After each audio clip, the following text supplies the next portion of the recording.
Maybe it's best to start off a video like this with a story. It's a quiet night in ancient Athens, long into the witching hour.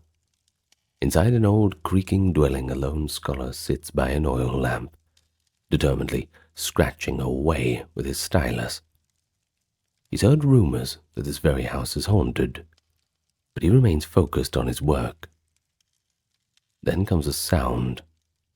It's faint at first. The clanking of iron, the rattle of chains echoing.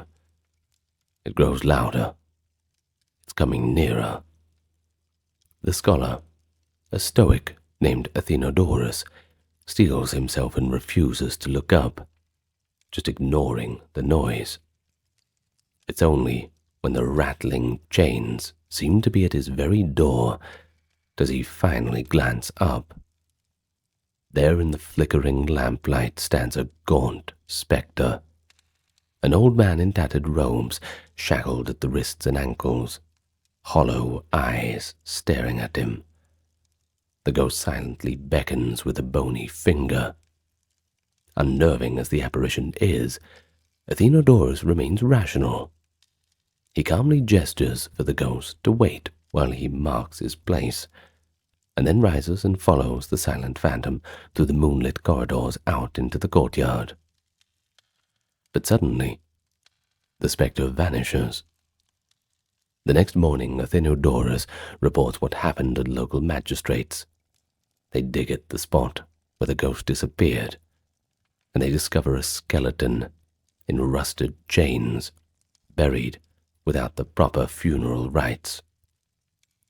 The remains are given a decent burial, and lo and behold, after that, the house is never haunted again. Does it not sound like something out of an Edgar Allan Poe novel? I think so.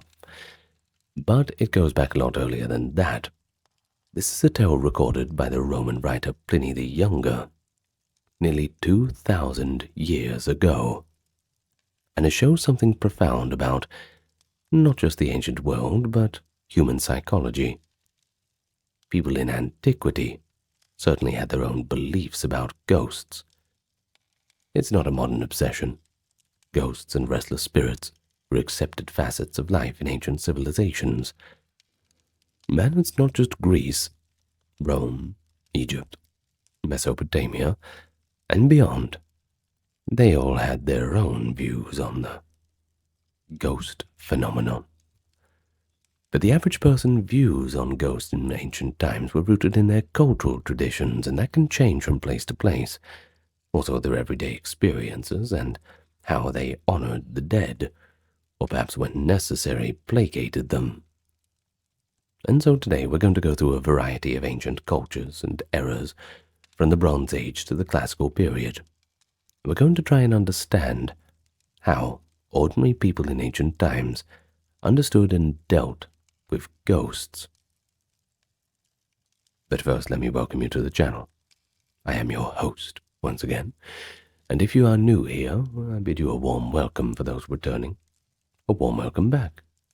Of course, you won't get any interruptions in this video as usual, like all the other videos in this channel, organized lovingly into the playlists for your convenience, because we are completely ad-free. All the mid-rolls are turned off, so you can relax and just enjoy it from start to finish. This is of course made possible because we are supported by good people like you on the Patreon, YouTube memberships, the occasional donation through Super Chats and the PayPal link, and of course the merch store that we have.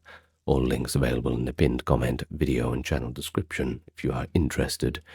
And of course, like, comment, subscribe, pressing the hype button, and just spreading the word to your friends always helps the channel spread its reach, so we do appreciate that too. Now, with welcomes and all of that said and done, let's get on to the topic today: ghosts in the ancient world. Well, we go back to the earliest civilization of Mesopotamia, many Sumer, Babylon, and Assyria, and they provide us with some of the oldest evidence that people certainly had beliefs in ghosts.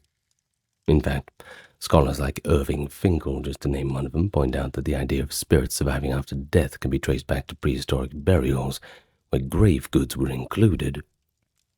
By the Bronze Age in Mesopotamia, that's around 5,000 years ago, written tablets contained spells to ward off ghosts and rituals to send an unhappy spirit back to the underworld.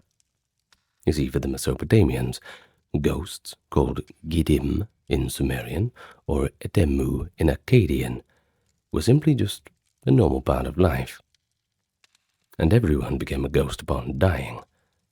Most ghosts quietly dwelt in the underworld, but if something went wrong, let's say a violent death, an improper burial, or just a rather poorly done funeral, well, the ghost could slip back to trouble the living until things were set right.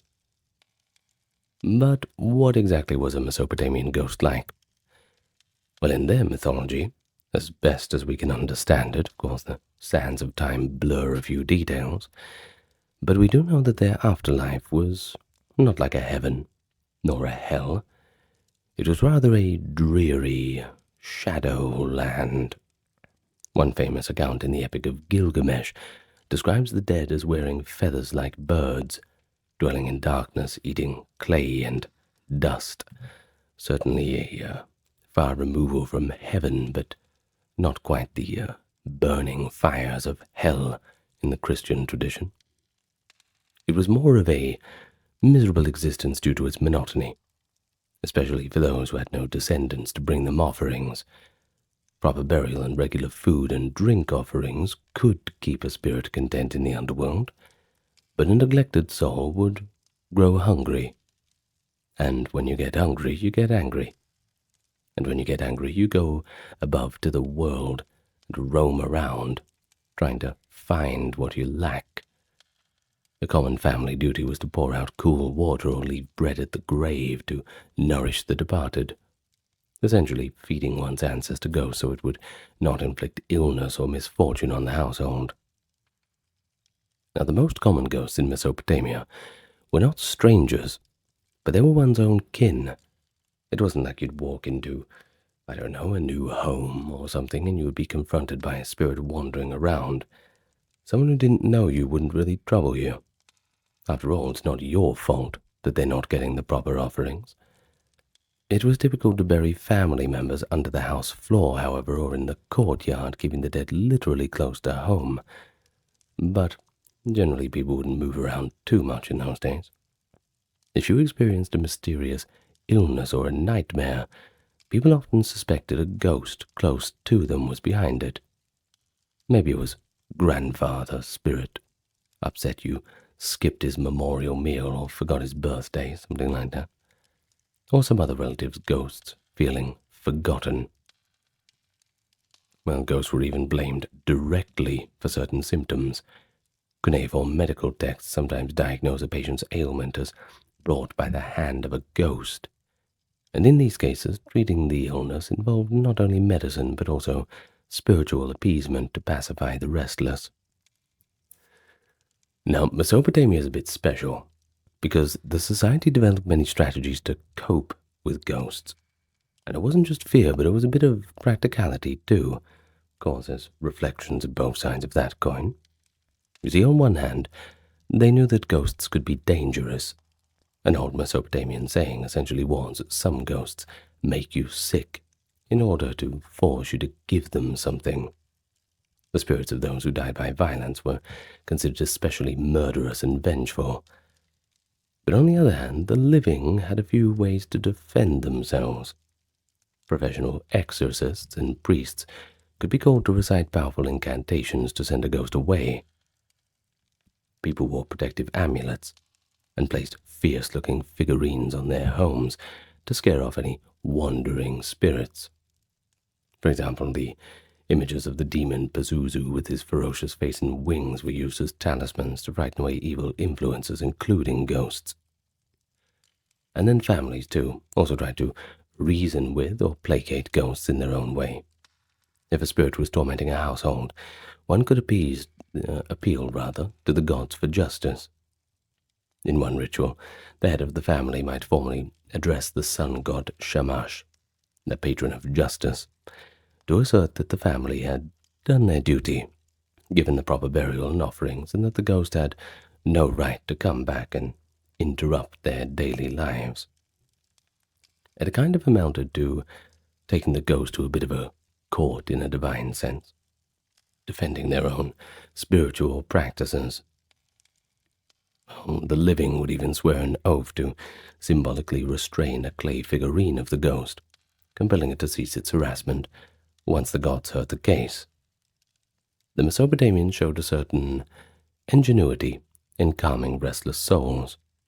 If someone died in particularly unfortunate circumstance, let's say a young adult who never got married, or a woman who died in childbirth, there were special measures taken so that their ghost would not linger in sorrow. For example, texts describe rituals to give a deceased youth a symbolic ghost marriage, providing a soul with a companion in the afterlife to ease its loneliness. If a body was missing and couldn't be buried, a cenotaph, that is an empty coffin or effigy, might be buried, with full rites as a bit of a stand-in, so the spirit would feel properly laid to rest. Perhaps it was watching on from a distance. Who knows? Even miscarried or stillborn infants were given separate burial and certain rites to ensure their little spirits would not become malevolent. And here's something significant. The Mesopotamians held community festivals for the dead, and a few times a year at that. Families prepared food and drink for any spirits who might wander back to the world of the living. During these ghost festivals, the living invited ancestral ghosts to feast and be merry. By appeasing all the lurking souls this way, the society hoped to prevent mischief and maintain harmony between the living and the dead. And when those observances were kept, well, a ghost had little reason to cause any trouble. Fingers crossed, at least. So in the Mesopotamian world view, and this is just a general 10-minute overview of it, of course we could go on for a long time about ghosts in Mesopotamia, but we can say that the boundary between the living and the dead for them was permeable. But with proper care, they really did believe that they could manage it.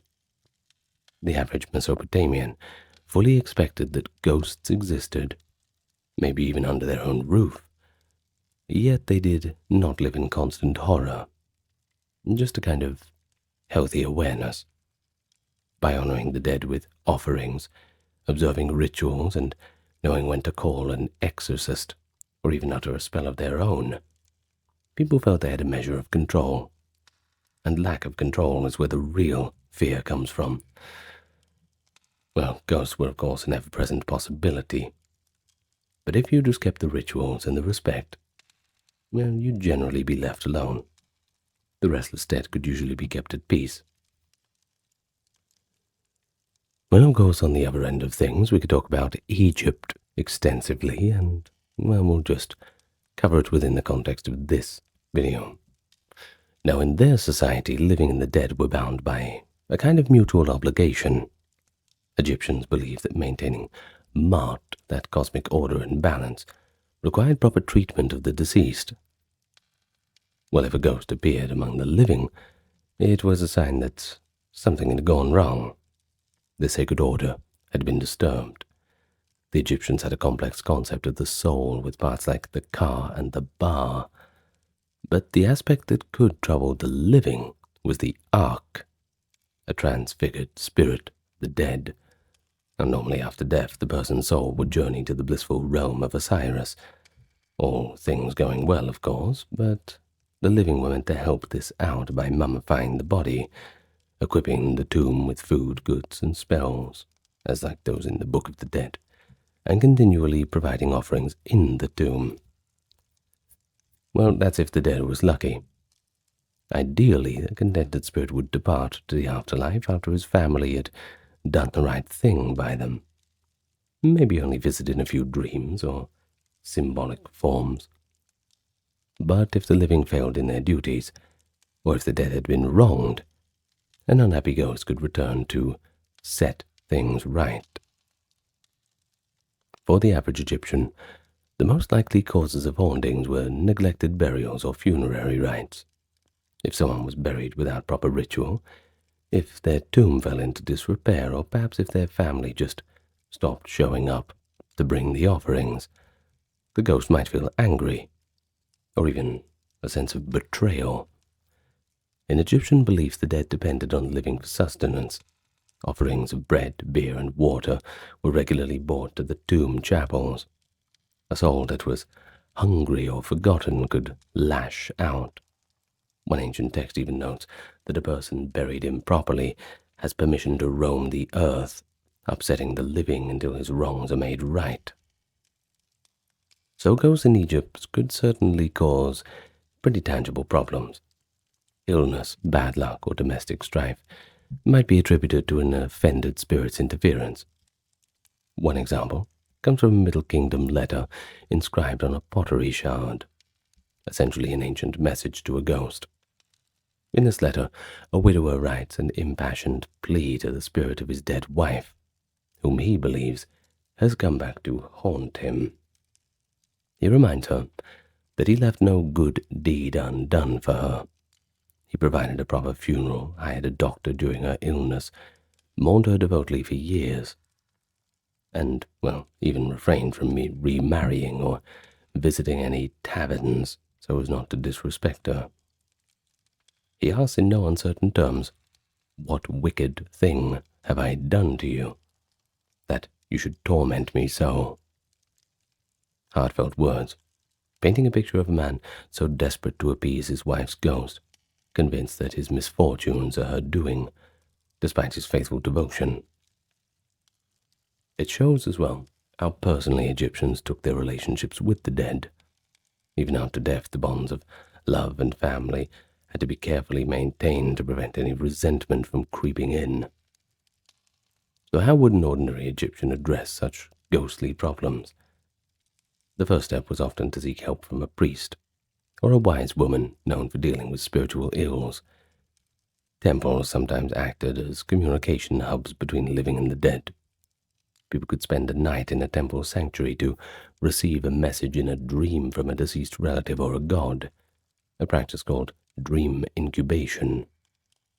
If private prayers and offerings did not stop the haunting, the last resort was to write a letter to the dead.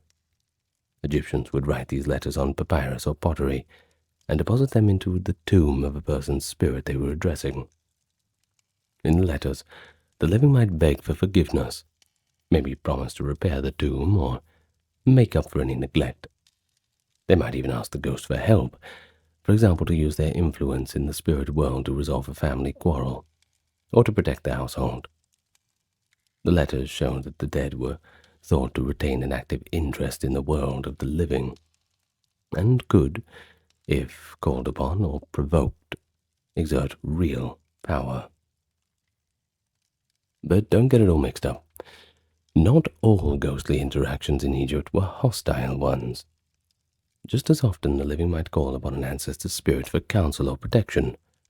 If someone had no powerful allies in a dispute, they might appeal to a departed family member, or to have them intercede from beyond in living affairs. Some letters to the dead read more like modern prayer petitions, asking a late father or mother to watch over the family, or even to haunt another injustice doer until they repent. In other words, we could say that Egyptian ghosts could be guardians as much as threats, provided one kept them happy. Certainly something you want on your side. But naturally, ghost lore also entered Egyptian popular stories. One of the most famous tales is Samab and the Ghost. It takes to the New Kingdom. Basically, a high priest encounters a restless ghost in the necropolis of Thebes. The ghost, Nebusemek, complains that his tomb has crumbled and his name has been forgotten. He's cold, he's hungry, and he cannot rest because no one tends to his grave, and everyone has forgotten him. Kind of sad, isn't it? Well, the kindly priest came along at the right time, because he promises him to restore the tomb and perform offerings so the ghost can find peace. The story, perhaps told around a fire or a lamp-lit hall, shows the Egyptian conviction that neglecting one's duty could literally come back to haunt you. Well, in daily life, though, the Egyptians took many practical steps to honor and placate the spirits. They visited tombs with fresh offerings during the regular festivals and family occasions, ensuring their ancestors knew that they were remembered. If a haunting persisted, an exorcism might be performed, burning incense, pouring libations, invoking deities like Osiris or Isis to send the angry ghost back to its proper place.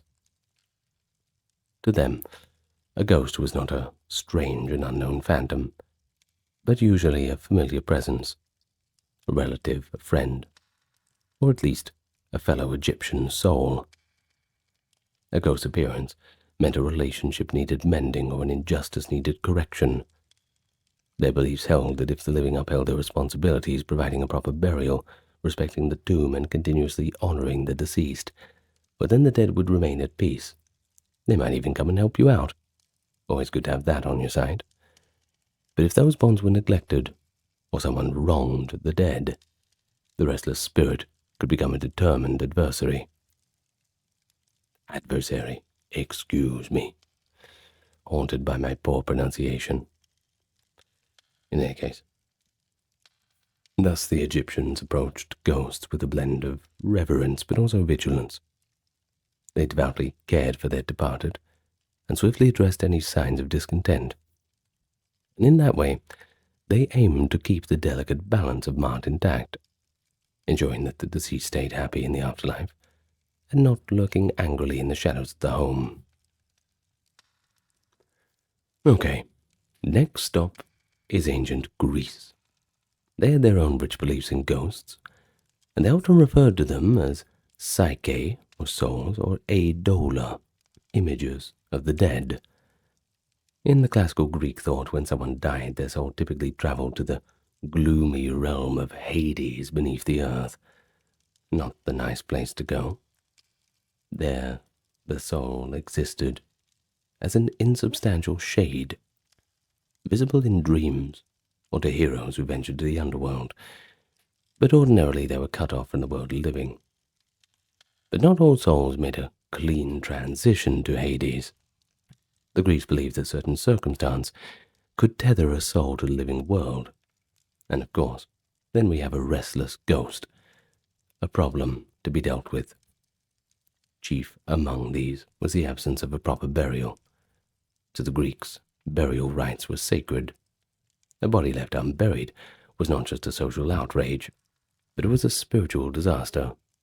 The unburied dead, as they called them, the ataphoi, were thought to wander in anguish, unable to enter Hades, until their remains received the rites they were due.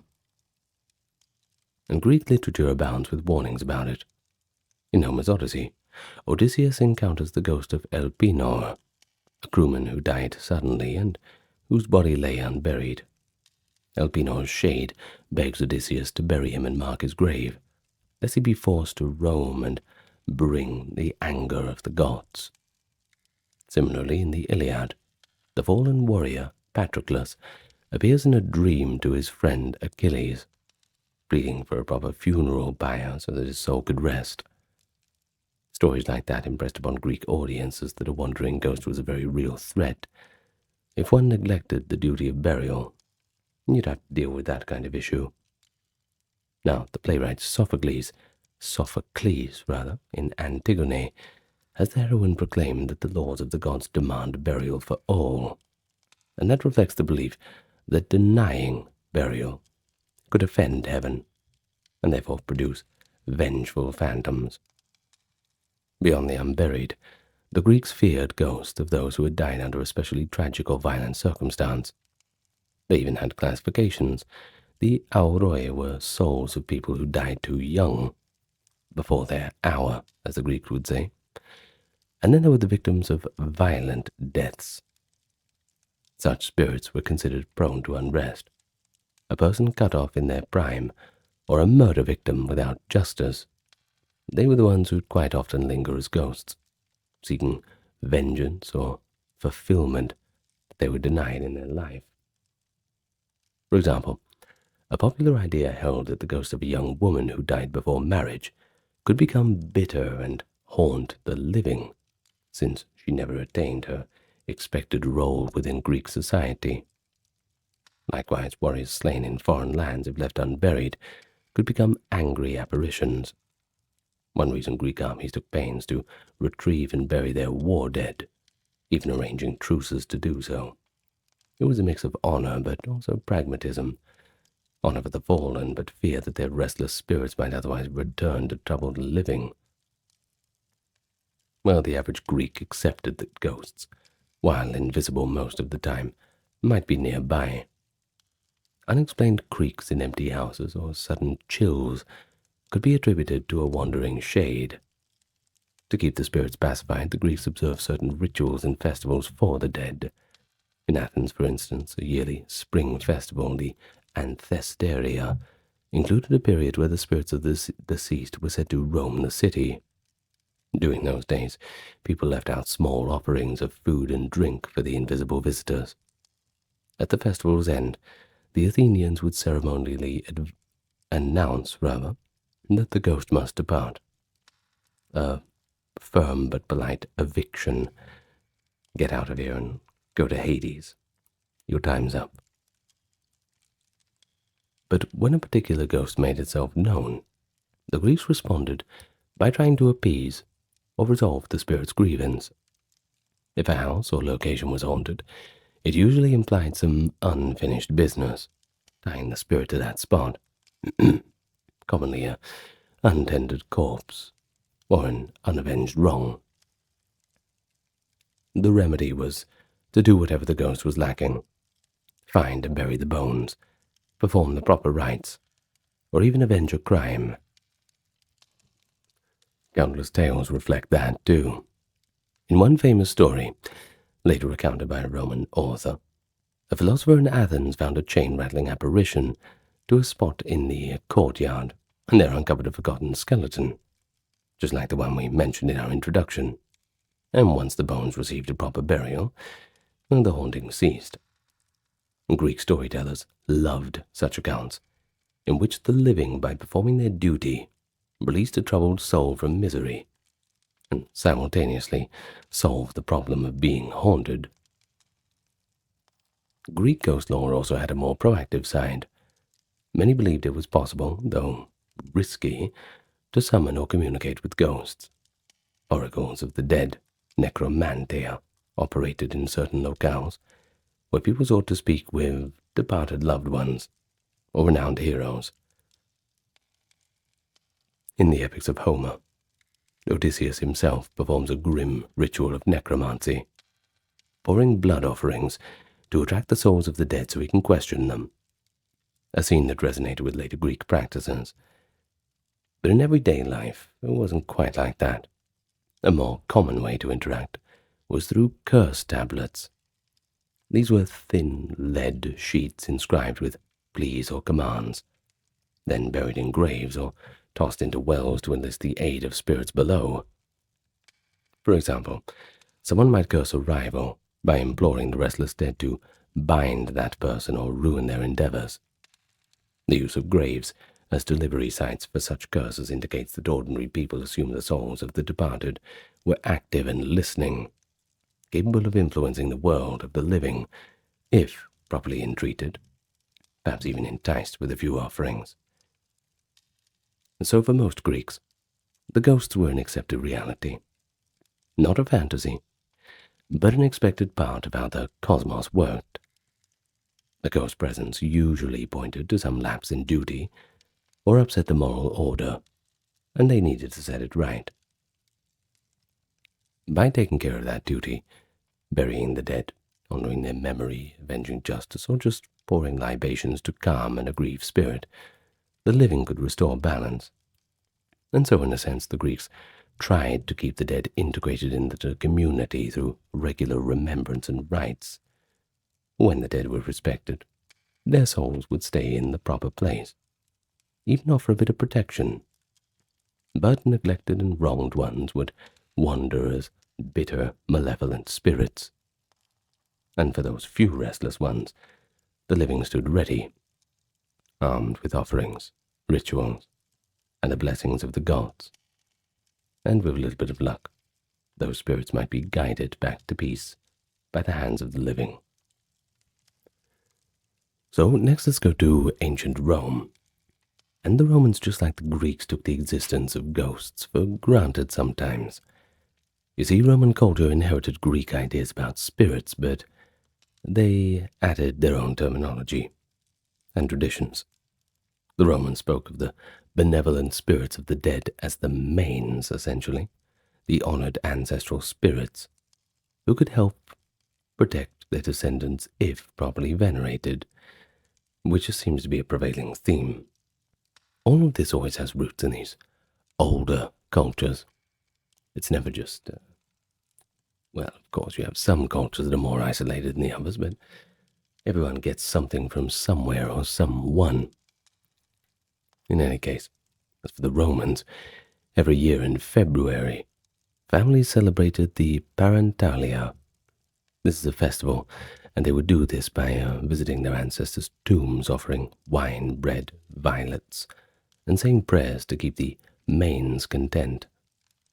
As long as the dead were buried with due ritual and remembered, their spirits were thought to remain at peace.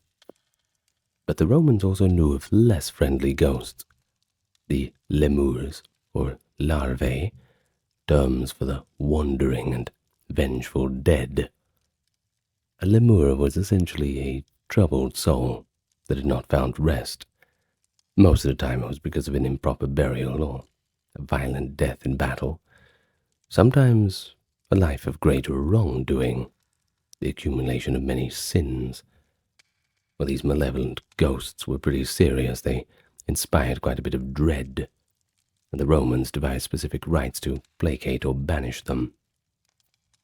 One famous Roman observance, described by the poet Ovid, was the Lemuria festival each spring, intended to cleanse the household of any lurking evil spirits. On the appointed nights, the paterfamilias, that is the head of the family, rose at midnight to perform an eerie ritual to exorcise ghosts. Walking through the dark house, he would fling black beans over his shoulder as offerings to the unseen dead, while reciting a formula. With these beans, I redeem me and mine. The idea was that any roaming ghosts would gather to eat the beans instead of bothering the living. You better hope they really liked the beans, though. Well, then, clashing bronze vessels, the paterfamilias commanded the ghost to depart. By this rite, part family custom, part state-sanctioned tradition, Romans symbolically swept out the restless dead from their homes. Such rituals show how real and urgent ghostly concerns were, even in ancient Rome. But it might be a bit familiar.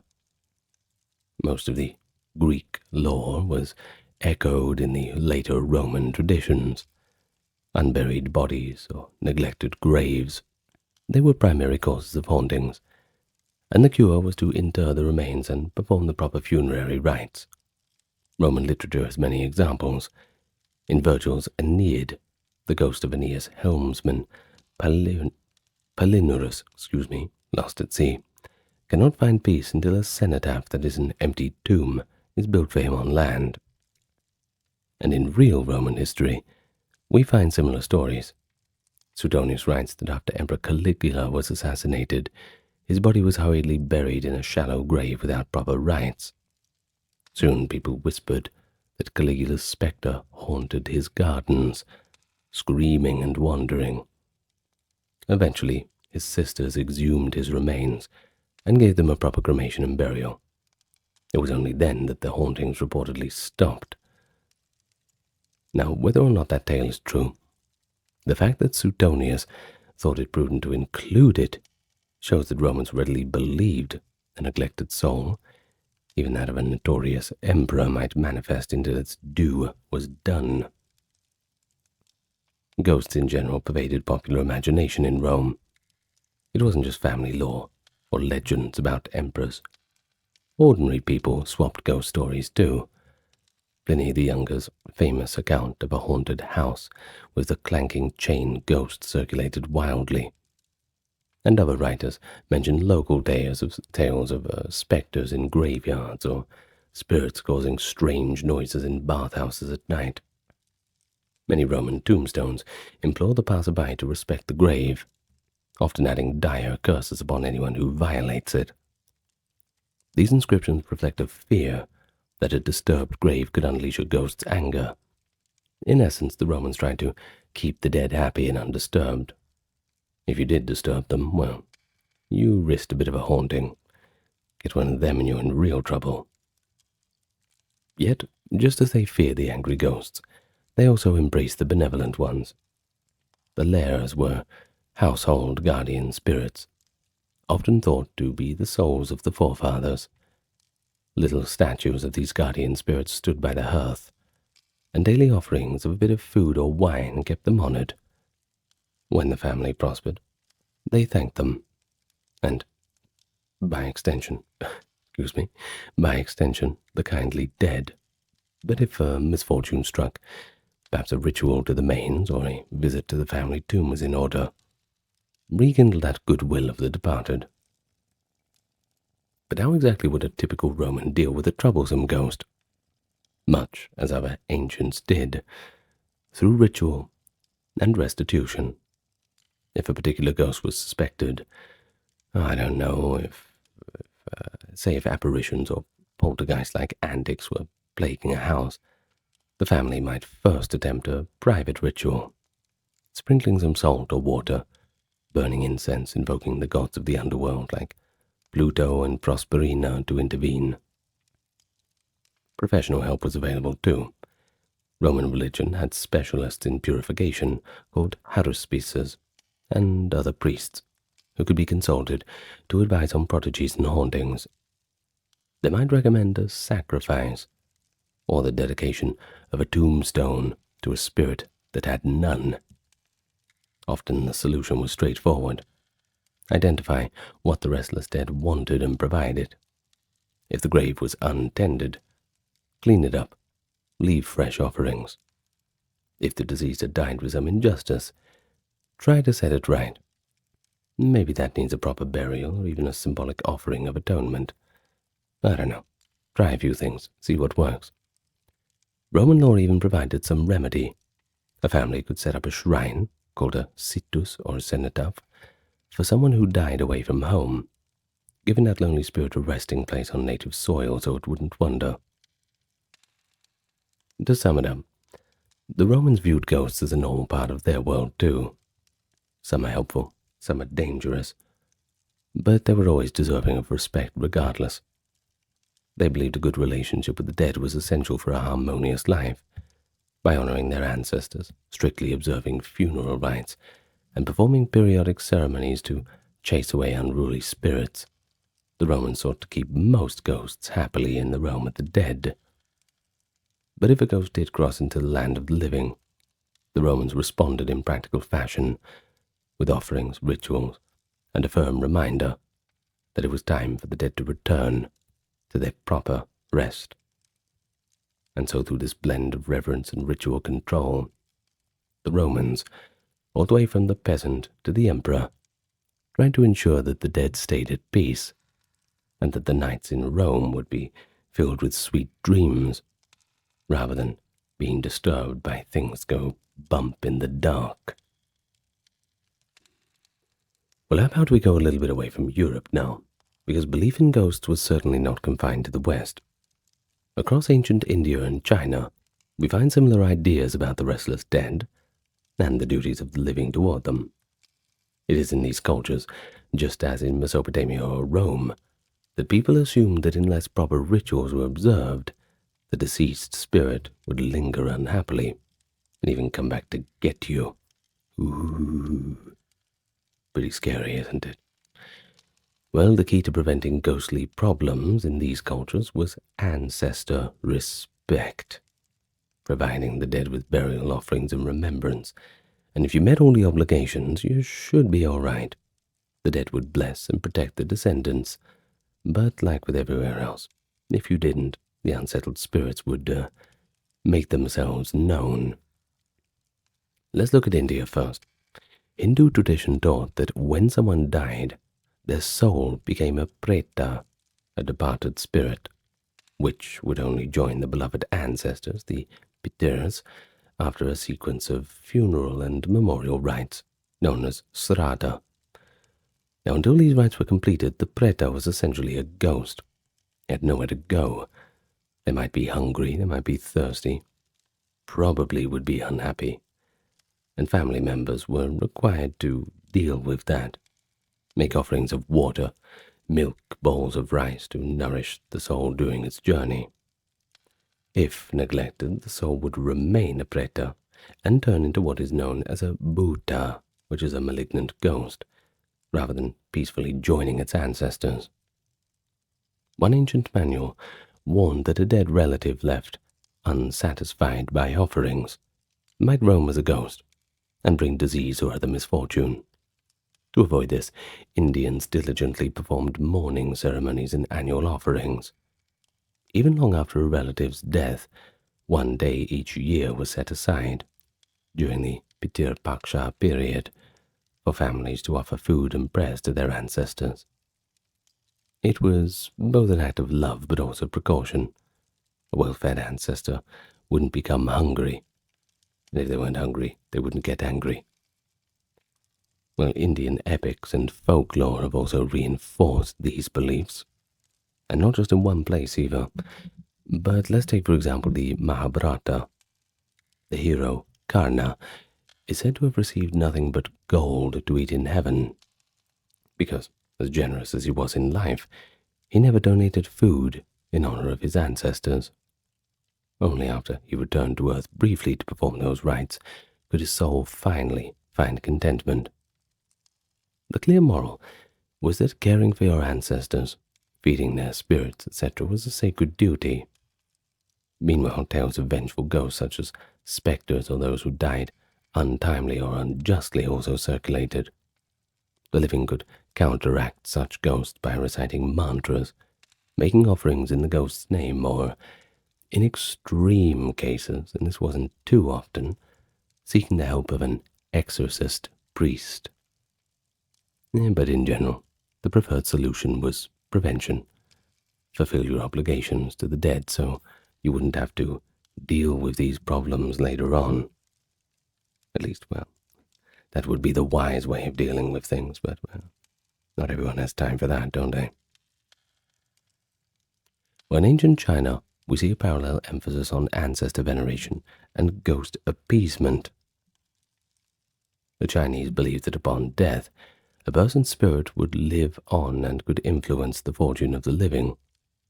If properly respected, with burial, grave upkeep, and offerings at the family altar, the spirit became an ancestor, which they call 祖先, and a source of protection. If ignored or wronged, however, they would turn into a ghost, which they call 鬼, a roving and hungry soul. Many Chinese practices aimed at keeping ancestral spirits satisfied. Families burned incense and presented food and drink at tombs, especially during festivals like the Qingming Festival, that's the tomb sweeping day that happens each spring, and the Midsummer Ghost Festival, which by tradition is the time of the year when ghosts without families came out to wander around freely. These customs ensured that even spirits with no direct descendants, the so-called orphaned ghosts, received some sustenance and remembrance, reducing the likelihood of them causing trouble. Chinese historical texts contain ghost stories used as moral lessons. A famous account from the Zhuojuan in the 4th century BCE describes the ghost of a loyal minister, Du Bo, who had just been unjustly executed. Now, according to this tale, Du Bo's ghost appeared to the offending king, foretelling doom. The king soon fell ill and died, fulfilling the ghost's vengeance. Sounds like the plot of Daggerfall almost, doesn't it? Well, whether you take it literally or not, I don't think it's really important, but the story just shows, like others, the idea of ghostly justice resonated in China, that a wrongful death results in a pretty angry spirit. And indeed, Chinese culture maintained that proper conduct towards both the living and the dead was necessary for harmony. The state and families alike made efforts to mollify any souls who could not rest. For instance, those killed in battle, far from home, would be honored in state rituals to placate their spirits. Chinese philosophers discussed ghosts as well, indicating how widespread the belief was.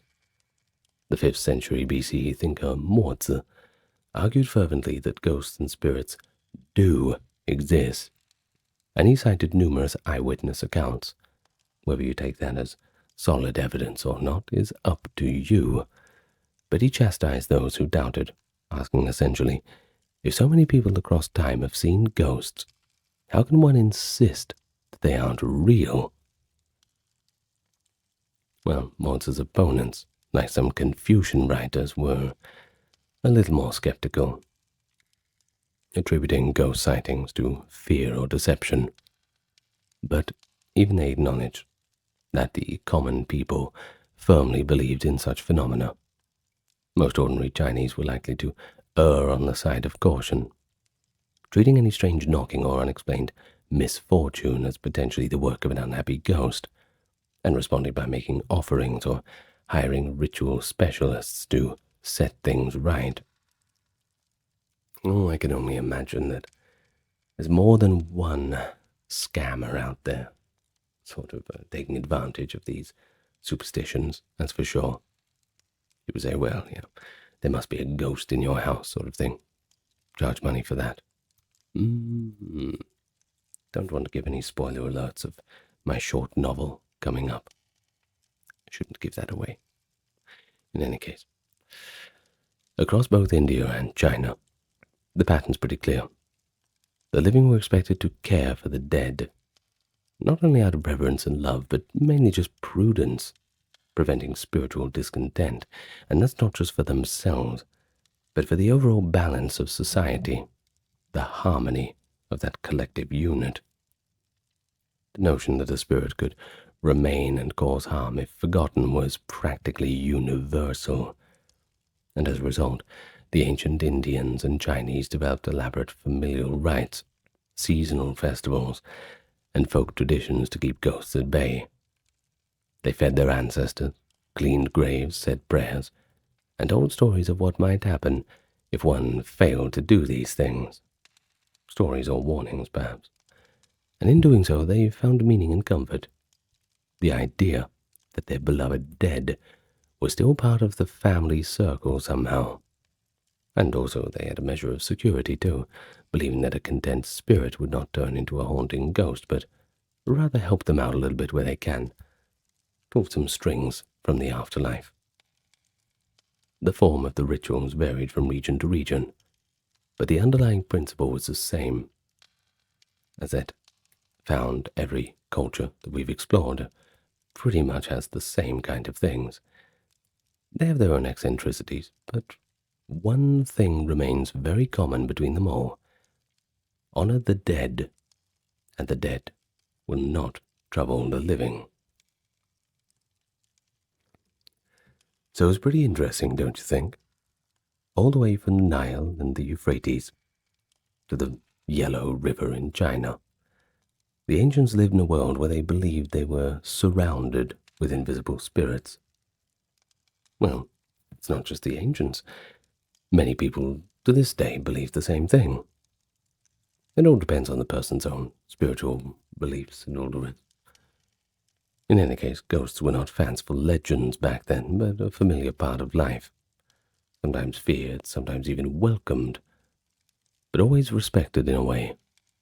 And we've seen how the average person in antiquity might leave bread and water at a grave in Mesopotamia, perhaps write a plea to a deceased wife in Egypt, follow a phantom to a burial spot in Greece, or toss beans over their shoulder to banish specters from a Roman home.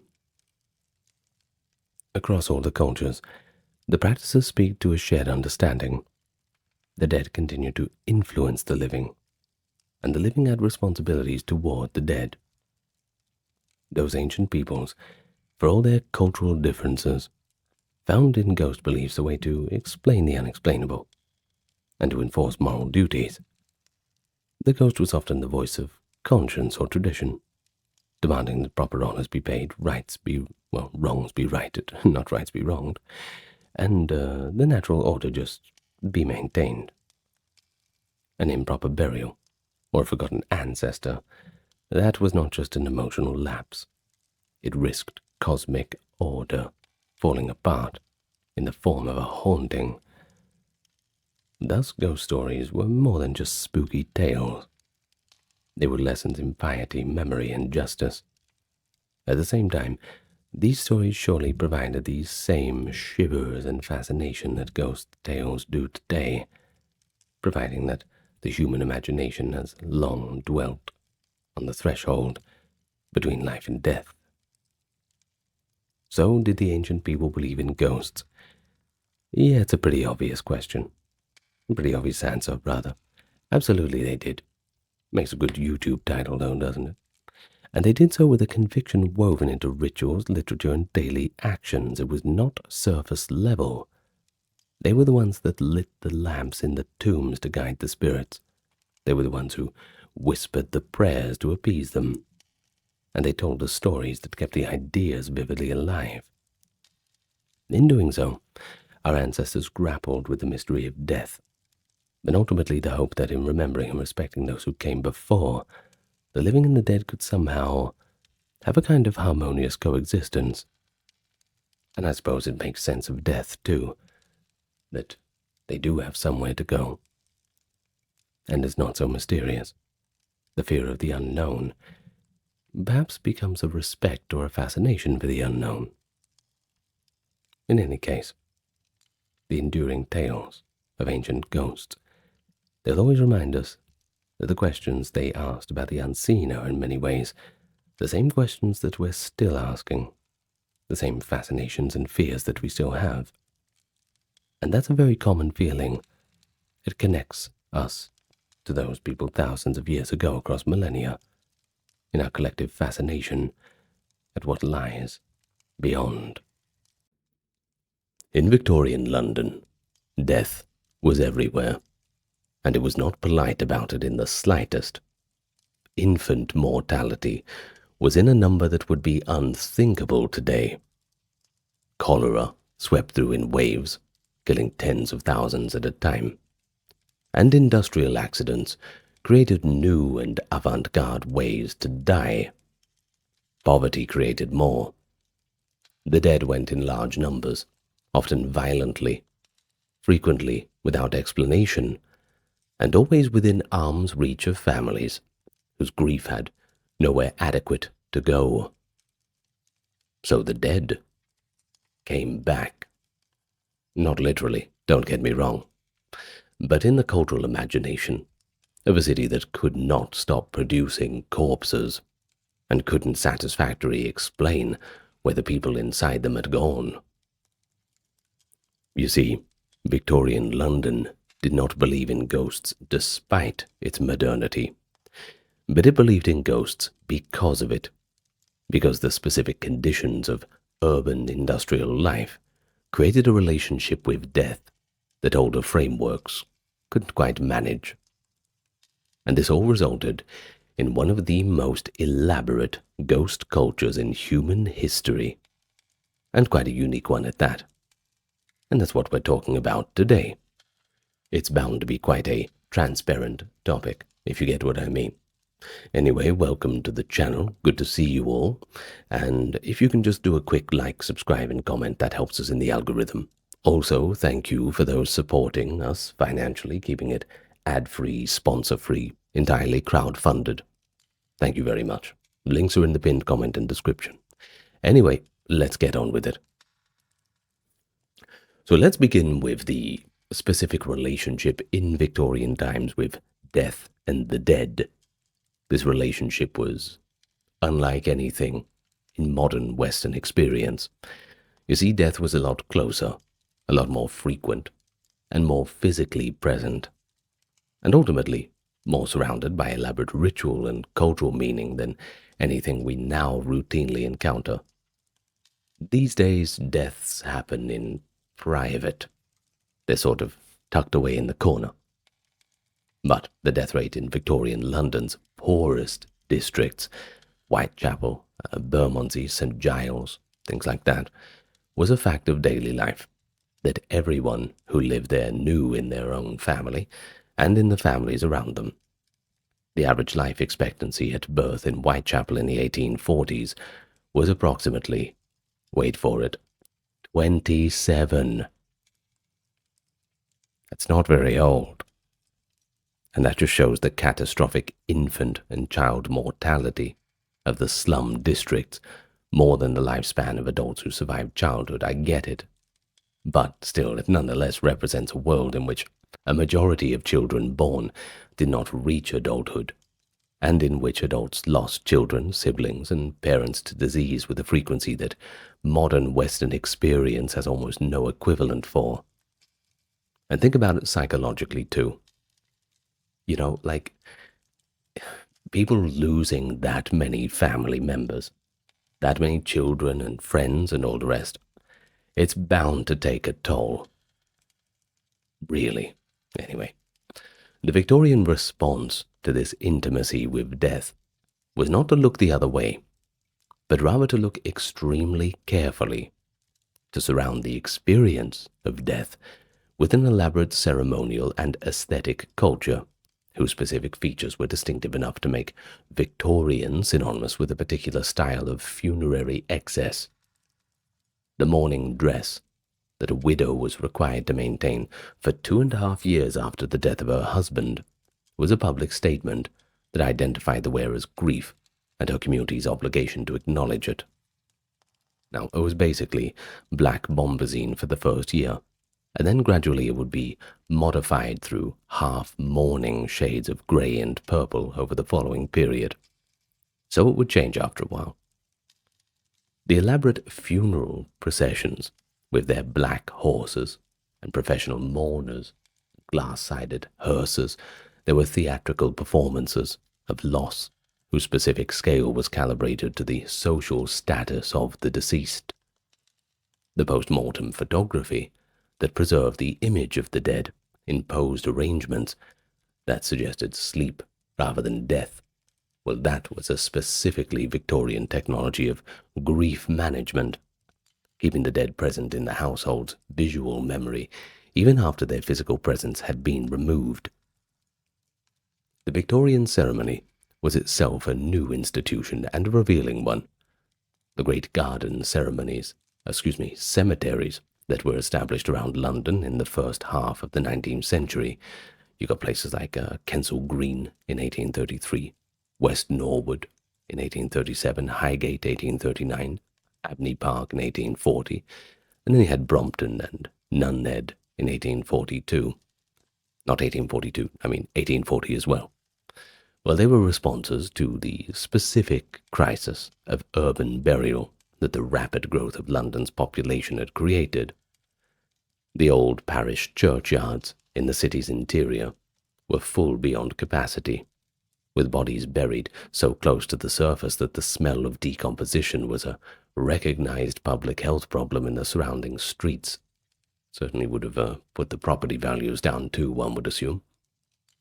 The new cemeteries moved burial out of the dense urban center to the edges of the built-up area, providing a model of dignified disposal that combined the picturesque landscape of aesthetics of the gardens with the more practical requirements of hygienic burial at scale. Highgate Cemetery, which was to become the most famous haunted location in Victorian London, and eventually the site of the Highgate vampire panic of 1970, was deliberately designed as a landscape of Gothic beauty. Perfect place for a vampire panic. Its Egyptian avenue and the Lebanon circle of catacombs providing the aesthetic framework for death. That was, impressive and also quite unsettling. I suppose it depends how you view it. Now, the theology that was supposed to make sense of all this death was under quite a bit of pressure in the Victorian period. People were Christians, right? And the traditional Christian account of the afterlife, heaven for the saved, hell for the damned, and resurrection at the last judgment, was being challenged from multiple directions by the geological evidence for an ancient Earth that made the Bible's early pages chronologically untenable, and also by Darwin's theory of evolution, which removed the need for a divine creator of human beings. And then there was the specific emotional inadequacy of a theology that placed most of the dead in eternal damnation for failures of belief rather than of behavior. The Victorian engagement with ghosts was in part an attempt to populate the space between the living and the dead, kind of making their own purgatory.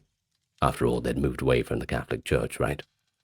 It was something more emotionally satisfying than the theological tradition provided. Something in between. It preserved the connection between the living and those they had lost. It suggested the dead continued to exist and maintain their relationships with the living, and offered the possibility of communication across the boundary that death had established. Because after all, how many times has someone died and their loved ones say, "I just wish I could speak to them one more time"?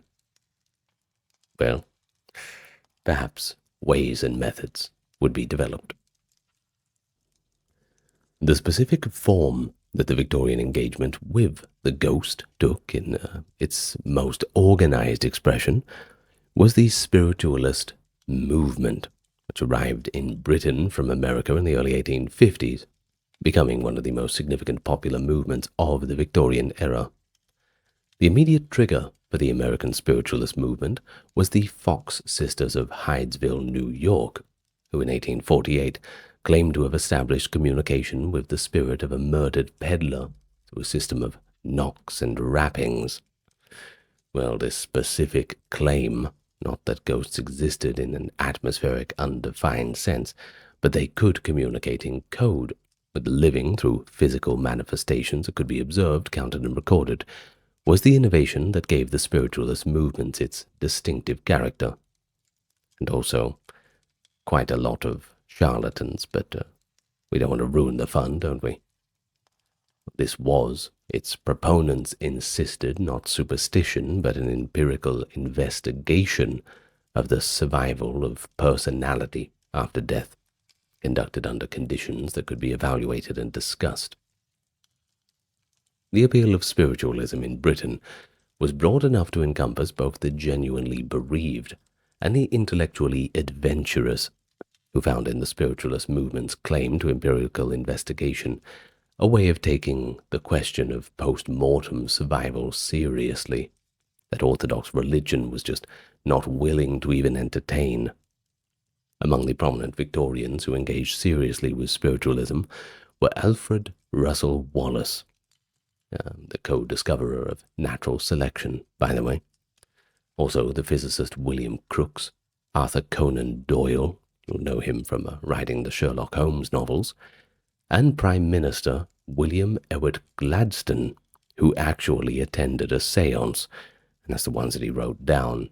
Perhaps he attended other things, but who knows, maybe just keeping them secret. He can do what he wants on the weekend. Well, the specific attraction for men of science was possibly that the spiritualist phenomena could be investigated using methods of empirical inquiry, that if the phenomena were genuine, they could be observed, they could be measured, and eventually explained rationally in terms of natural laws that science had not yet discovered. The materialist worldview that Victorian science was developing did not require the non-existence of post-mortem survival. It simply required that any survival claim meet the same standards of evidence as any other empirical claim. So this was not seen as something beyond the pale. This was just a new science in a time when, well, new sciences were cropping up everywhere. The world was all of a sudden moving very quickly in terms of technology, science, rationalism, sometimes irrationalism, who knows? In any case, the ball was rolling. The Society of Psychical Research, founded in London in 1882 by a group that included Cambridge philosophers and scientists alongside spiritual enthusiasts, was the most sustained and most intellectually serious Victorian attempt to investigate these ghost questions systematically. The SPR itself, which we will abbreviate it to from now on, set itself the task of collecting, evaluating and analyzing reports of spontaneous psychic phenomena, apparitions of the living and the dead, telepathic experiences, poltergeist activity. They did this with the same critical attention to evidence that would have been applied to any other empirical investigation. Their great compendium, Phantasms of the Living, published in 1886, collected over 700 cases of apparent telepathic communication and apparition, evaluated each case on its evidentiary merits, and attempted to apply statistical analysis to the question of whether the reports represented genuine anomalous phenomena or could be explained by chance, coincidence, and mistaken memory. The work was serious enough to engage the attention of the American philosopher and psychologist William James, who co-founded the American Society for Psychical Research and wrote extensively on the evidence for and against survival. The SPR's specific contribution to the cultural history of Victorian ghosts was to give the phenomenon a respectable institutional home and a vocabulary of investigation that separated the serious inquiry from the obvious fraud. While Victorian spiritualism was riddled with it. Mediums who produced physical manifestations in darkened rooms were among the most creative and comprehensively dishonest entrepreneurs of the era, and the SPR's exposure of specific fraudulent mediums was a significant part of its investigative work. But the existence of fraud did not, for the SPR's serious members, settle the question of whether genuine phenomena also existed. The specific attitude of educated Victorian uncertainty is one of the most intellectually honest positions in the entire history of inquiry, and it was peculiarly Victorian in its combination of empirical rigor and openness to the possibility that the dead were still in some sense with us. The SPR's census of hallucinations, conducted in 1889, and involving questionnaires sent to 17,000 people in Britain, asking whether they had ever, when in good health and not asleep, had a vivid impression of seeing, hearing, or being touched by a living being or inanimate object without any direct physical cause, received affirmative responses from approximately 10% of respondents, a figure that has been replicated in subsequent surveys in multiple countries, and that establishes the hallucinations of the recently dead as a sufficiently common experience to require a non-supernatural explanation, even if the supernatural explanation is not available. But if we're going to talk about haunted London, I suppose the first stop is the Tower of London. Can't have a video like this without that. The specific character of its hauntings make it special. And, well, it's the way in which the ghost served as a vehicle for preserving and dramatizing the traumatic episodes of British history that is in a form that's simultaneously emotional, accessible, and also culturally useful. I remember when I was a kid, I had a book about the Tower of London. I was fascinated by it. Grimly fascinated, but fascinated nonetheless. You see, the tower is special. It had been the site of some of the most violent and politically charged deaths in English history. You had the execution of Anne Boleyn in 1536, the murder of the princes in the Tower in 1483, the execution of poor Lady Jane Grey in 1554, and then there were dozens of other politically motivated deaths over 3 centuries. By the Victorian era, the Tower was both a working military installation and one of London's most popular tourist attractions. Its specific combination of authentic historical violence and atmospheric medieval architecture made it the ideal setting for the kind of ghost legends that Victorian culture found most enjoyable to hear. Now, the ghost of Anne Boleyn was among the most frequently reported and most culturally significant, and the specific form of her reported appearances reveals the specific psychological work that the ghost legend was doing for the culture that generated it. Anne Boleyn had been executed on charges of adultery and treason that are pretty obviously made up. At least 99% of historians have judged it to be that way, fabricated by Henry VIII and his minister Thomas Cromwell as a pretext for deposing a queen who had failed to produce a male heir. Her ghost was reported walking the Tower corridors, sometimes carrying her head under her arm, a detail that appears in multiple accounts. It's become such a standard feature of her apparition that it appears in Victorian popular culture as a kind of visual shorthand for the category of executed queen. And yes, there is a category for that. The head-carrying detail is not, historically speaking, plausible.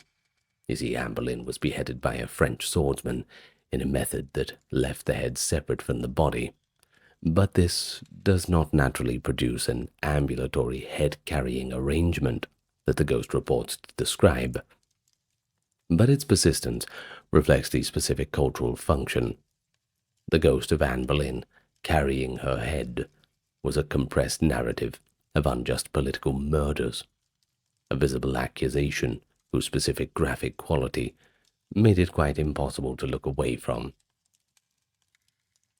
The princes in the Tower, Edward V and Richard the Duke of York, the young sons of Edward IV, who disappeared in the Tower in 1483, and were almost certainly murdered by or on the instructions of their uncle Richard the Duke of Gloucester, who then became Richard III, by the way.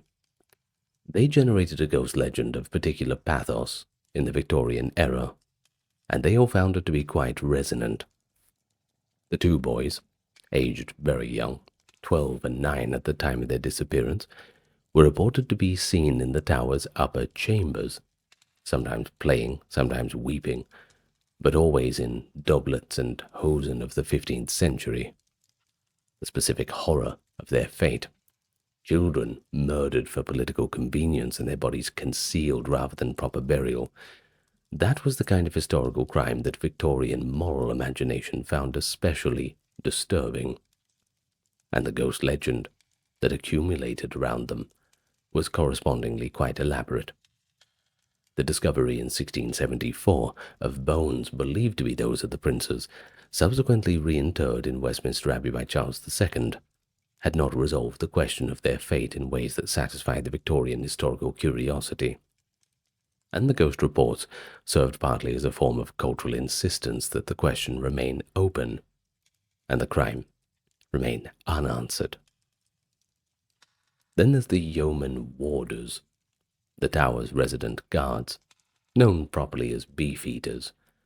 They maintained their own tradition of ghost accounts that had the specific authority of people who lived on the premises, and who had therefore the most direct exposure to whatever experiences the location generated. Their accounts, collected by various Victorian writers who sought them out, range from specific apparitions to more atmospheric reports of unease in certain chambers and corridors, of footsteps in empty rooms, of a cold that seemed to have a directional quality inconsistent with the building's drafts.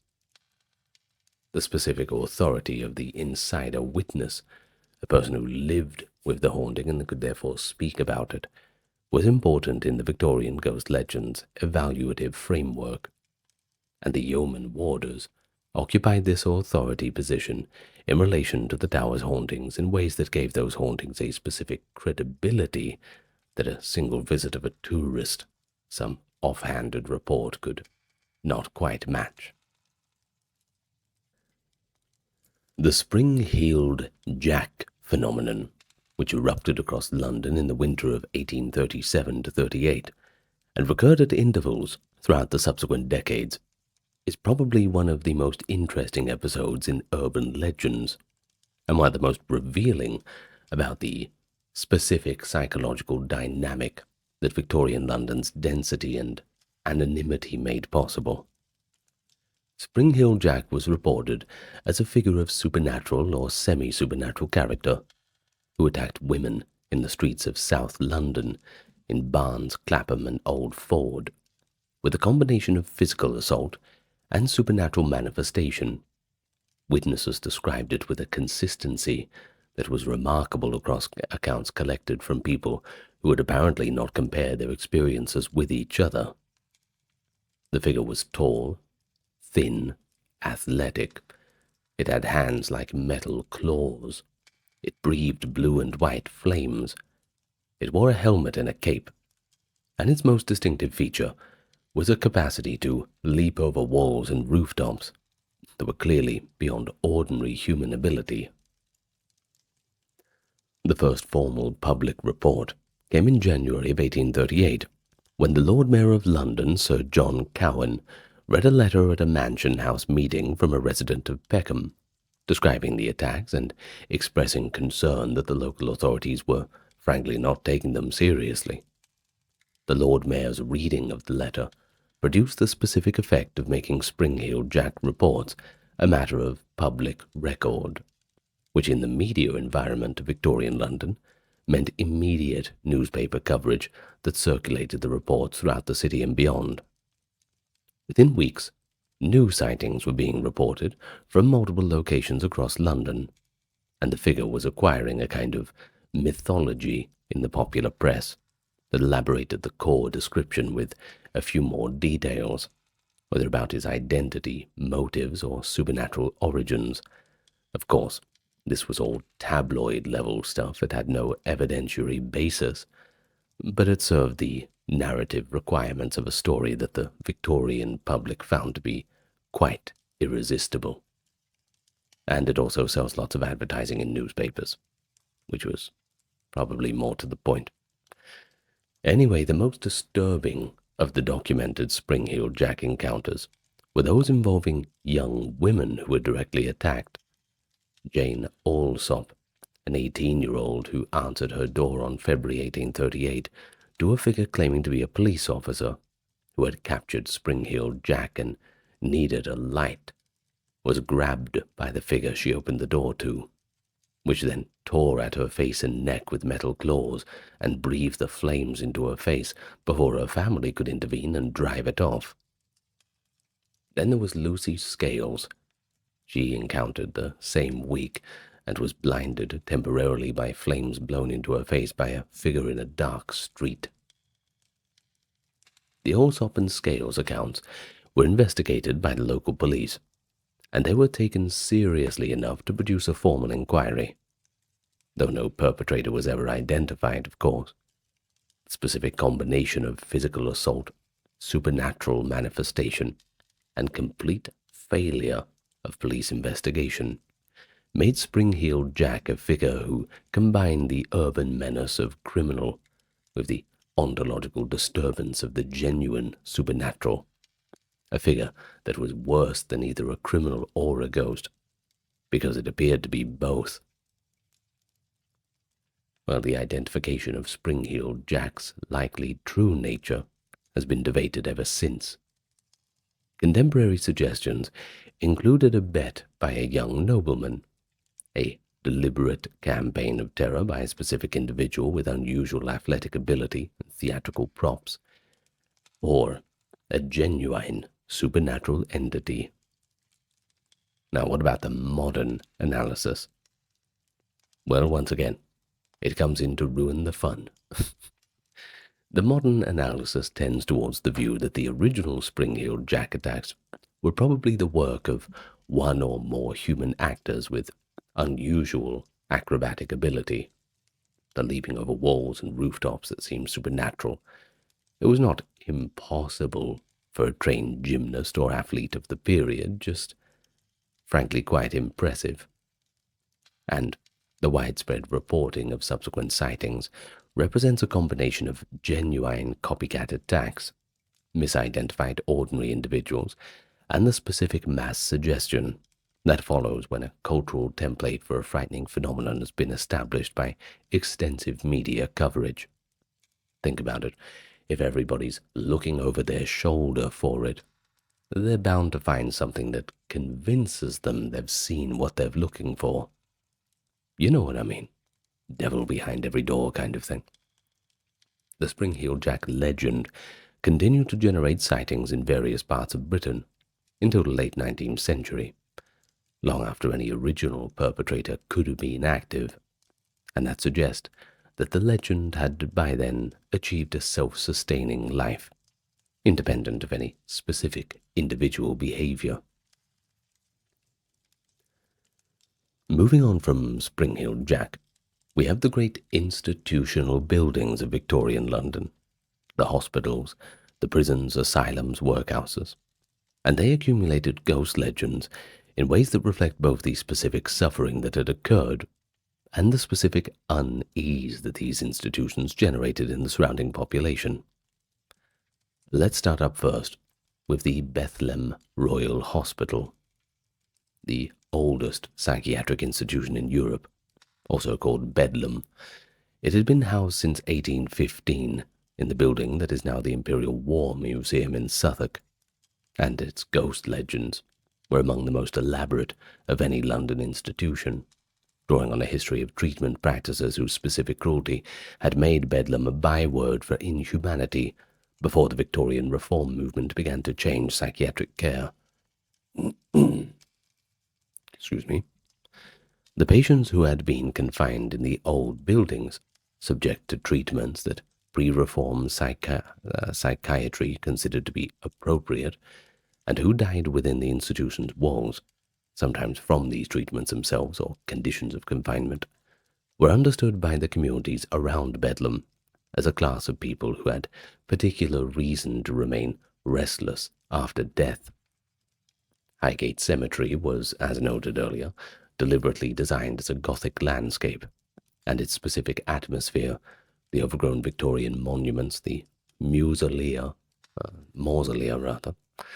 the muesli, not the muesli, the mausolea, good Lord, whose entrance doors stood perpetually open, rather ominously. Then there's the Egyptian-style architecture, whose alien aesthetic intensified the general uncanniness. It made it the most atmospheric haunted location in Victorian London. The cemetery's ghost legends accumulated through the Victorian period around specific graves and certain sections, with the particular attention to the area around the Lebanon Circle and the catacombs. The tradition of ghost hunting at Highgate, which would culminate in the extraordinary public panic of 1970, when a self-described vampire hunter named Sean Manchester claimed that a king vampire of Highgate was preying on local women and organized a search of the cemetery. Yes, it actually happened.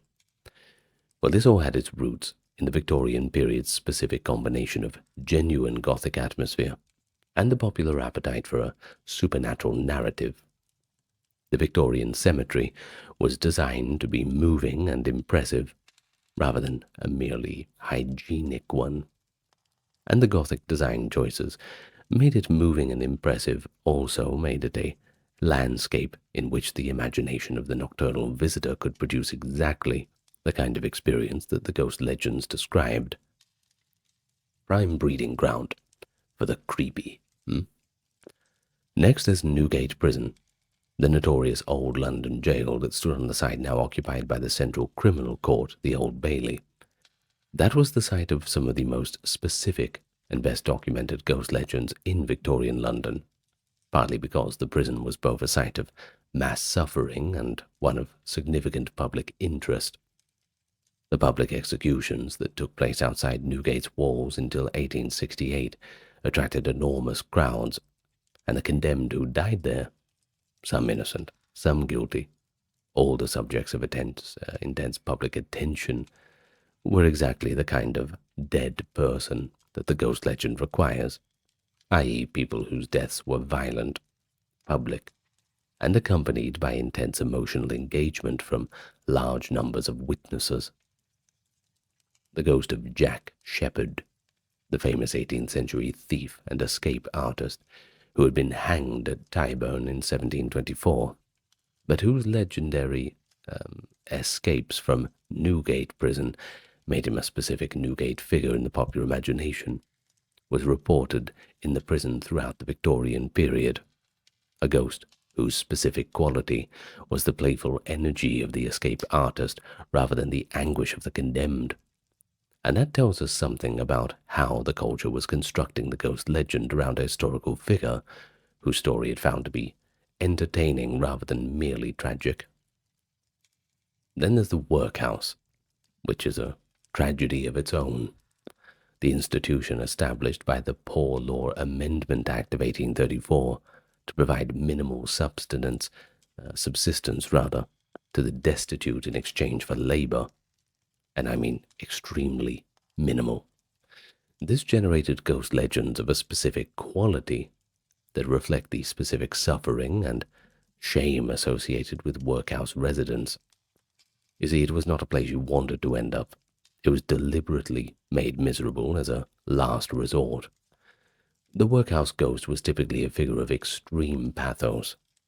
The child who had died in the workhouse nursery, the old person who had been admitted in the final weeks of life and had died among strangers, or the woman who had been separated from her husband on admission.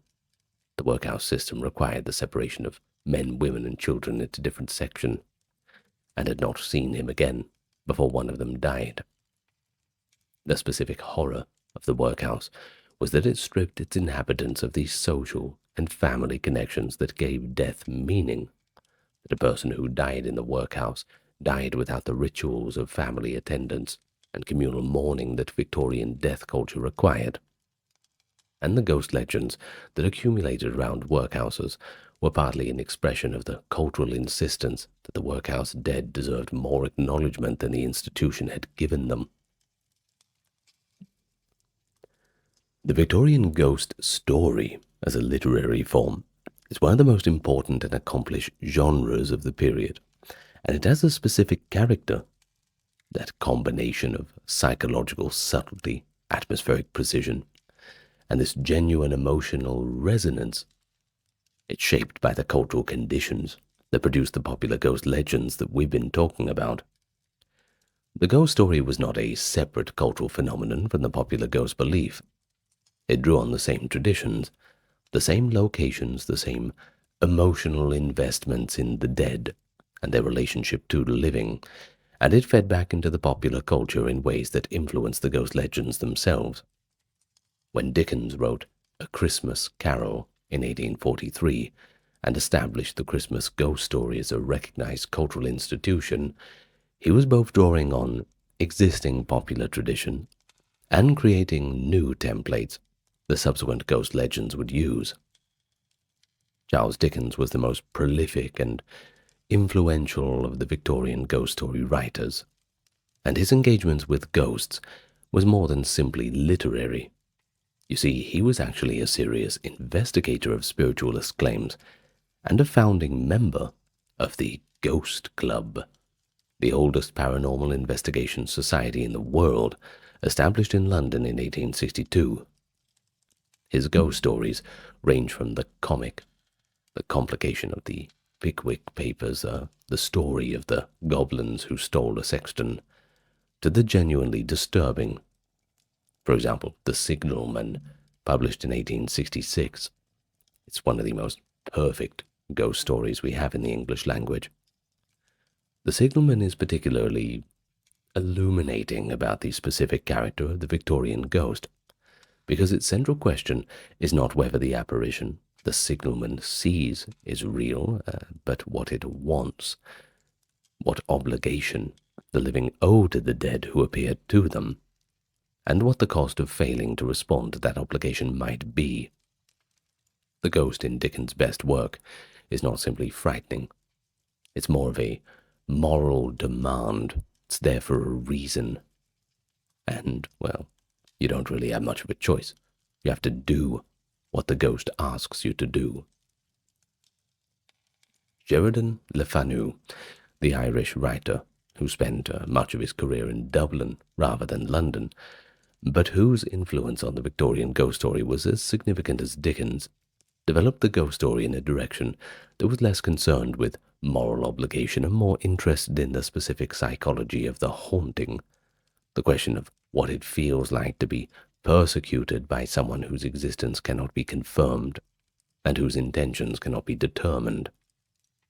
His collection, In a Glass Darkly, published in 1872, contains some of the finest ghost and supernatural stories in the language, including Carmilla, technically a vampire story, but one whose atmosphere and psychological preoccupations make it central to the supernatural tradition, and Green Tea, in which a scholar is pursued to his death by a small black monkey, visible only to him.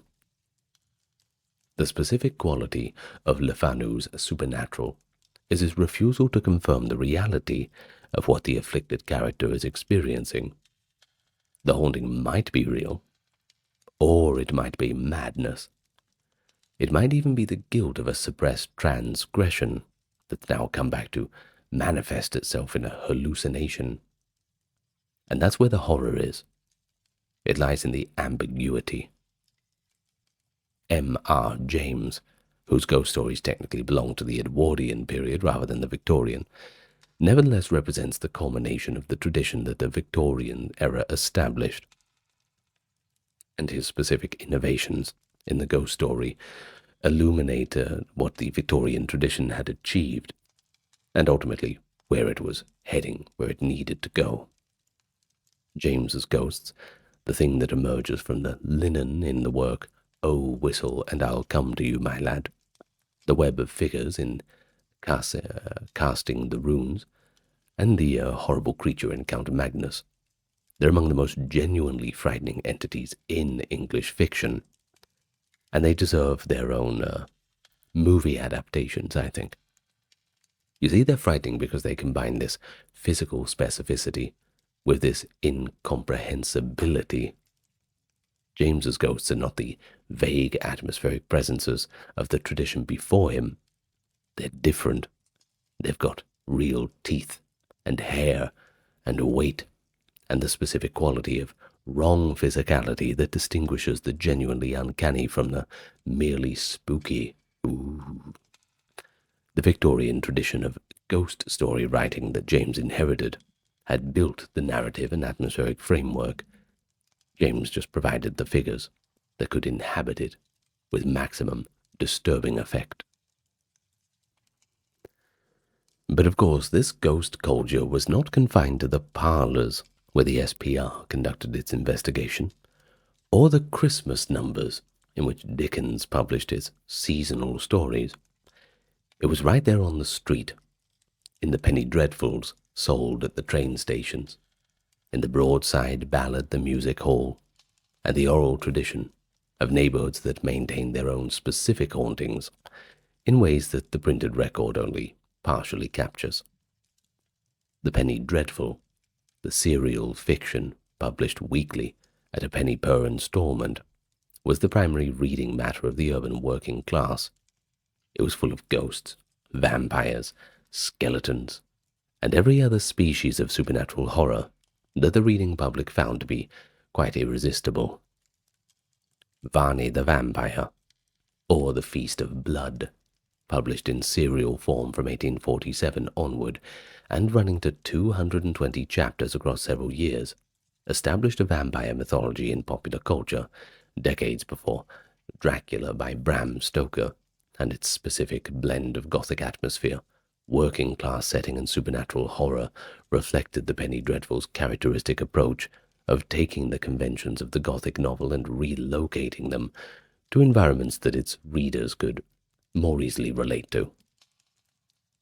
The music hall, which was the primary entertainment venue for the urban working class in the second half of the Victorian period, maintained its own specific engagement with ghost culture through the comic Ghost Song, a tradition of songs in which encounters with ghosts were treated with the music hall's characteristic mixture of comedy and a little bit of unease.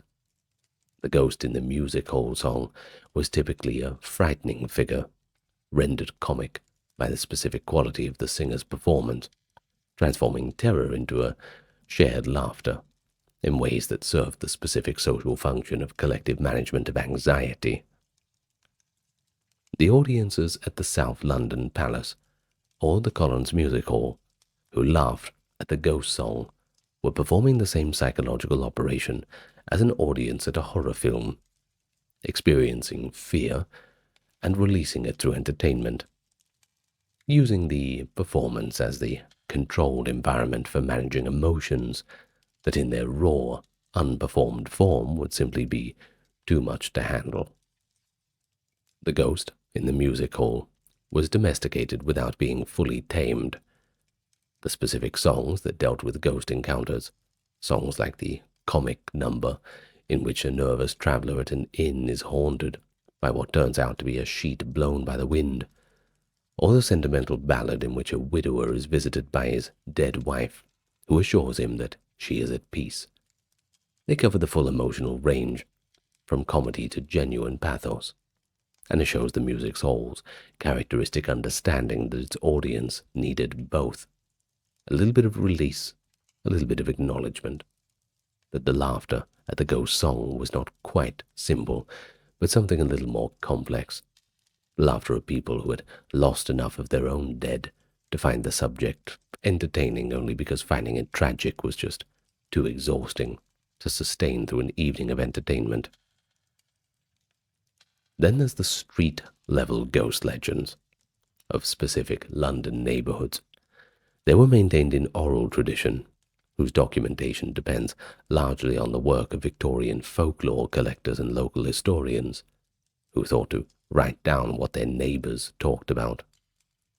The result is a patchwork record, more detailed in some districts than others, often filtered through the collecting sensibility of middle-class observers, who were simultaneously fascinated and patronizing about the beliefs that they were recording, but also substantial enough to give the sense of specific geographic distribution of ghost belief in Victorian London. Certain streets and locations accumulated hauntings over the course of a century. Bleeding Heart Yard in Holborn, whose name connected it to a legend of supernatural violence. Berkeley Square, where a specifically terrifying ghost was said to occupy the upper floors of number 50, and where at least 2 deaths were attributed to its malign influence. Then there's Cleopatra's Needle on the Embankment, whose installation in 1878 was accompanied immediately by reports of a laughing figure that appeared on the plinth at night, was eventually explained away as a product of Thames mist and gaslighting effects. The ghost legend in the Victorian city was as much part of the urban infrastructure as the water pipes and omnibus routes. Then there's the Cock Lane ghost of 1762, which is of course pre-Victorian but thoroughly embedded in the cultural memory. That deserves a bit of mention, because it established a template that the investigation of ghost claims would repeatedly encounter. The ghost that turned out to be a living person with a specific agenda. Sounds a little bit like Scooby-Doo, doesn't it? All ideas come from somewhere, of course. The Cock Lane ghost was a series of knocking and scratching noises in a house in Smithfield that were attributed to the ghost of a recently dead woman named Fanny Lyne. And, well, later, it was all shown to be a product of the daughter of the house, a child named Elizabeth Parsons, who was concealing a board and knocking it against her body under the bedclothes. The exposure of the Cock Lane ghost by a committee that included Dr. Samuel Johnson established in the cultural memory a specific story about ghost investigation. You have the credulous believers, the skeptical investigators, and the eventual revelation that it was a human after all. And the Victorian SPR's work would repeatedly be compared to by the skeptics who regarded all ghost investigations as essentially the same enterprise as the Cock Lane Inquiry. The autumn of 1888, the autumn of Jack the Ripper. It transformed the East End of London's ghost culture in ways that are still visible in the specific character of the Ripper mythology that has accumulated around Whitechapel and its streets, even hundreds of years, well, at least around 150 after the murders.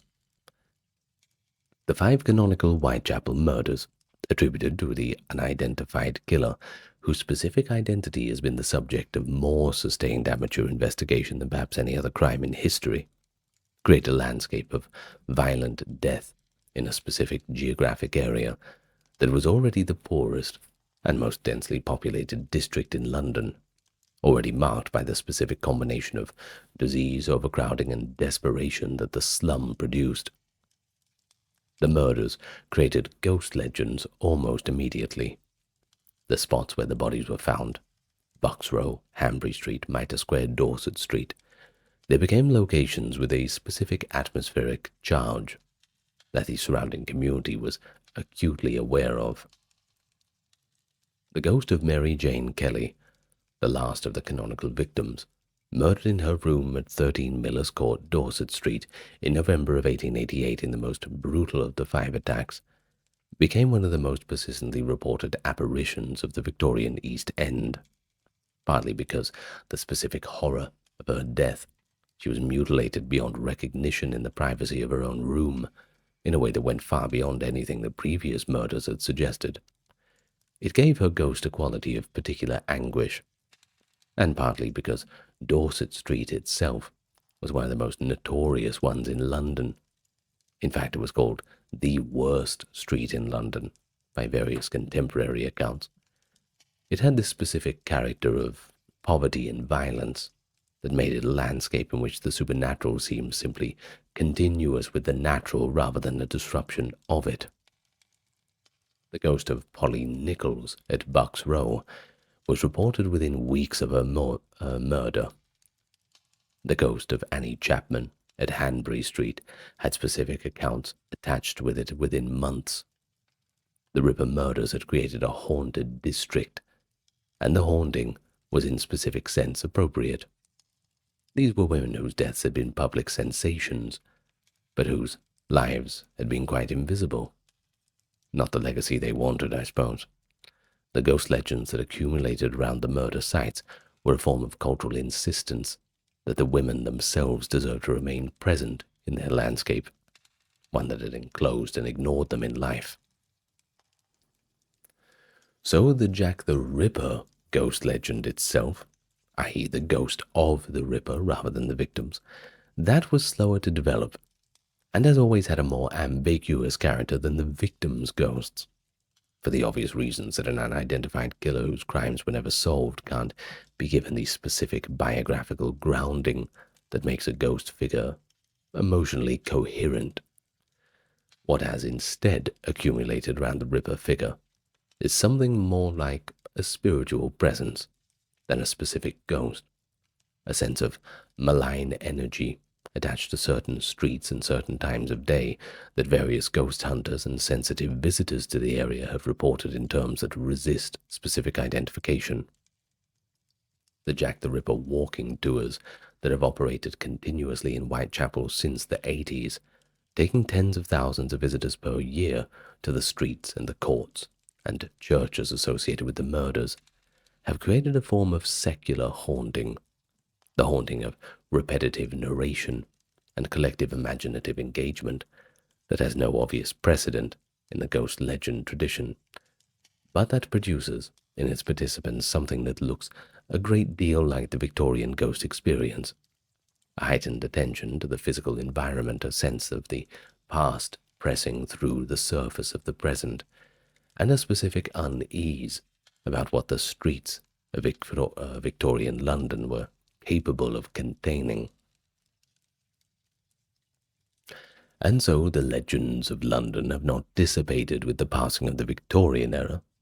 They've grown, elaborated, been investigated with increasingly sophisticated technology, and of course subject to the full range of modern analytical approaches: historical, psychological, neurological, sociological, without being fully confirmed or explained. The Highgate vampire panic of the 70s, which involved competing ghost hunters conducting unauthorized searches of the Highgate Cemetery for a vampire king they were convinced was preying on local residents, was specifically a modern phenomenon whose connection to the ghost tradition ran through the cemetery's Gothic aesthetic.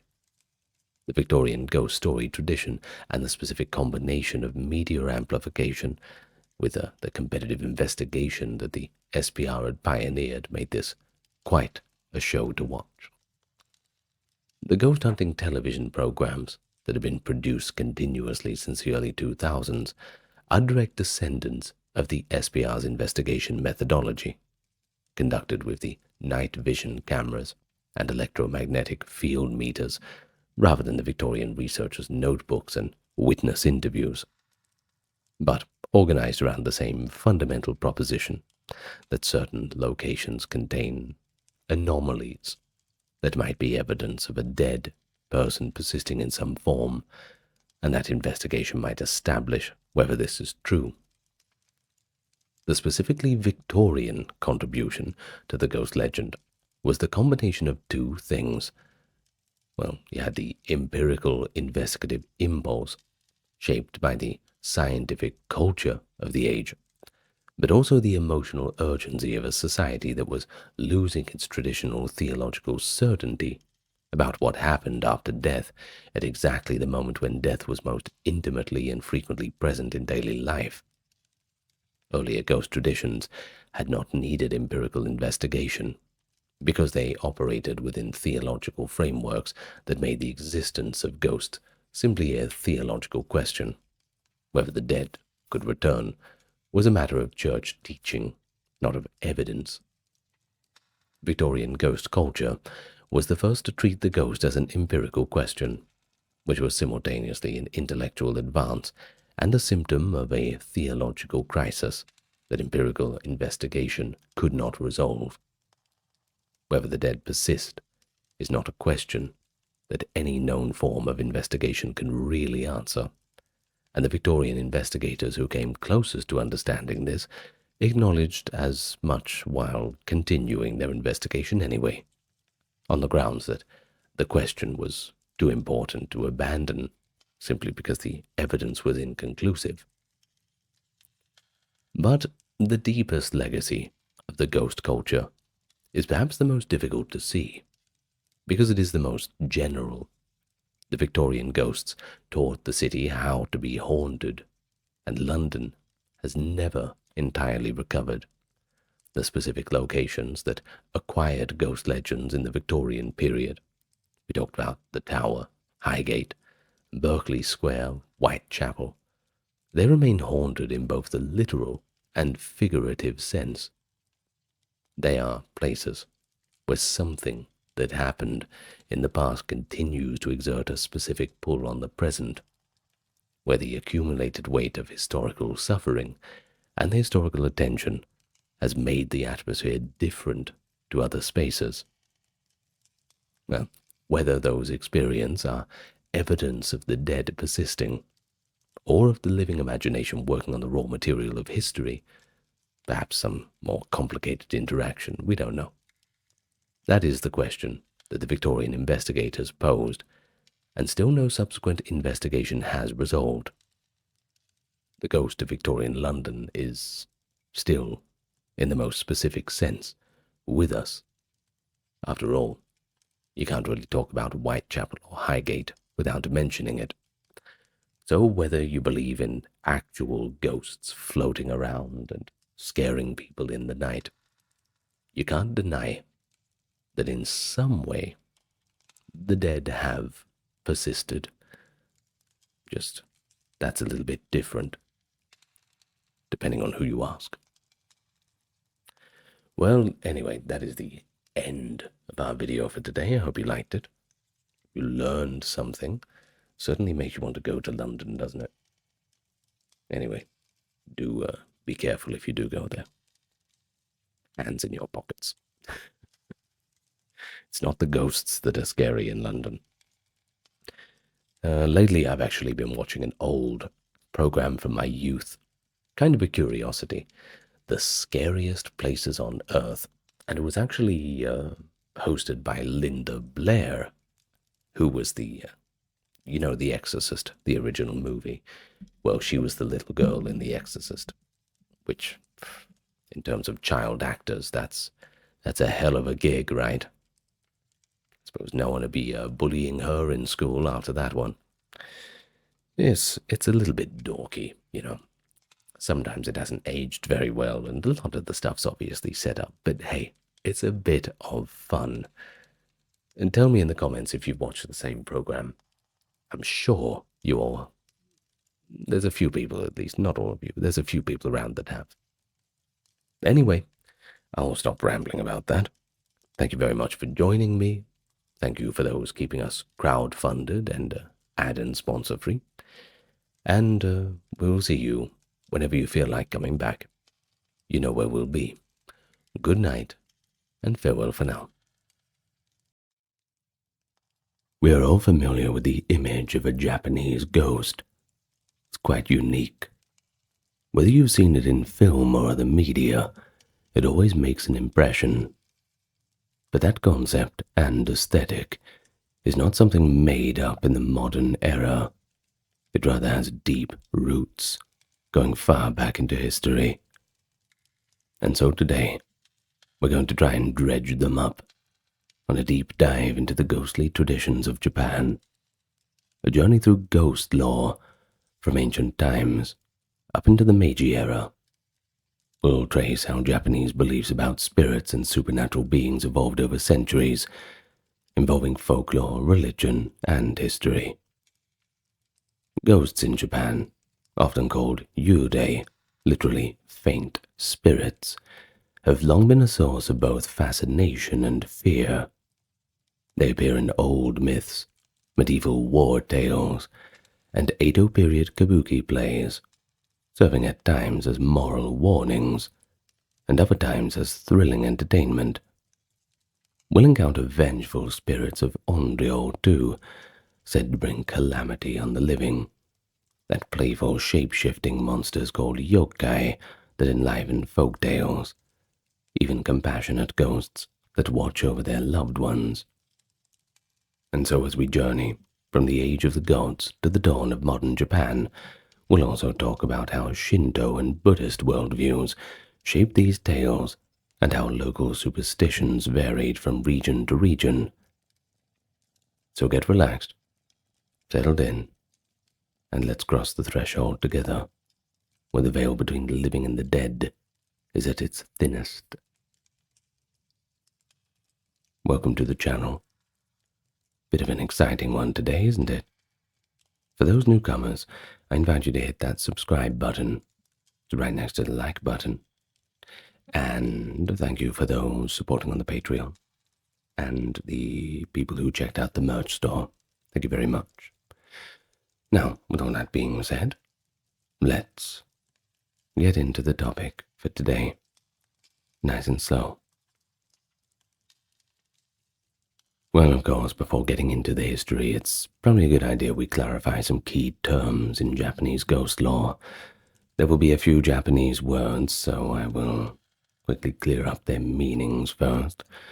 You're going to hear yurei a lot. It refers broadly to the spirit of a deceased person.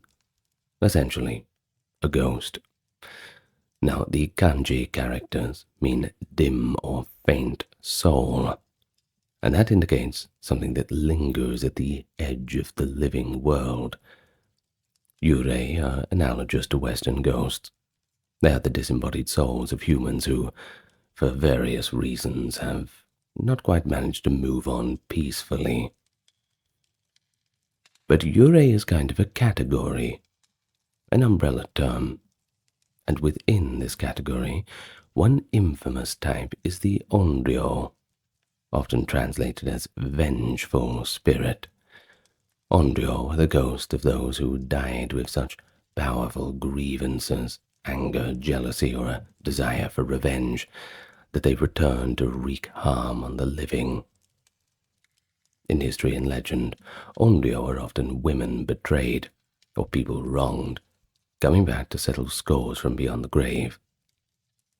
Well, we'll talk about some of them soon, from betrayed wives of Edo period tales to ancient nobles whose angry spirits were blamed for plagues and disasters. But it's not all bad news. Like I said, Yurei is that umbrella term. Yokai, they're a bit of a contrast. It's a broader term encompassing all sorts of supernatural creatures, and not just human ghosts. The word yokai can be rendered as strange apparition or mysterious calamity, and it includes monsters, goblins, spirits of various shapes, from shape-shifting foxes to one-eyed goblins. Yokai often originate in folklore, and may never have been human to begin with. They can be either scary or comical, dangerous or benign. The classic yokai include tengu, mountain goblins with long noses or beaks, kappa, water-dwelling imps, or even oni, demons or ogres.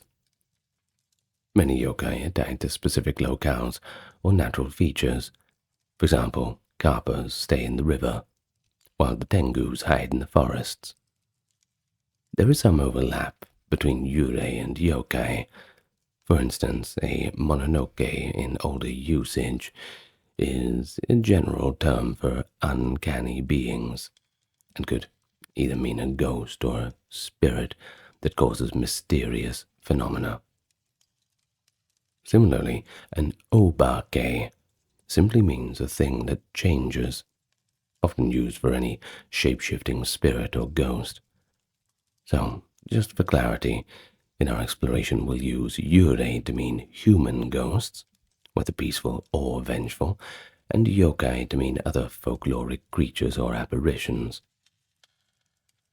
Another concept to note is the purpose or motivation often attributed to the ghosts. Folklore holds that yurei do not usually manifest aimlessly. They have a specific goal or unfinished business that binds them to the mortal world. In many tales, that purpose is driven by strong emotion, sorrow, hatred, duty, or love.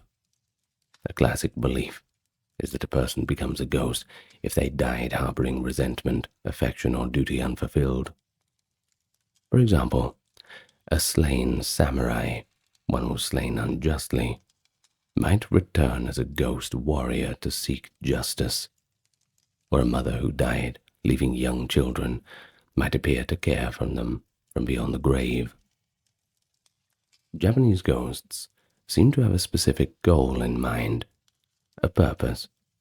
If they are seeking out some person somewhere, they will find them, no matter what. Which is a bit of a scary thought, but okay.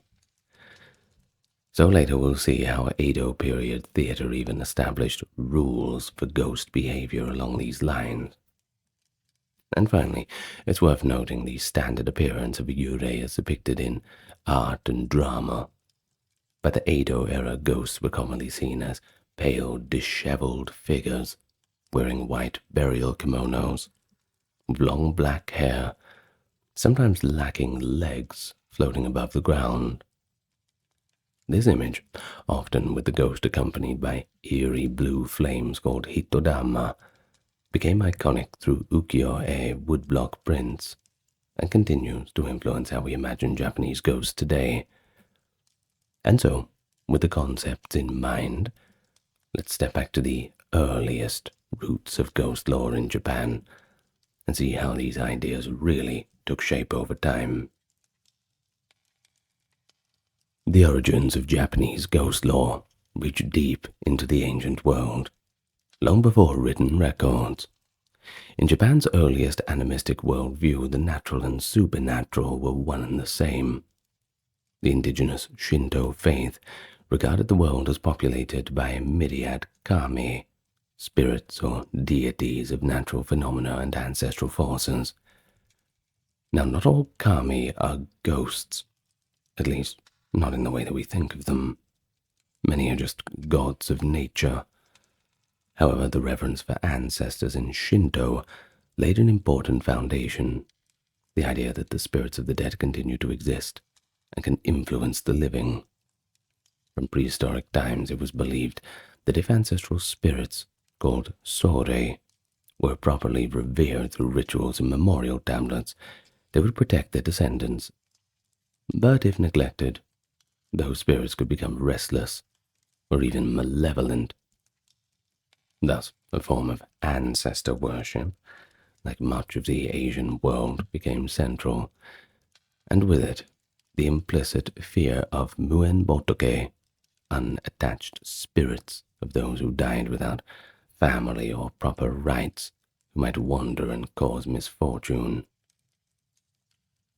By the time of Japan's first written records in the 8th century CE, we see clear concerns for caring for ancestral ghosts. In the Nara period, families conducted prayers and offered food at household altars to appease ancestral spirits and keep them at peace. A neglected spirit was thought to become a gaki, hungry ghost, as they call them, suffering in the afterlife and bringing suffering to its kin. This concept of a hungry ghost was reinforced by Buddhism, which had entered Japan in the 6th century. Buddhism brought with it a rich tapestry of ghost lore from China and India, including hells teeming with tormented spirits. The Buddhist cosmology described preta, beings doomed to ceaseless hunger and thirst due to their karma, a notion that merged with the local ideas of an unappeased dead. Thus, early on, Japanese saw certain ghostly apparitions as signs of a soul not properly guided or relieved through ritual. But there was a solution: devotions and sutra readings to send off the dead, a practice that continues in the Obon festival each summer, by the way, where lanterns are lit to guide ancestors back to the other world after their visit among the living. Interestingly, even indigenous minorities like the Ainu had their own ghostly beliefs that predate and parallel mainstream Japanese lore. The Ainu, who traditionally lived in Hokkaido and the north — Hokkaido is that big island up to the north, by the way — believed in spirits called takup, essentially ghostly doubles that embodied a person's dark or evil side, a yin to the yang. Think of it like that. A takup could leave the body during dreams, delivering messages from the dead or leading the person on a spiritual journey. But there was a risk. If the dreamer awoke before the spirit returned, the person might actually die, and nobody wants that. This idea that part of one's soul could detach and roam like an astral projection resonates with Japanese notions of the ikiryo, a living ghost. Ikiryo is a living person's spirit that temporarily leaves the body, often driven by intense emotions like jealousy. And as we'll see, such living spirits play a role in the classical tales of the Heian era. The Ainu takup belief underscores that the concept of the wandering soul was present in Japan from very early on, even outside of the imperial center. But one of the earliest recorded ghostly tales in Japan comes from the Kojiki, the record of ancient matters in 712 CE, a compilation of myths. Or are they? Well, it's up to interpretation, I suppose. But we'll keep calling them so. In this creation myth, after the goddess Izanami dies and descends to the land of the dead, her husband Izanagi goes to retrieve her. But he doesn't find what he thinks he'd find. She has in fact transformed into a rotting corpse in the darkness.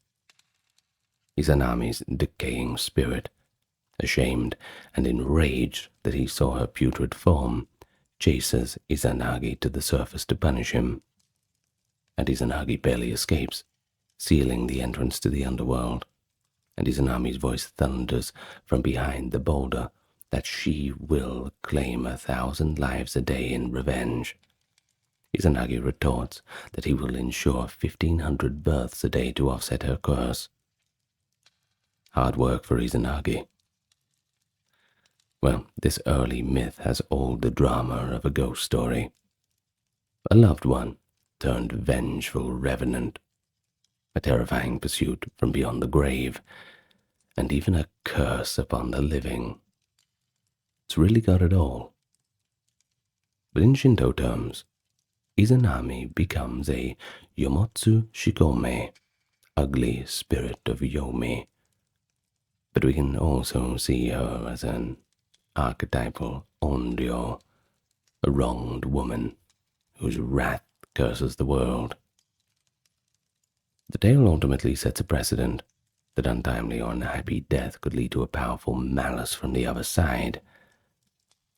But by the Heian period, the 8th to 12th centuries, these early beliefs had developed into more systematized lore of ghosts and spirits, to which is what we now turn to. But of course, even in ancient times, we see the basic threads of Japanese ghost lore, that deep respect and fear for ancestral spirits, need for proper rituals to prevent vengeful ghosts coming back, and the notion that strong emotions could tether a spirit in the living realm.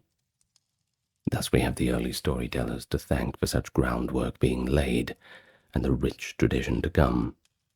1 foot in reverence, 1 foot in fear. In the Heian era, 794 to 1185, the culture of the imperial court in Kyoto gave rise to some of Japan's most enduring ghost lore. This was a time when belief in Onryo, vengeful spirits of the dead, became deeply ingrained in the aristocracy. The peaceful veneer of the Heian court concealed a very real fear of angered spirits. When disaster struck, fires, plagues, earthquakes, noble houses often suspected that the restless dead were to blame for it all. But perhaps the most famous example is the case of Sugawara no Michizane, a brilliant scholar and court official who died in exile in 903 after being falsely accused by rivals. Soon after Michizane's death, Kyoto was struck by calamities. Lightning hit the imperial palace, random fires broke out, and the capital was beset by epidemic disease. Of course, 1 + 1 = 2, doesn't it? And many believed that these were the wrathful acts of Michizane's Onryo, taking revenge on the regime that had wronged him. In response, the court took extraordinary measures to appease his spirit. They posthumously restored Michizane's titles, and in 947 even enshrined him as a god at Kitano Tenmangu Shrine in Kyoto. The once disgraced official was now worshipped as Tenjin, a deity of learning. Hopefully that will placate his angry ghost. Well, this pattern, a wronged soul causing chaos until appeased, became a template in Japanese history. Michizane's vengeful ghost, along with those of the rebel Taira no Masakodo and Emperor Sutoku, we'll talk about them soon, is remembered as one of the 3 great Onryo of Japan. But legends like these highlight a Heian belief that powerful people could become powerful ghosts. Another famous Onryo was one we just mentioned, Emperor Sutoku. Sutoku died in 1164 after a bitter conflict. The Hogen rebellion left him deposed and exiled. After his death, rumors spread that Sutoku had sworn to become a malevolent spirit. Indeed, in the decades following, warfare and disorder rocked the land. We're talking about the Heiji Rebellion and then the Genpei War, and many whispered that it was Sutoku's curse at work. In Ueda Akinari's later tale, Shiramine, the ghost of Sutoku laughingly claims credit for causing the wars and vows further vengeance. The fear of Sudoku's onryo was so intense that centuries later, during the Meiji era, the government actually absolved and reburied him with honors to calm any lingering spirit. Well, whether or not ghosts truly caused Kyoto's storms or Japan's wars, the Heian court certainly acted as if they did. But apart from the grand curses, the Heian period also internalized ghost beliefs in more intimate ways. Spirit possession was a common explanation for sudden illness or emotional outbursts, especially among the nobility. The classic novel The Tale of Genji from around 1008 features a famous episode where Prince Genji's wife, Aoi, becomes mysteriously ill. It is revealed later that she is possessed by the wandering spirit of a lady Rokujo, Genji's spurned former lover, whose jealousy unconsciously projected her soul out of her body. That's right, Genji's ex-girlfriend, coming back to haunt the new one. Now that's complicated. That's a real horror story. Well, in this story, Lady Rokujo's living ghost is so angry that it inadvertently kills Aoi. It's a haunting portrayal, that's for sure. Intense emotions, even in the living, could produce ghostly phenomena. It wasn't only the dead who could haunt you. Even the living could if their attachment or grudge was strong enough. Courts kept onmyoji, masters of yin-yang divination and exorcism, on hand to perform rites in cases of spirit possession. These court occultists would recite sutras or use talismans to expel evil spirits or pacify angry souls. Literature from the period, such as Nihon Ryoiki in 822, and later Setsuha collections, are filled with accounts of vengeful ghosts and successful exorcisms, reflecting an acceptance that the spirit world constantly intermingled with the living. Meanwhile, outside the palace halls, popular ghost stories in the Heian era began to circulate, some of which were eventually written down in collections, like the Tales of Times Now Past from the early 12th century. These tales give us a glimpse of how common folk and samurai of the times imagined ghosts. One eerie story from the Tales of Times Now Past tells of a samurai who leaves his faithful wife for another woman. After many years, he grows regretful and returns to his former home, finding his wife is still there, waiting and gentle, showing no anger at his betrayal. They spend the night together, the wife quietly forgiving. This is a fantasy, isn't it? But in the morning light, the samurai discovers that he had slept next to a decayed corpse, with nothing but bits of flesh clinging to bone wrapped in long black hair.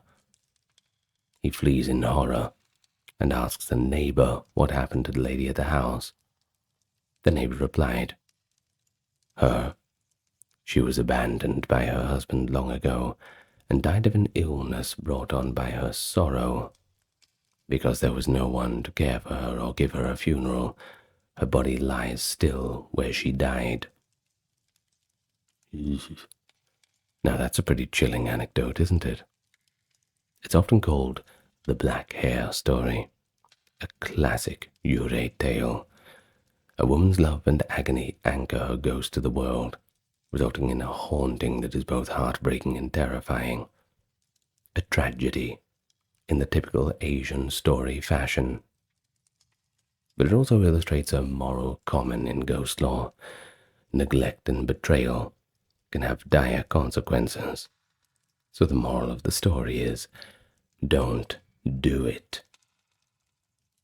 By the late Heian period, Japan was certainly no stranger to ghostly encounters. Whether among courtiers or commoners, the notion of goryo-e, ritual ceremonies to placate angry spirits, became institutionalized. Festivals were held to soothe the souls of those who died tragically or with resentment, in hopes of preventing supernatural retribution. We see here a fascinating dynamic. Ghosts were feared, but also respected. They were spiritually potent beings that one might appease with offerings or even elevate to divine status, in the case of Tenjin especially. The line between ghost and god could be a little blurry. A malicious ghost, once calmed, might actually become a pretty handy guardian. The Heian era thus left a dual legacy. On one hand, literary masterpieces like Genji and collections of Setsuha gave us enduring ghostly themes, as duty, jealousy, love beyond death. But on the other, religious practices established how to live with and even control the unseen forces of the deceased. These patterns continued into the medieval era. With the backdrop of samurai warfare, introduced new characters to the ghostly pantheon. The spirits of warriors and the ghosts born on the battlefield. And of course, that word battlefield leads us to a tumultuous era. Kamakura and the Muromachi periods between the 12th and 16th centuries, which saw Japan convulsed by brutal wars. And with wars comes a lot of dead people. And of course, restless warrior ghosts. The epic Heike Monogatari, which chronicles the Genpei War from 1180 to 85 between the Taira, the Heike, and the Minamoto clans, is imbued with a sense of the supernatural. After the Taira's clan's final defeat at the Battle of Dan-no-Ura in 1185, legend holds that the spirits of the drowned Taira warriors, including the child Emperor Antoku, lingered at the battle site. Fishermen in the Shimonseki Straits whispered that strange lights glimmered beneath the waves, the hitodama of the samurai, and that the crabs with shells patterned like samurai faces were transformed souls of the Heike. Such folklore gave rise to the haunting tale of Hoichi the Earless, popularized centuries later. A blind lute player is summoned night after night to perform the tale of the Heike for an audience of ghosts, until a priest saves him by writing holy sutras on Hoichi's body, all except for his ears, which the ghosts promptly rip off as the only visible part of him. This tale, retold in Lafcadio Hearn's Kaidan, highlights how warrior ghosts became a rich subject for storytelling, a mix of tragedy and terror, with the lingering desire of the dead to hear their story and be remembered. But beyond folklore, no theatre, that is N-O-H, for anyone who doesn't know the spelling, which developed in the 14th century elevated ghost stories to a more higher art form. Many No plays are essentially ghost narratives. A traveling monk encounters a mysterious stranger, often at a famous battlefield or grave, something like that. As the monk prays or listens, the stranger reveals that they are the ghost of someone, a warrior, nobleman, literary figure, doomed to an existence of suffering until their emotional burdens are resolved. In the No play Atsumori, for example, a monk meets the ghost of Taira no Atsumori, a young samurai killed in the Genpei War. Through the monk's prayers, Atsumori's spirit finds some release from its sorrow. No's restrained, elegant format belies the poignancy of these ghostly encounters. They are often about the pathos of the dead, the Buddhist idea that detachment causes spirits to remain earthbound. The stylized masks and dances of the No theatre provided a respectful, ritualized way to address the unsettled dead, and in a sense to invite them on stage to tell their stories one last time. That such plays were performed in the presence of shoguns and aristocrats indicates that belief in, or at least the dramatic power of ghosts, spanned all social classes. Amid the violence of the medieval era, many real historical figures became subjects of ghost lore. Earlier we mentioned Taira no Masakado, a 10th century rebel. After Masakado was beheaded for declaring himself emperor, legends say his decapitated head flew through the sky and landed in what is now Tokyo. There it became an object of superstitious fear. By the medieval period, Masakado was feared as an onryo capable of causing earthquake and fire. The Kamakura shogunate and later Edo authorities, Edo was the old name for Tokyo by the way, maintained a shrine at the site of Masakado's head to keep his spirit pacified. And that shrine still survives in central Tokyo to this day. Similarly, the aforementioned Emperor Sutoku became a character in medieval Setsuya tales. One story describes how Sutoku's spirit transformed into a great Tengu after death, reigning as a king of demons in the mountains, yet still nursing resentment against the imperial line. Medieval Buddhist tales, like Honen Shonin Eden, recount Sutoku's ghost appearing as a monstrous figure whose nails had grown into claws from centuries of grudging rage. While high literature and theatre often focused on elite ghosts, rural folklore in medieval times kept alive countless local ghost stories. We hear of Ubume, the ghost of a mother who died in childbirth, seen cradling a baby and seeking help for her child. Villagers in various provinces told of Jibakure, spirits bound to a specific location, such as a certain tree, rock, or old well, who would appear to a passerby. A 14th century anecdote from Nara, the speaking skull, for instance, tells of a kindly monk who finds a skull on the roadside and gives it a proper burial, only to be visited that night by the grateful ghost of the skull. And that's proof that not all ghosts were vengeful. This one just wanted to say thank you, and some sort, nothing more than just proper respect due to the dead. Well, this moral, that showing compassion even to a discarded spirit, can bring blessings, echoed Buddhist values, and was a common theme in Setsuya, anecdotal tales, that is, of the time. And so by the end of the medieval period, Japanese ghost lore had accumulated layers of complexity. There were the mighty onryo of nobles and warriors who had become almost cult figures.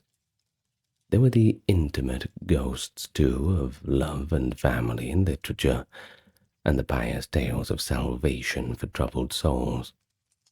They could be horrific or heartrending, instruments of cosmic justice or pitiful beings in need of salvation. And it's within this rich heritage that the stage is set for an explosion of ghost narratives in the peaceful Edo period to come, when Japan's fascination with the supernatural world would reach new heights of creativity.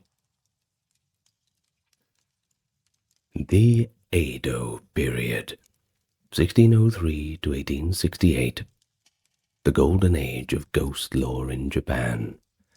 After centuries of civil war, the country entered a long span of relative peace and stability under the Tokugawa shogunate. With peace came prosperity, urban growth, and a thriving popular culture, and the public developed an insatiable appetite for ghost stories as entertainment. In a world without horror films or Halloween, the people of Edo, old Tokyo, found delight and a pretty safe thrill in swapping scary stories. Telling ghost stories became a favorite pastime, especially on those hot summer nights. It was said that a good ghost story could even help you cool off in the heat. During the Obon season in summer, the very time when spirits of the dead were believed to visit, crowds gathered for supernatural tales, finding a cathartic pleasure in being a little bit on edge. One popular parlor game of the Edo era was the gathering of 100 stories. The rules were simple. Friends would gather at night and light 100 candles. Each person in turn told a strange or ghostly tale, then blew out a candle. As the room grew progressively darker, the tension rose. It was said that when the last candle was extinguished after the 100th story, something supernatural, perhaps a ghost summoned by the stories, would actually appear in the darkened room. Now, the gathering of 100 stories was immensely popular in the 17th and 18th centuries. Whether people truly completed all 100 of the stories is pretty unclear, as that must have been quite a late night, I'm sure you can imagine. But numerous references in woodblock prints and literature suggest that the game was widely enjoyed. The game also had a direct impact on literature too. The demand for so many stories spurred writers to compile kaidan, collections of strange tales, so that participants would have some material. Writers traveled to the provinces, collecting local ghost lore to publish, feeding a boom in ghost story anthologies. Two famous collections from Edo are often cited. One is Ugetsu Monogatari, Tales of Moonlight and Rain in 1776, by Ueda Akinari, a set of 9 elegantly written ghost stories blending Chinese and Japanese motifs. And another is Mimi Bukuro, Ear Bag from 1810, compiled by Negishi Yasumori, a samurai official, which contained over 100 brief, uncanny tales reportedly heard during his travels. These works preserved a vast range of folklore, from yokai encounters in far-flung villages to true crime ghost tales in the city. It was in the Edo period that many of Japan's most famous ghost stories took their definitive form on page or stage. Edo's popular theater forms, kabuki, live-action theater, and bunraku, puppet theater, also embraced the supernatural. Ghost-themed plays became pretty big hits, especially in the sweltering summer months, when theaters would literally advertise them as chilling.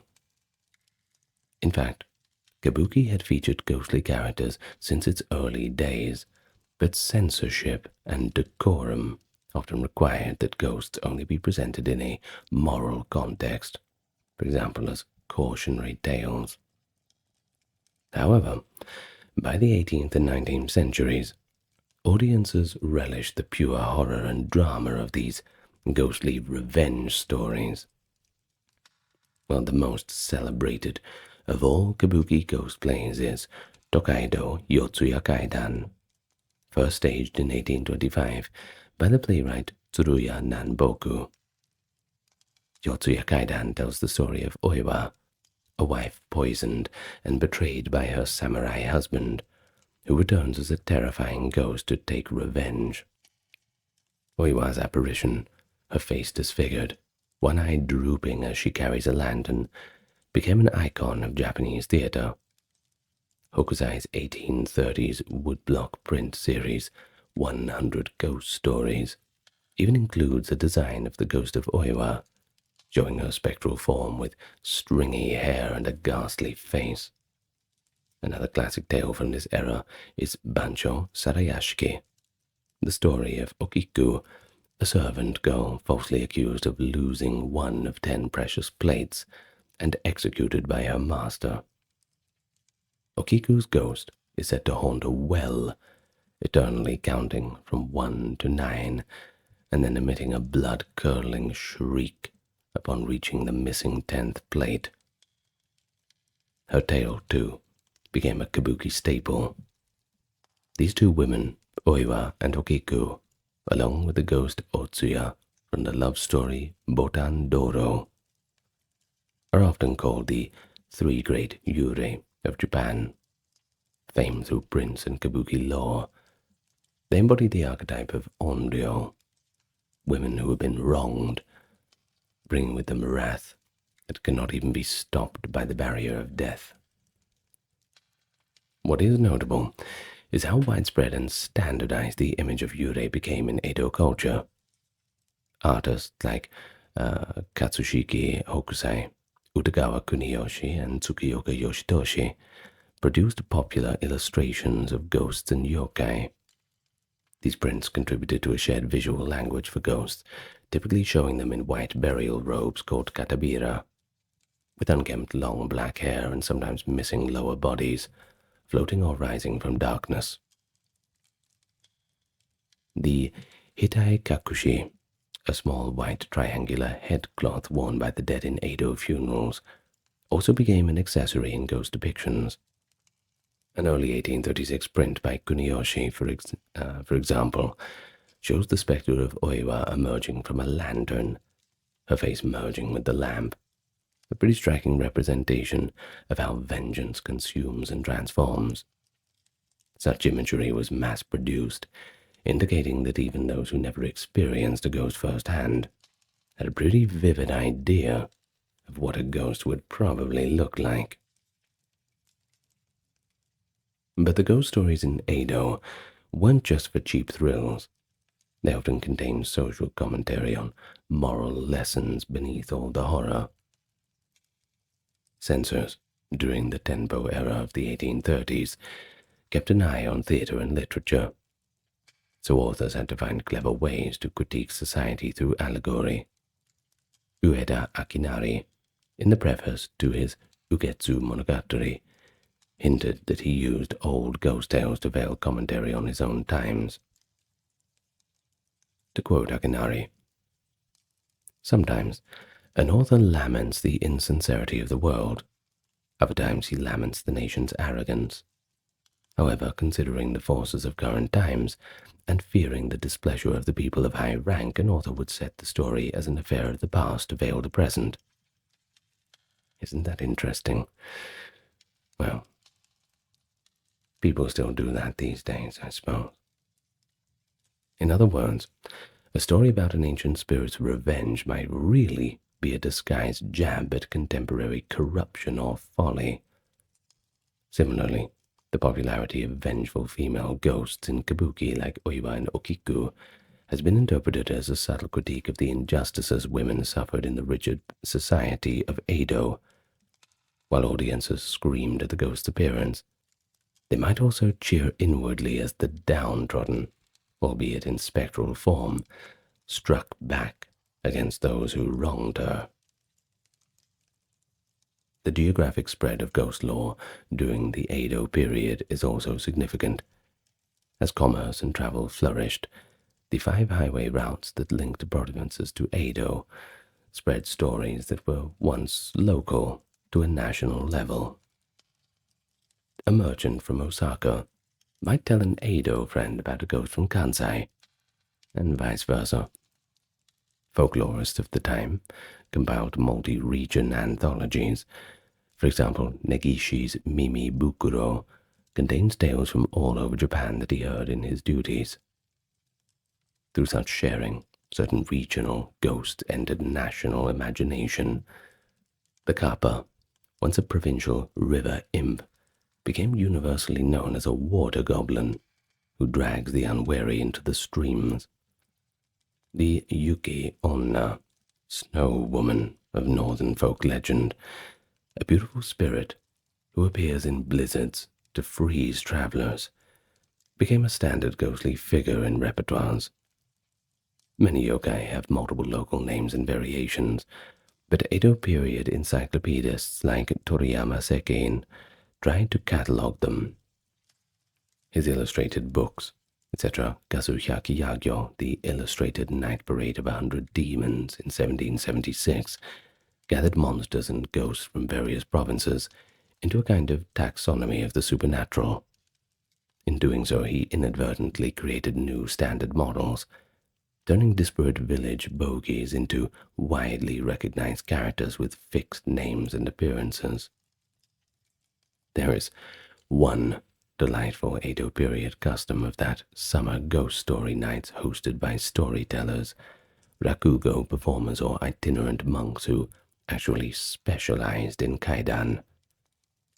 People would pay a small fee to hear a set of tales by candlelight. These oral performances kept the ancient oral tradition alive even as printing boomed, and they also spawned urban legends. For instance, the tale of Okiku's well in Edo was so famous that tourists would visit the supposed well site to see if they could hear Okiku's ghost counting plates. Similarly, actors and staff involved in staging Yotsuya Kaidan were known to visit Oiwa's grave in Tokyo to pay respects and ask the ghost permission, lest strange accidents befall the production. A ritual some say is observed even in modern times when Oiwa's story is adapted. While we have discussed the broad evolution of ghost lore, it's worth talking about some regional variations. Each locale has its own color to add to the ghostly tapestry, often influenced by climate, local religion, or historical events in that area. So let's start with northern Japan, the Tohoku region. With its long winters and rural villages, they nurtured their own tales of snow women, the Yuki Onna, who appear on blizzard nights. In Iwate Prefecture, the town of Tono became famous for its compendium of folk legends. The Tono Monogatari of 1910, collected by Yanagita Kunio just after the Meiji era. It all included many ghostly happenings, and one well-known Tono legend is the Zashiki Warashi, a ghost of a child that haunts old farmhouses. But far from frightening, it's usually a playful spirit bringing good luck to the home and its inhabitants, provided the family acknowledges it. Tohoku's tradition of Itako spirit mediums, often blind women who communicate with the dead, also speaks to the region's strong connection with ancestral spirits. People would visit Mount Osore in Aomori, a desolate volcanic spot thought to be a gateway to the afterlife, to have Itako channel the voices of their departed loved ones. This practice shows a regional persistence in viewing ghosts not as horror figures, but as family members to reconnect with, especially in communities that are less touched by modernity. The Kansai region, Kyoto, Osaka, Western Japan, contributed many historical ghost stories due to its long history as Japan's cultural center. Kyoto, the ancient capital, is replete with tales of ghostly nobles and monks. One famous Kyoto haunt is the Rokujo Gahara, a field where executions took place. It was long considered a locus of hungry ghosts. The nearby Toribeno and Adashino fields, where bodies were once left to the elements, also spawned stories of Hitodama seen at night. In the Chugoku region, the province of Izumo in Shimane Prefecture, known for its ancient Shinto shrine Izumo Taisha, had legends of yurei that were closely tied to Shinto mythology. For example, in Matsue, a castle town, local folklore spoke of a ghost samurai guarding a treasure, or a funayurei ship ghost that would appear on Lake Shinji demanding a lantern. Funayurei in coastal regions were ghosts who died at sea. Fishermen from Kyushu and Hokkaido had variations on this belief too, but a common theme was that funayurei would clamor aboard ships on foggy nights, asking for a ladle. If given one, the ghost would use it to float the boat. The trick was to hand it a ladle with no bottom, so it could never scoop water. This tale passed among seafarers from Okinawa to northern Honshu, and it shows how practical regional needs such as sea safety birthed ghost folklore with a moral: stay vigilant and stay clever. Far to the south, the Ryukyu Kingdom, which became Okinawa Prefecture, had a spiritual culture distinct from mainland Japan. Here, ancestor worship was and remains extremely strong. Every household maintains a family tomb and conducts rituals for the departed. Okinawan ghost lore includes the concept of mabui, spirit essence, A sudden shock could cause one's mabui to flee, requiring a ritual to call it back. Now that's not a ghost per se, but it shows how the spirit is thought to be somewhat separable, akin to the Ikkiryo idea. One unique Okinawan supernatural being is the Kijimuna, a mysterious and mischievous tree sprite, often depicted as a little red-headed boy. Kijimuna are said to live in banyan trees, and sometimes befriend or play pranks on fishermen. While not ghosts of the dead, they represent the Southern Isles tradition of yokai-like spirits rooted in nature. Also, Okinawan lore has many yurei tales with local flavor. For instance, the Akagachi ghost, a spirit of a drowned person, that lurks around water at night and cries out for help, luring people to a watery doom. It's reminiscent of the mainland Funuyure, but shaped by Okinawa's island geography. During the horrific Battle of Okinawa in 1945, beyond our main period, many civilians perished, and local people still speak today of wartime ghosts in former battle sites, showing how new ghost lore continually emerges from regional tragedies. Up north, Hokkaido's integration into Japanese folklore is relatively modern, mostly Meiji era onward, since it was populated by Ainu, and only heavily settled by the Japanese in the 19th century. Ainu ghost concepts, as mentioned, revolve around things like takup. The Ainu also feared tumor spirits, and certain evil entities could possess people, but their cosmology often involved appeasing animal spirits, the bear and the owl, rather than human ghosts.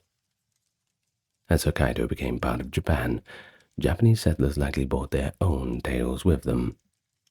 Thus, one finds Hokkaido versions of common stories, like adaptations of Okiku's Well or local haunted inns that were imported from Honshu. Lastly, within the regions, there could be urban-rural splits.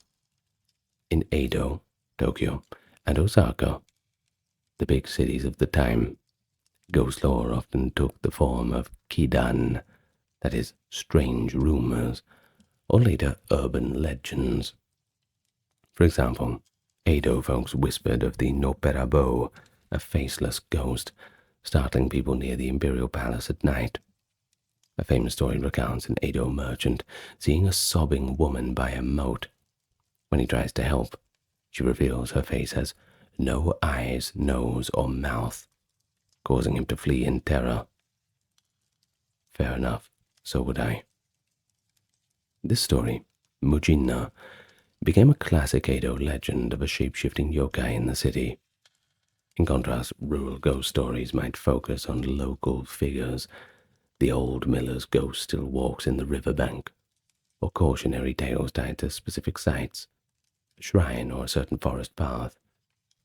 For instance, villagers in the Japanese Alps had tales of the Yamauba, a mountain witch who preys on travelers, clearly a product of remote wooded areas. Each village often had its own scary tale passed down, and that gives a rich local texture to the broader themes that we've discussed.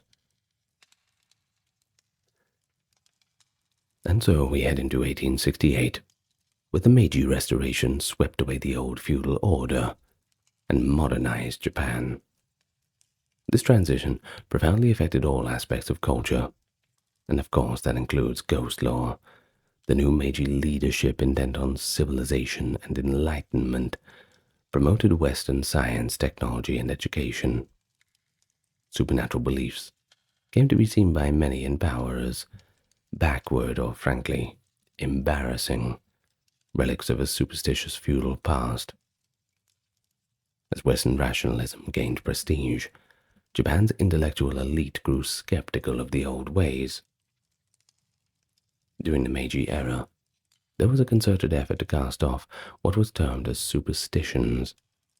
Ghosts, yokai, and old folk tales were often dumped into this category. Many scholars and educators insisted that such stories were fine for the ignorant or for children, but had no place in a modern nation. Publications of kaidan collections, which were so prolific in Edo times, were either waned off or relegated to niche presses. Indeed, some early Meiji writers openly criticized the popularity of ghost stories. They argued that indulging ghostly tales hindered progress, equating it with illiteracy or lack of scientific thinking, and government policies reflected the rationalist bent. For example, in 1873, the Japanese government temporarily banned performances of namahage, a New Year's ritual in Akita involving demon-like figures scaring children, as superstitious practices, though the ban was later lifted when the cultural value was recognized. Similarly, local festivals that placated spirits or yokai were sometimes discouraged in favor of more rational observances. The separation of Buddhism and Shinto in the early Meiji period, part of establishing state Shinto, also inadvertently reduced the syncretic folk practices that dealt with ghosts, like Buddhist prayer rites for ancestors. However, it's important that we note that ghost lore did not disappear among the general public.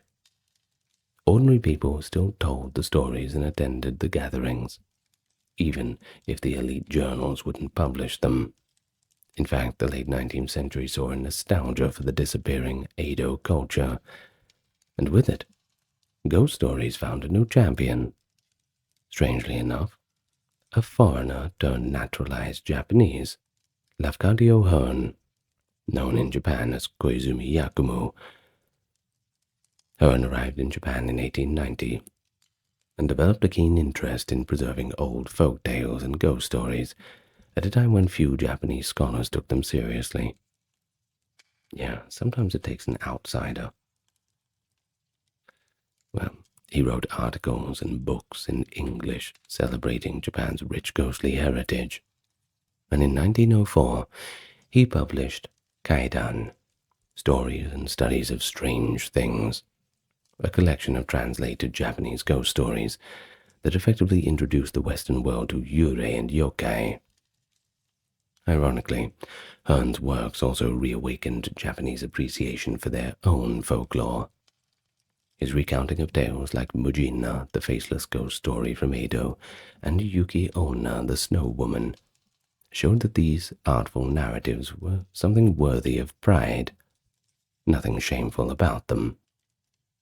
It's thanks to efforts like Hearn's that many Edo period ghost tales survived the rush toward modernization. Toward the end of the Meiji era and into the Taisho era, there was a kind of revival of interest among folklore. Native scholars like Yanagita Kunio began collecting and systematizing Japan's folk traditions, ghost lore included. Yanagita's foundational work in 1910, that is Tono Monogatari, and beyond, essentially saved countless local legends from oblivion. He and others established folklore studies as an academic field, legitimizing the study of peasant beliefs and oral traditions. Ghost stories thus entered universities, not as real supernatural accounts, but as cultural artifacts reflecting the psychology and values of the people. On the popular front, ghost stories adapted rather than vanished. The Meiji era saw the emergence of new media, newspapers, magazines, and eventually even cinema, which found new ways to talk about the ghost themes. For instance, ghost storytellers like the rakugo performer Sanyude Enjo adapted their acts into written literature. Enjo's written version of Botandoro in 1884 became the definitive text for that old tale of ghostly love.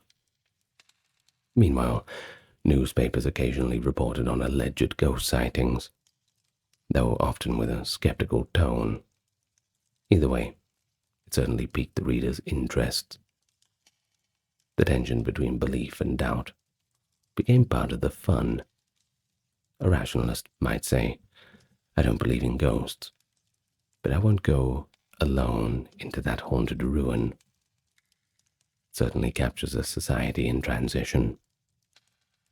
And by the end of the Meiji era, Japan had not purged its ghost. Far from it. They had been forced off the main stage for a time, but they found new life in different forms. Perhaps, in a way, coming back for vengeance. In fact, with the dawn of the 20th centuries, ghosts in Japan were poised to make a comeback in fiction and art, now as conscious cultural heritage and horror genres. Authors of the modern period, such as Izumi Kyoka and Akutagawa Ryunosuke, would write ghostly tales with fresh literary twists, and Kabuki's ghost plays would remain staples. All that groundwork, laid by the Meiji folklorists, ensured that the old stories would never really die. Somewhere in the dark, beneath Himeji Castle, there is a woman counting plates, 1 through 9, every night, but she never reaches 10, because the 10th plate is missing. It always was. And when the count fails, she screams. Her name is Okiku. She was a servant, murdered and thrown into a well about 400 years ago. And in the Japanese tradition, that is more than enough to produce an angry ghost. But what makes this story remarkable is not the story itself. It is how unremarkable it is. What I mean by that is, Japan has thousands of ghost stories just like this one. They're not weird curiosities or campfire tales. They emerge from a set of ideas about death that run through the entire culture. That the dead remain present, that violent or unresolved emotion at the moment of death leaves a residue in the physical world, and that places absorb what happens in them in ways that are not just metaphorical. In a lot of cultures, ghosts are rare exceptions, but in Japan they're predictable outcomes of specific conditions. And Japan has spent centuries developing the rituals, stories, and the frameworks for understanding exactly how and why the dead refuse to move on. Today we're going to have a look at the most haunted places in Japan, all the way from castles to forests and everything in between. So if you spend the next hour with me, we can meet a few ghosts. Anyway, before we get on to that, we are a crowd-funded channel here, which means no ads, no sponsors, no interruptions, none of that, which is good. And we can do this because we're supported by those on Patreon, YouTube memberships, and donations, merch store. All the links are in description and pinned comment if you want to see them. If not, give us a like, comment, and subscribe, and that really, really helps us out. Anyway, thank you in advance. Now that's all out of the way, let's begin. First up, we're going to begin with something quite, well, I think is quintessential in terms of spooky Japanese places, and that's Aokigahara, at the northwestern foot of Mount Fuji. It spreads across approximately 3,500 hectares of the Fuji volcanic zone, is the forest that the Japanese call Jukai, the Sea of Trees. From the air, the canopy of Aokigahara is dense enough to obscure the ground entirely. A green ocean rolling across the ancient lava flows of 864 CE's eruption of Mount Fuji that had formed its substrate. Inside the forest, the experience of the landscape is genuinely quite strange. The lava rock underfoot is uneven and deceptive, covered by a thin layer of soil and moss that disguises the contours.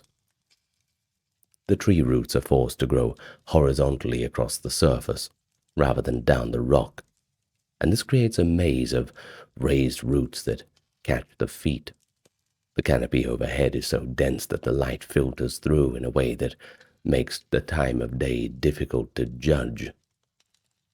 And the compasses, in many parts of the forest, simply won't work. The high iron content of the volcanic rock produces a magnetic anomaly that deflects compass needles, a fact which has contributed both to the forest's mystery and, in practical terms, to the number of people who have become lost there. Now, of course, you think about back in the days before we had the explanations in scientific terms for these things. If you're walking around in a forest and all of a sudden your compass needle starts spinning around on its own, well, of course, you'd certainly be thinking something was pulling the strings, right? Well, the pre-modern history of Aokigahara is interwoven with the practice of ubasute, ubasute, the alleged abandonment of elderly relatives in remote places when they could no longer contribute to the survival of the family during periods of famine, which is obviously terrible, but this is just the real world. Whether ubasute was actually practiced in Japan to any significant extent, that is contested. It's really hard to tell. No one was really putting their hand up to admit to it. It does appear in folklore and literature, including the 15th century no play Obasute, but the historical documentation of the practice is thin, and of course things like this are bound to be not widely talked about. But what is not contested is that the legend attached itself to Aokigahara with particular force, establishing the forest in the Japanese imagination as a place where the abandoned went to die, and where their spirits, the unmourned, unresolved, remained. The concept of muen botoke, spirits without ties to the living world, without family to perform memorial rites, or without connections that would give them a reason to move on, is central to the Japanese understanding of dangerous ghosts. And the Ubasute legend made Aokigahara a landscape preceded with exactly this type of spirit. Now, it's bad enough that this is what was happening before modern times, but modern times bring their own issues. The modern history of Aokigahara is dominated by different and more concrete forms of death, and the forest association with people going there to take their own lives is both genuine and, in the way it was amplified and transformed by media and literature, partly the product of that amplification. The writer, Seicho Matsumoto, published his novel Nami no To, Tower of Waves, in 1960, in which two lovers die in Aokigahara, and the romantic dimension of the novel's treatment of the forest's deaths attributed to a significant increase in the number of people who chose the location for taking the self-checkout line in subsequent years. Of course, I have to talk about these terms gently due to the YouTube's algorithm, so please forgive me. Now, a second book, a 1993 work by Wataru Tsurumi, describing various methods of taking one's own life and explicitly recommending Aokigahara as an ideal location to do so, accelerated the trend further. Of course, the Japanese government had to step in after a while. They stopped publishing statistics on deaths in the forest in 2011, partly as an attempt to reduce the association with this in the public mind. But the counts conducted by police and volunteer search groups have estimated between 70 and 100 bodies found every year in the forest. But the total is likely a lot higher. The specific phenomenology of being inside Aokigahara, that is the sensory experience of the forest, phenomenology, if you've not heard that word, new one for me, I'll admit, explains something about why it has accumulated its associations, independently of any ghostly or supernatural framework. You see, the forest is very, very quiet. The dense canopy and thick root network absorb sound in a way that creates an unusual environment. Voices carry strangely, and the normal ambient sounds of wildlife and wind are dampened. Visitors who have written about their experiences in the forest consistently describe a quality of silence that feels qualitatively different from the silence of other forests. It's more absolute, even has a kind of directionless quality.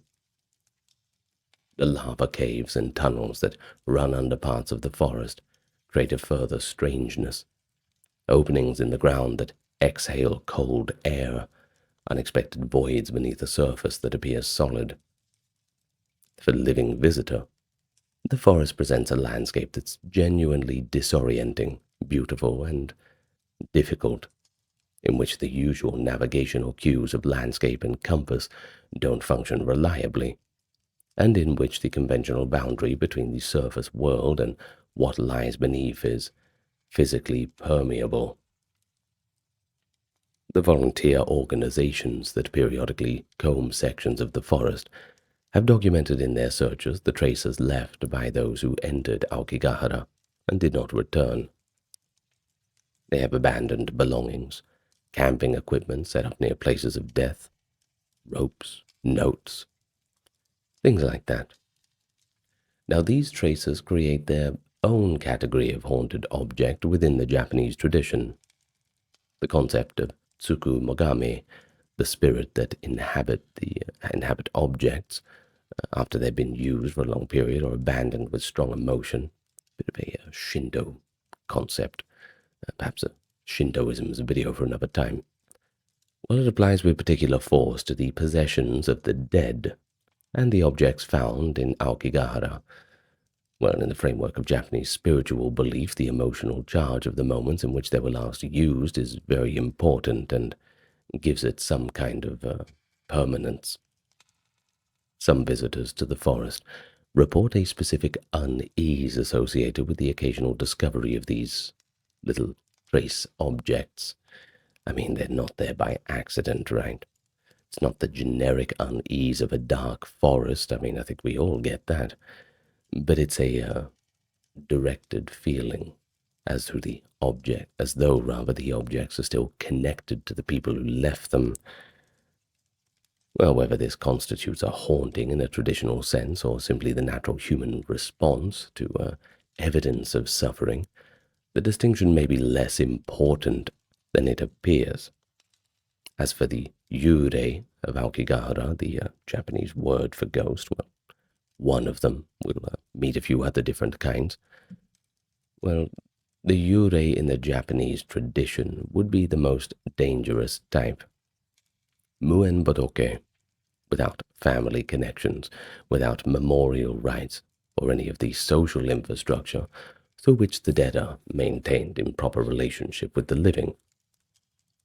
The volunteer groups that conduct annual searches of the forest for bodies perform, in a sense, the first step of a memorial process, that most of the dead in the forest have been denied, the recognition of the individual, the documentation of the death at the beginning of the process by which the dead can be acknowledged.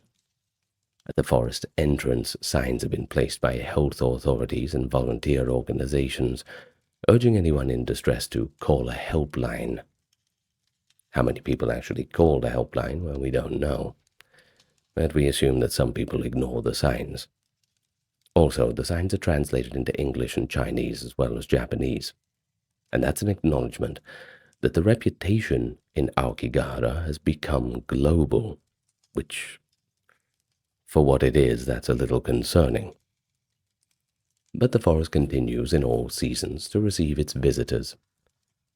Most come as tourists or researchers. Some come as nuisance streamers and certain YouTubers who made quite a joke of the whole situation a few years ago. You know who I'm talking about, but we don't need to harp on about that. But of course, some will walk in and never walk out.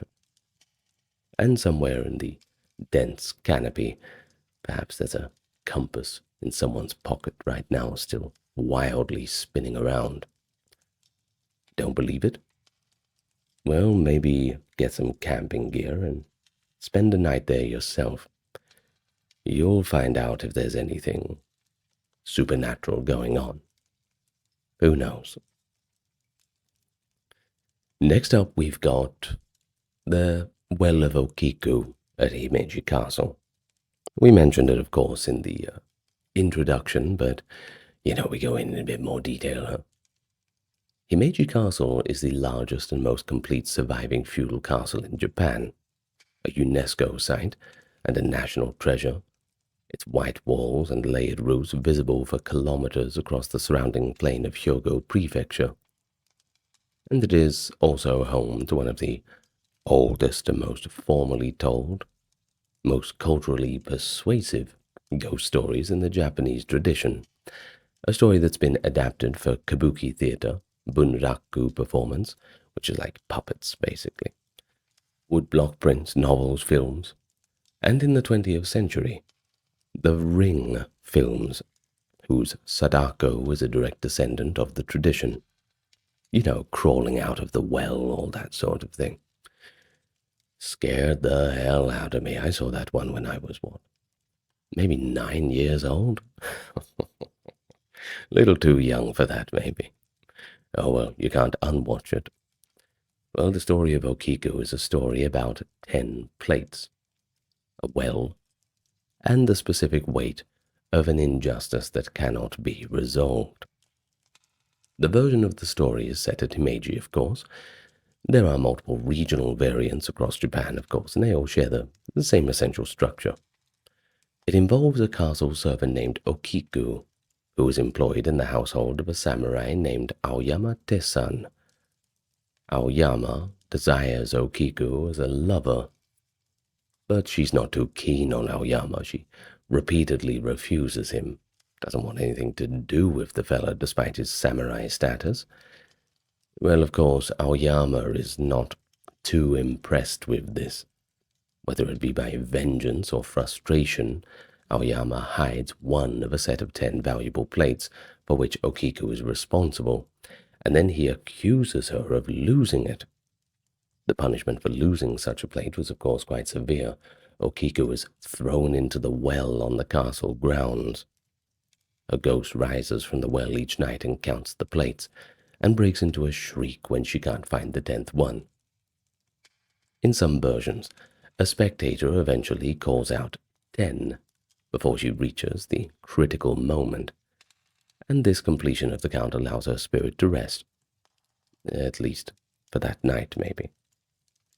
In others, the counting just goes on forever. The specific cultural significance of Okiku's story rests in what it exemplifies about the Japanese concept of onryo, the vengeful ghost.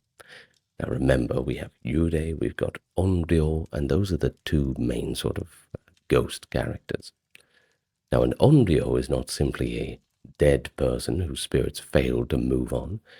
It's a dead person whose death involves justice, well, rather injustice, betrayal, or passionate emotion at such intensity that the emotion itself survives as an animating force.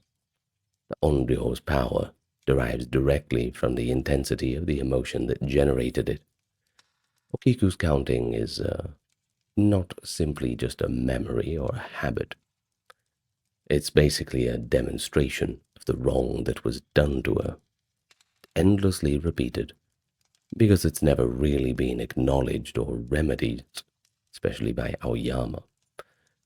One of the specific mechanics of the kabuki play Bancho Sarayashiki, which codified the Okiku story for the mass theatrical audiences in the Edo period, emphasized the injustice in careful detail, establishing the audience's sympathy for Okiku before her death and her haunting, so that the ghost's persistence is understood not as malevolence, but as a reasonable and perhaps even a just response to what was done to her. So the well at Himeji Castle, identified as Okiku's well, called Okiku Ido, is visible to visitors near the castle's keep, a stone-rimmed opening in the ground that is, by any physical measurement, just a well. That's all it is. It's just a well. Well, well, well. Now what makes it something more is the history of attention it's received and the story that's made it a specific named location rather than just an anonymous feature of the castle grounds. It's become this kind of tourist site within the tourist site, you know. The designation of a place as haunted in the Japanese tradition is not primarily about evidence of supernatural acts. It's about naming, acknowledgement, of recognizing that something significant happened there and that nothing was really resolved. The well is visited by thousands of tourists each year. The story of Okiku is invariably a part of any guided tour of the castle, and everybody looks forward to it.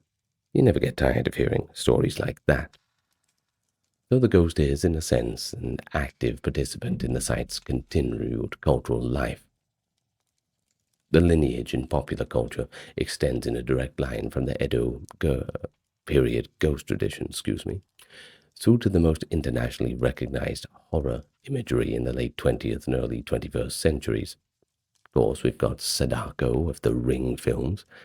She's not simply a general ghost, but she is the Okiku archetype, a wronged woman, the watery death, and the long black hair of the traditional yurei, along with that repetitive and unstoppable quality of the haunting.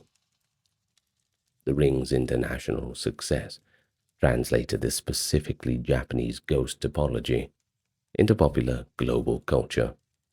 But the tradition it draws on is rooted in the moral aesthetic of the Bancho Sarashiki and the earlier folk traditions in which the play itself drew upon.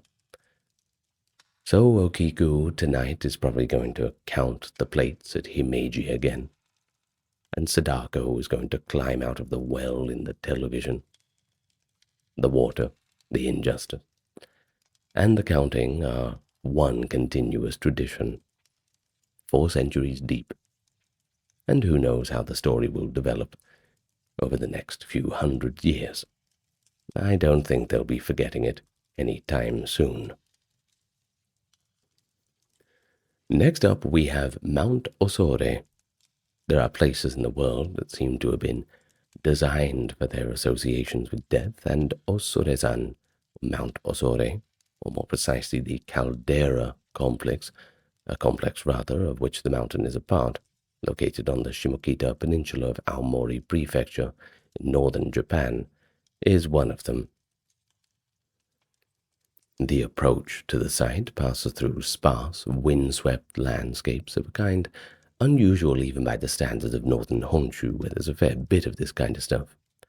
Birch forest thinning as the elevation increases, the air changing in quality before you can identify exactly how. And then the caldera opens before you, and what you see is simultaneously geological and theatrical. A landscape of sulphurous, grey and ochre earth, bare of vegetation, with fumaroles,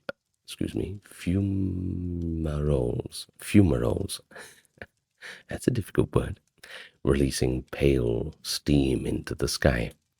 And at the center, the still, dark water of Lake Usuruyama. Now, the hydrogen sulfide that the fumaroles release smells of rotten eggs. It's not very nice at all. The ground in places is hot underfoot. The rivers that drain the caldera have been named by the Buddhist tradition that has tended this site since the 9th century, after the rivers of the afterlife. It is by any fair assessment one of the most otherworldly landscapes in Japan.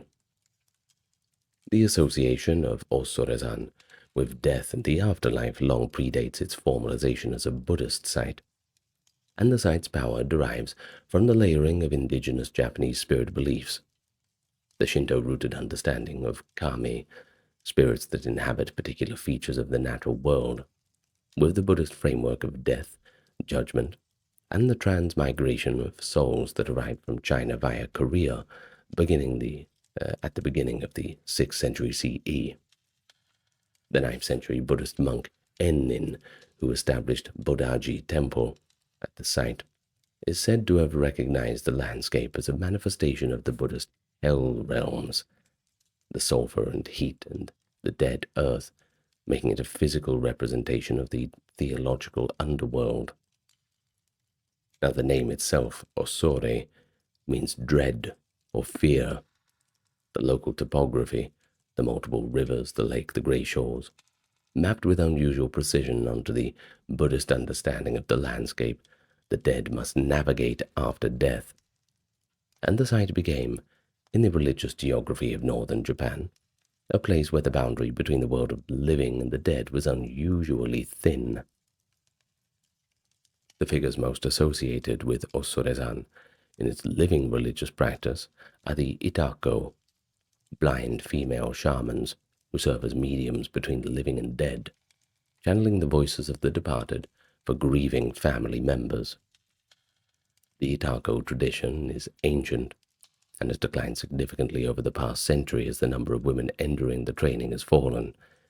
But the summer festival of Osorayama Taisai still brings Itako to the site, where they set up small booths around the temple complex and receive clients. Everyone's got to make a living, right? The consultation is called Kuchiose, mouth summoning.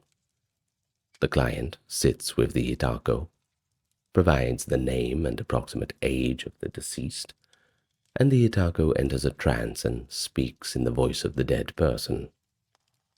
Observers who have documented these sessions report the Itako speak in different registers for different deceased, using vocabulary and speech patterns appropriate to the person's generation, gender, and social position, and that grieving family members often find the sessions profoundly consoling, regardless of any question about the literal truth of communication. The physical landscape of Osore-san serves as a stage for the ongoing drama of grief and memory that is conducted season by season by the living relatives of the dead.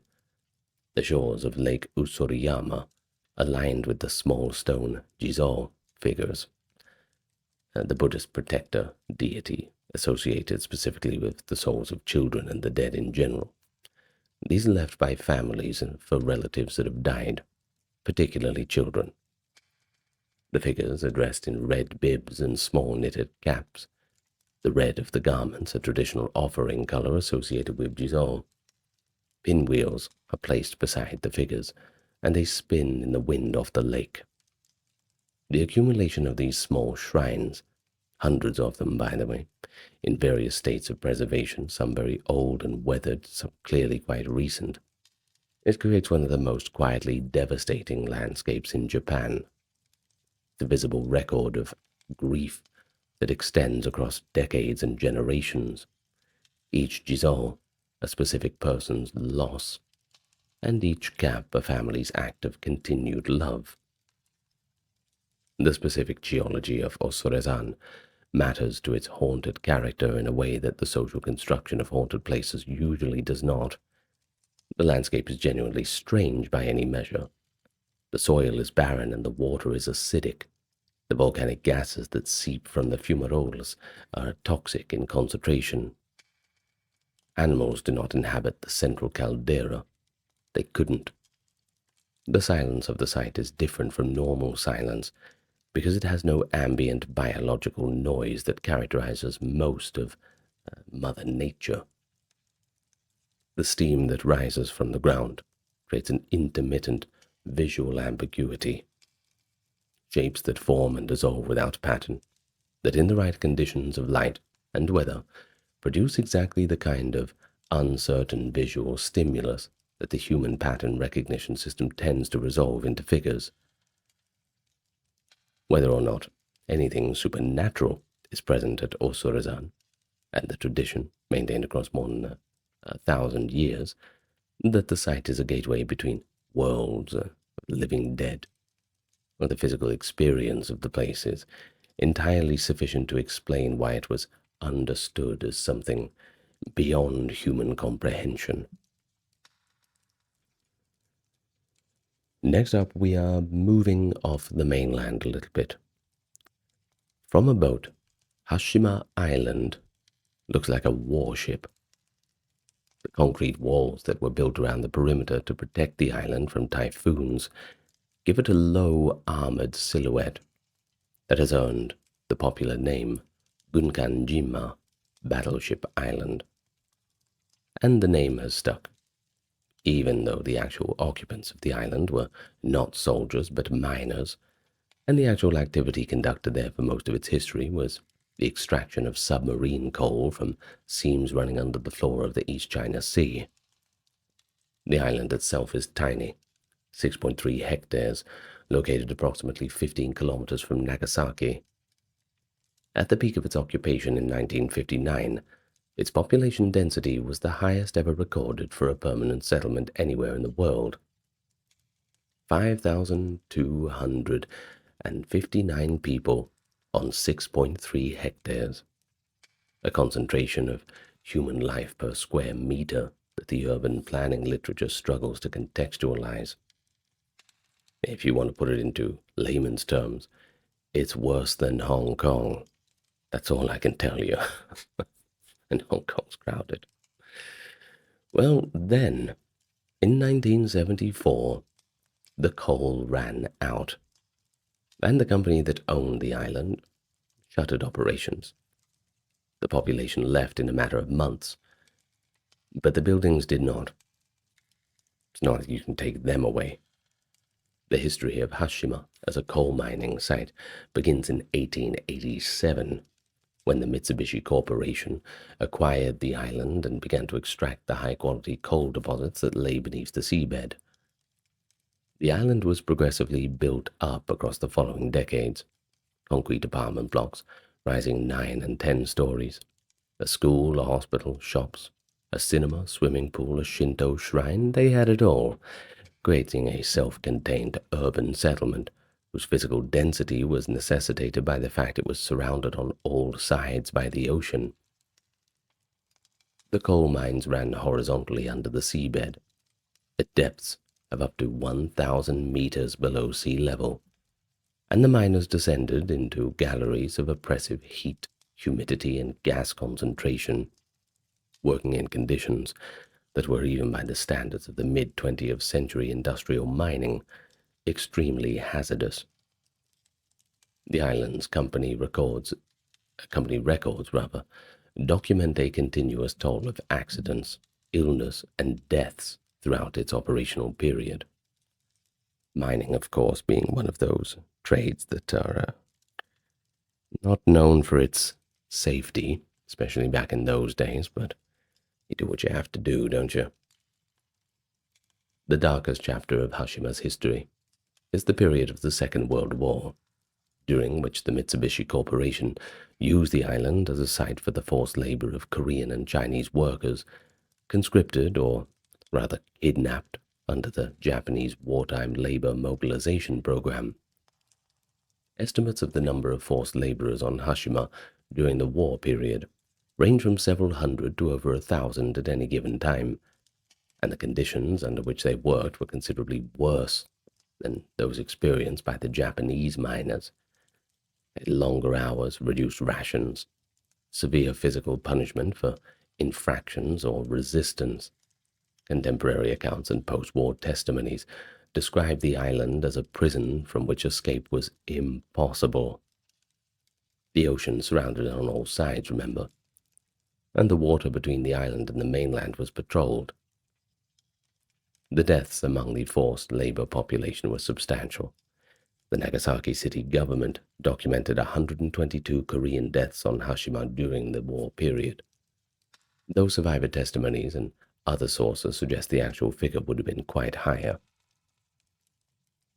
The abandonment of Hashima in 1974 left the structures intact, but exposed to the elements, and the subsequent decades of tropical storms, salt air, and the slow failure of concrete and steel have created a landscape of collapse and decay that photographers and documentary filmmakers have extensively documented. The buildings have deteriorated in ways that are simultaneously dramatic and precise. The shells remain standing, while the interiors have fallen through their floors, leaving open vertical shafts visible from outside through empty windows and frames. The vegetation that could not exist on the island when it was occupied, concrete having replaced all the soil, has begun to re-establish itself in the cracks and gutter deposits that 50 years of neglect have accumulated. The effect is of a city simultaneously arrested in 1974 and visibly aged since then, a place where the ordinary markers of time have been suspended, while biological decay has continued. The ghosts of Hashima, in the traditional Japanese belief, would be of a specific and especially troubling type. The forced laborers who died there without proper memorial rites, without family to observe their deaths, without any of the social and religious infrastructure that the Japanese tradition requires to allow the dead to transition appropriately from the world of the living. They are, by the framework of Japanese ghost belief, precisely the category of spirit most likely to become dangerous. The violently dead, the unjustly dead, and the unacknowledged dead. The UNESCO inscription of Hashima as part of the site's Japan's Meiji Industrial Revolution in 2015 generated significant controversy. South Korean representatives objected to the framing, which made no reference to the forced labor history, and the subsequent negotiations produced a Japanese commitment to measures to honor the memory of the victims, including information panels at the relevant sites. The adequacy of those measures itself has been contested, along with a lot of the other stuff that Japan did in the Second World War. In the meantime, the island receives tourists on guided boats that circle the perimeter, and the concrete walls that give it the silhouette of a battleship continue to slowly erode into the sea. And that erosion is just going to keep going. One day it'll all be gone. So you may as well go while you have the opportunity. Well, next up we're going to remain in the modern era. The Battle of Okinawa, fought between April and June of 1945, was the largest amphibious assault in the Pacific theater of the Second World War, and also one of the most catastrophic concentrations of violent death in a geographically bounded area that the conflict produced. Now, the statistics are pretty bad. Approximately 110,000 Japanese military personnel killed, approximately 12,000 American military personnel killed, and the number that haunts the island the most, between 100 and 150,000 Okinawan civilian deaths, representing roughly a quarter of the island's pre-war population. Many of the civilian deaths occurred in conditions of extreme violence in the final weeks of the battle, when the Japanese military's defensive strategy, which made use of extensive networks of tunnels and caves in the limestone karst of southern Okinawa, drove the conflict literally underground. The caves and tunnels of southern Okinawa are the physical containers of a density of violent death for which the Japanese concept of tatari seems to those who apply that framework entirely appropriate. And just quickly, tatari is kind of like the supernatural punishment or curse that arises from a deeply wrongful death. The Himeyuri Peace Museum and the adjacent cave system that was its origin point are among the most visited and most affecting of Okinawa's battle sites. The Himeyuri, the name literally means princess lily, by the way, princess being Hime, and refers to the combined student bodies of two girls' schools, were a group of 240 students and teachers who were mobilized in the final year of the war to serve as nurses in the Japanese military field hospitals in the cave systems of southern Okinawa. The girls, aged between 15 and 19, had been students. They found themselves amid the most extreme combat conditions of the Pacific War, tending to the catastrophically wounded in caves without adequate medical supplies, under periodic gas attack, and with minimal food or water. In the final days of the battle, the military hospitals were dissolved, and the students essentially got abandoned. Of the 240 who served, 136 of them died, some killed by American fire, some by Japanese fire, but many taking their own lives by grenade when the situation became hopeless. The Himeuri Monument and Cave Monument and Cave mark the location of one of the field hospitals, and it's one of the most intensely emotional sites in Japan, visited by hundreds of thousands of people annually. The broader landscape of southern Okinawa contains dozens of sites where the specific horror of the battle's final phase is inscribed in the landscape.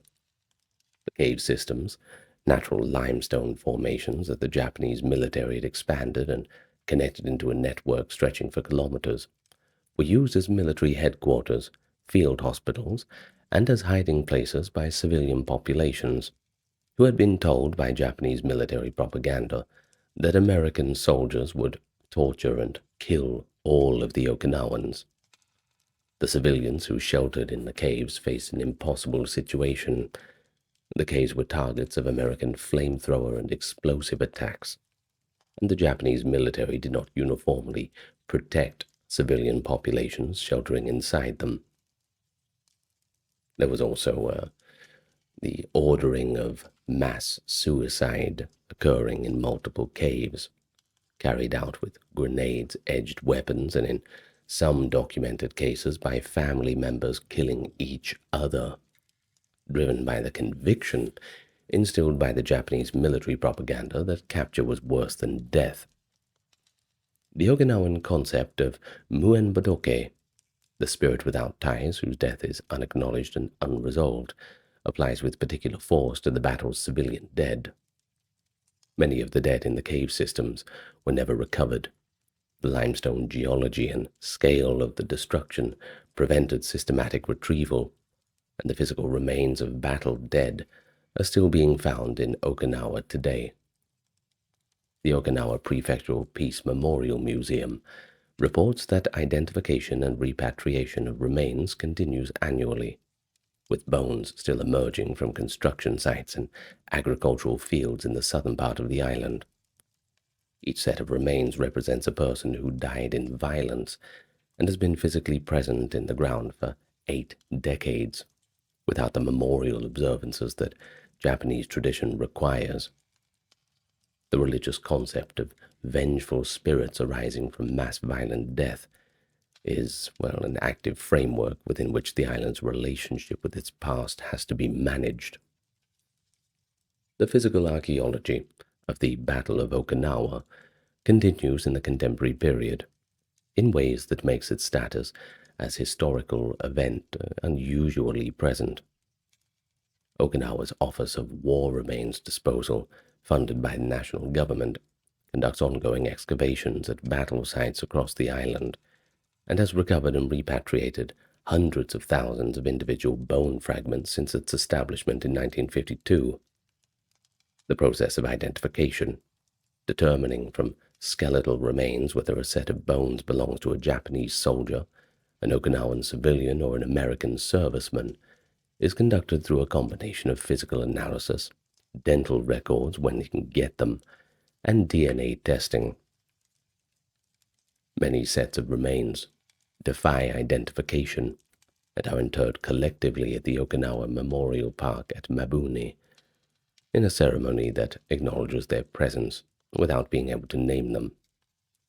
The sheer scale of this ongoing recovery operation, 70 years after the battle, communicates something about the concentration and nature of the violence that occurred there that any historical account, however detailed, struggles to convey at the same register of immediacy.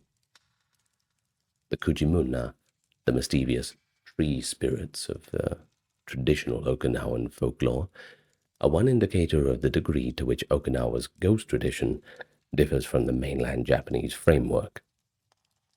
It reflects the island's distinct cultural history as the Ryukyu Kingdom before its annexation by Japan in 1879. Do remember, the Okinawans As far as I can tell, they see themselves as different to the mainland Japanese. And if you ask them where they're from, they'll say, I'm from Okinawa. I'm Okinawan. At least the more patriotic ones. But the battle has overlaid this indigenous tradition with the more recent and more massive set of haunted associations that operate within both the mainland Japanese and specifically Okinawan frameworks at the same time. The cave systems of southern Okinawa are not simply tourist sites or historical monuments. They have become places where the air still contains, in the understanding of the people who grew up knowing their history, the presence of those who died. Prayers are offered, incense is burned, and ultimately life has to go on. But the religious infrastructure of memorial is maintained with an intensity that reflects the unresolved scale of what happened there. Next up we have the Yoshiwara, the licensed pleasure district of Edo, the city that is now Tokyo. And from its establishment in 1618 until the abolition of licensed prostitution in 1958, it was one of the most densely inhabited and most carefully regulated sites of commercial sex industries in the history of the world. At its peak in the Edo period, the Yoshiwara enclosed within its moated and gated perimeter several thousand women, organized in a hierarchy of status and price that extended from the highest-ranking oiran, courtesans whose cultural accomplishments and aesthetic refinement made them figures of genuine celebrity, to the cheapest and more exploited workers in the district's low-level establishments. The Yoshiwara was a place of pleasure, art, fashion, and of extraordinary suffering, and the women who died within it, from disease, exhaustion, and the specific violence that attaches to the commodification of human bodies, were disposed of it in ways that left their ghosts in the Japanese understanding without the social infrastructure necessary for proper transition.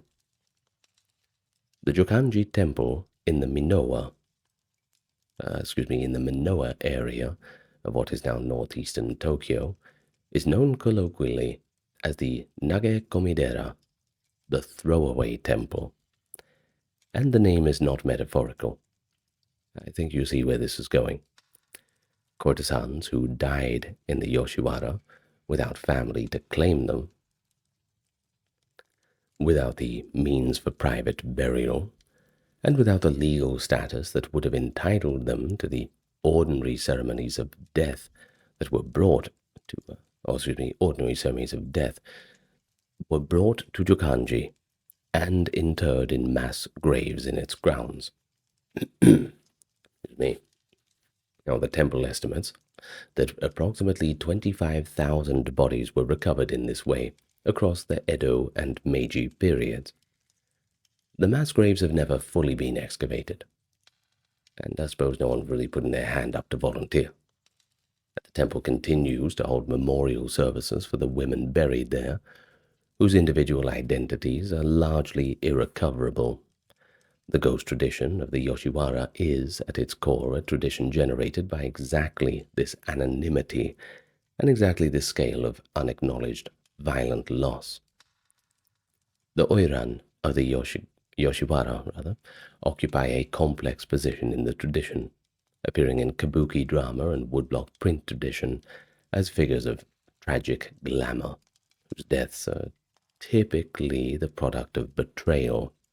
The man who promised to buy out her contract and failed to appear, the daimyo who loved her and then married according to family expectations instead, or maybe the patron who withdrew his financial support when she got a little bit old and her beauty faded. He found some new young thing to get with. The onryo of the Yoshiwara is always beautiful, always wronged, and always dangerous. And the visual tradition of the Yoshiwara ghost is so thoroughly embedded in the Japanese ghost aesthetic that it's difficult now to see it as historically specific. But it is. It really is It reflects the specific social conditions of the Yoshiwara, the specific categories of wrong that occurred there, and the specific emotional logic that the Japanese tradition uses to explain why the dead became ghosts in the first place. The Otori shrine within the former Yoshiwara district holds an annual ceremony for the spirits of the courtesans who died without memorial, and the Yoshiwara Benzaiten shrine was maintained by the district's establishment as a collective act of propitiation toward the supernatural forces associated with the trade that involved, understood to, of everyone involved rather, understood to carry significant moral and spiritual risk along with it. We also mentioned that concept of Tatari. Remember, that's the curse or the supernatural punishment arising from the disregard of the dead. Well, that was an important part of it. The memorial services, shrines, and specific religious institutions dedicated to the women of the Yoshiwara were not expressions of sentiment toward people whose lives were the district's economic structure, but they were more practical precautions in this spiritual sense. You can't just leave ghosts wandering around unacknowledged. The present-day neighborhood of Senzoku in Asakusa bears little obvious resemblance to the Yoshiwara that preceded it, but the old district's geography is still legible if you know where to look. There's an irregular street pattern that reflects the winding of the old moat, the specific placement of temples and shrines that serve the district population. The Jokanji temple sitting quietly among residential streets with its mass graves beneath the surface. The ghost tradition of the Yoshiwara is more than just historical. It really is an active element of this neighborhood's relationship with the past. And like everything else, I don't think they're going to be forgetting that anytime soon. Next up, we have the village of Inunaki, Dog's Cry. It does not exist in the form which it is described in the legend, and has not existed in that form at any point in documented history, which makes it simultaneously the most widely circulated and the most thoroughly fictional of Japan's haunted places.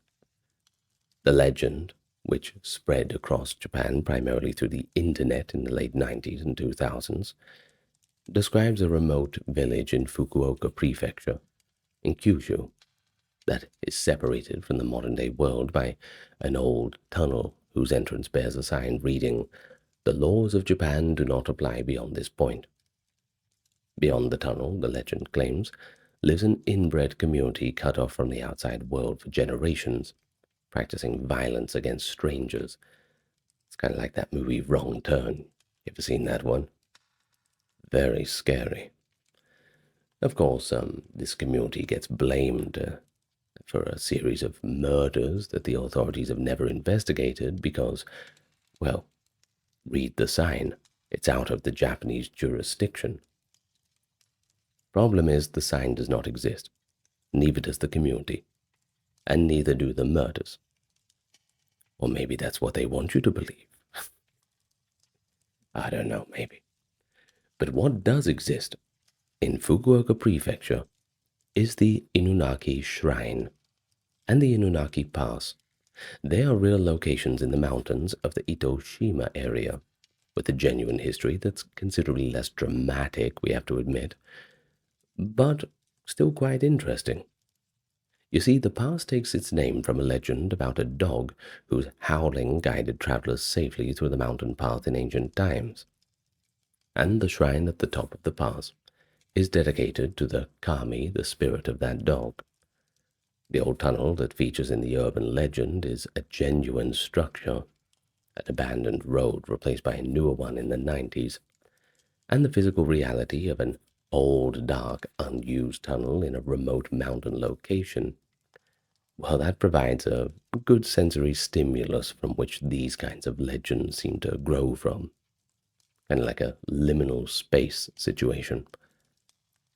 Urban legend scholars studying Inunaki have documented how specific, verifiable physical features of the location are incorporated into the narrative structure of the legend and presented as evidence of its supernatural claims.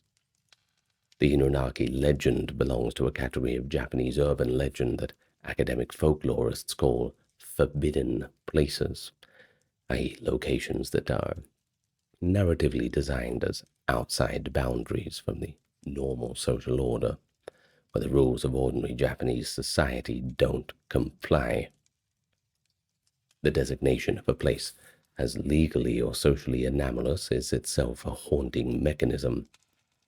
It creates a category of space that is simultaneously Japanese and un-Japanese, familiar in its physical features and alien in its claimed social order. The proliferation of this type of legend in the Internet era shows both the increased connectivity that allows regional legends to become nationally circulated and the specific anxieties of late 20th century Japanese society about the relationship between the ordered surface of social life and what might lurk beneath it. Japan's reputation as a highly ordered, rule-governed society creates a specific category of dread associated with places where that order has broken down. The relationship between the fictional Inunaki legend and the real Inunaki pass is a compressed case study in how haunted places are made. The real location, a mountain pass with a genuine folklore history, an abandoned tunnel and remote atmosphere, acquires a fictional narrative whose connection to the physical reality is minimal, but whose use of the physical location's genuine features gives it a referential solidity that purely invented settings seem to lack. The legend then circulates primarily among people who have not visited the location, who encounter it through the internet transmission, and for whom the gap between the story and the physical reality is invisible. Some visitors then travel to the location specifically to experience the legend, and their accounts of visiting, which typically document the genuine atmosphere of the old tunnel without encountering the fictional village, contribute further layers to that circulating narrative. The haunted place is a collaborative fiction. We can say that for sure. But the collaboration includes the physical landscape, whose genuine features do a lot of heavy lifting in making the story believable. Now, the murdered people, the inbred villagers, the extra legal zone of the Inunaki legend, they are distanced from the old tradition, a kind of contemporary genre of horror. And it shows how Japan's haunted landscapes got reshaped in the internet era. And there was quite a big culture of that, I remember in the 2000s. Yes, quite a big culture of that. The traditional ghost required specific conditions, and the resulting haunting was intelligible within a moral and religious framework.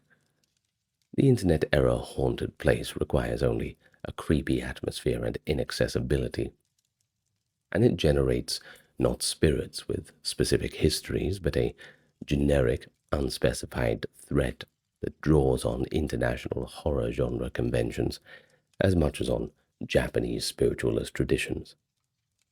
Inunaki is interesting, partly as a haunted place and partly as a document of how the meaning of hauntings change when the cultural framework that previously structured it is no longer dominant through the medium of which ghost stories travel. But, things always change. Anyway, that is all we have time for today. There's a few other places, I know. But, that's all we're going to talk about for today. I hope you've enjoyed. I remember the first time when I went to Japan when I was about 19, maybe 19, 20. A long time ago. Had an absolute ball. Me and a friend went there. And we were in Kyoto. I remember we were at Kurasama Dori Station, so Kurasama Street Station. And we were thinking, how do we get to our hotel? And there was a woman who came up and asked us if we needed help, and I spoke Japanese quite well enough for those sorts of situations. And said, oh, where are you going? And I said, whatever hotel. And said, what road? And I said, oh, it's this road. And the road was Karasamadori, just a little bit off it. And she pointed on the map on the wall where it was and said, oh, it's exit 2 or whatever. I said, oh, okay, all right, thank you. Arigatou gozaimashita. And then she asked us for a tip. And I sort of thought, oh, I'm not giving you a tip. Like, that's not what we do here. So I thought maybe this is a scammer or something. So, yeah, we sort of just said, oh, no, but thank you. And then she dropped to the ground and she burst into tears, started crying and punching the ground, and we made ourselves scarce quite quickly. But me and my friend, after a little while, we thought, good Lord, is this one of those, like, ghosts in the train station who, if you don't give them a tip, they come back in the middle of the night and bloody rip your throat out or something? So we put a few little coins on the bedside table and crossed our fingers that if she came back for a tip, she would know where to look. Anyway, that's that's my little possible ghost encounter in Japan. I have not been to Japan in about a year or so. I should go back. Not Tokyo, though. Anyway, I'm rambling now. You don't want to hear that. Thank you so much for listening. Thank you for those keeping everything ad and sponsor free. We appreciate you. And yeah, see you next time. Good night and sleep well. Don't let the ghosts get you. Ooh.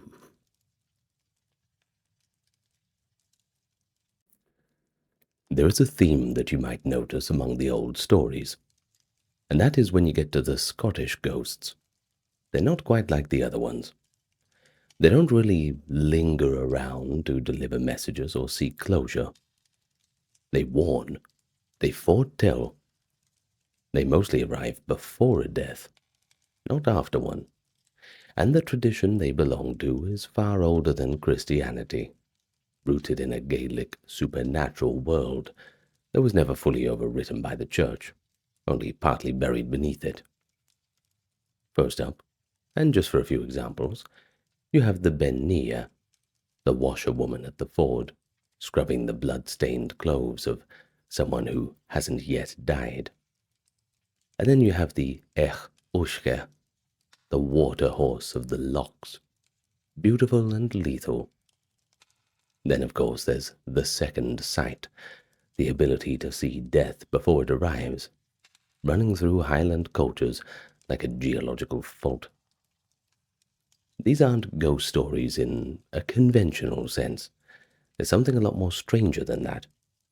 They are a tradition that understood whatever lies beyond death as neither comfortable nor kind.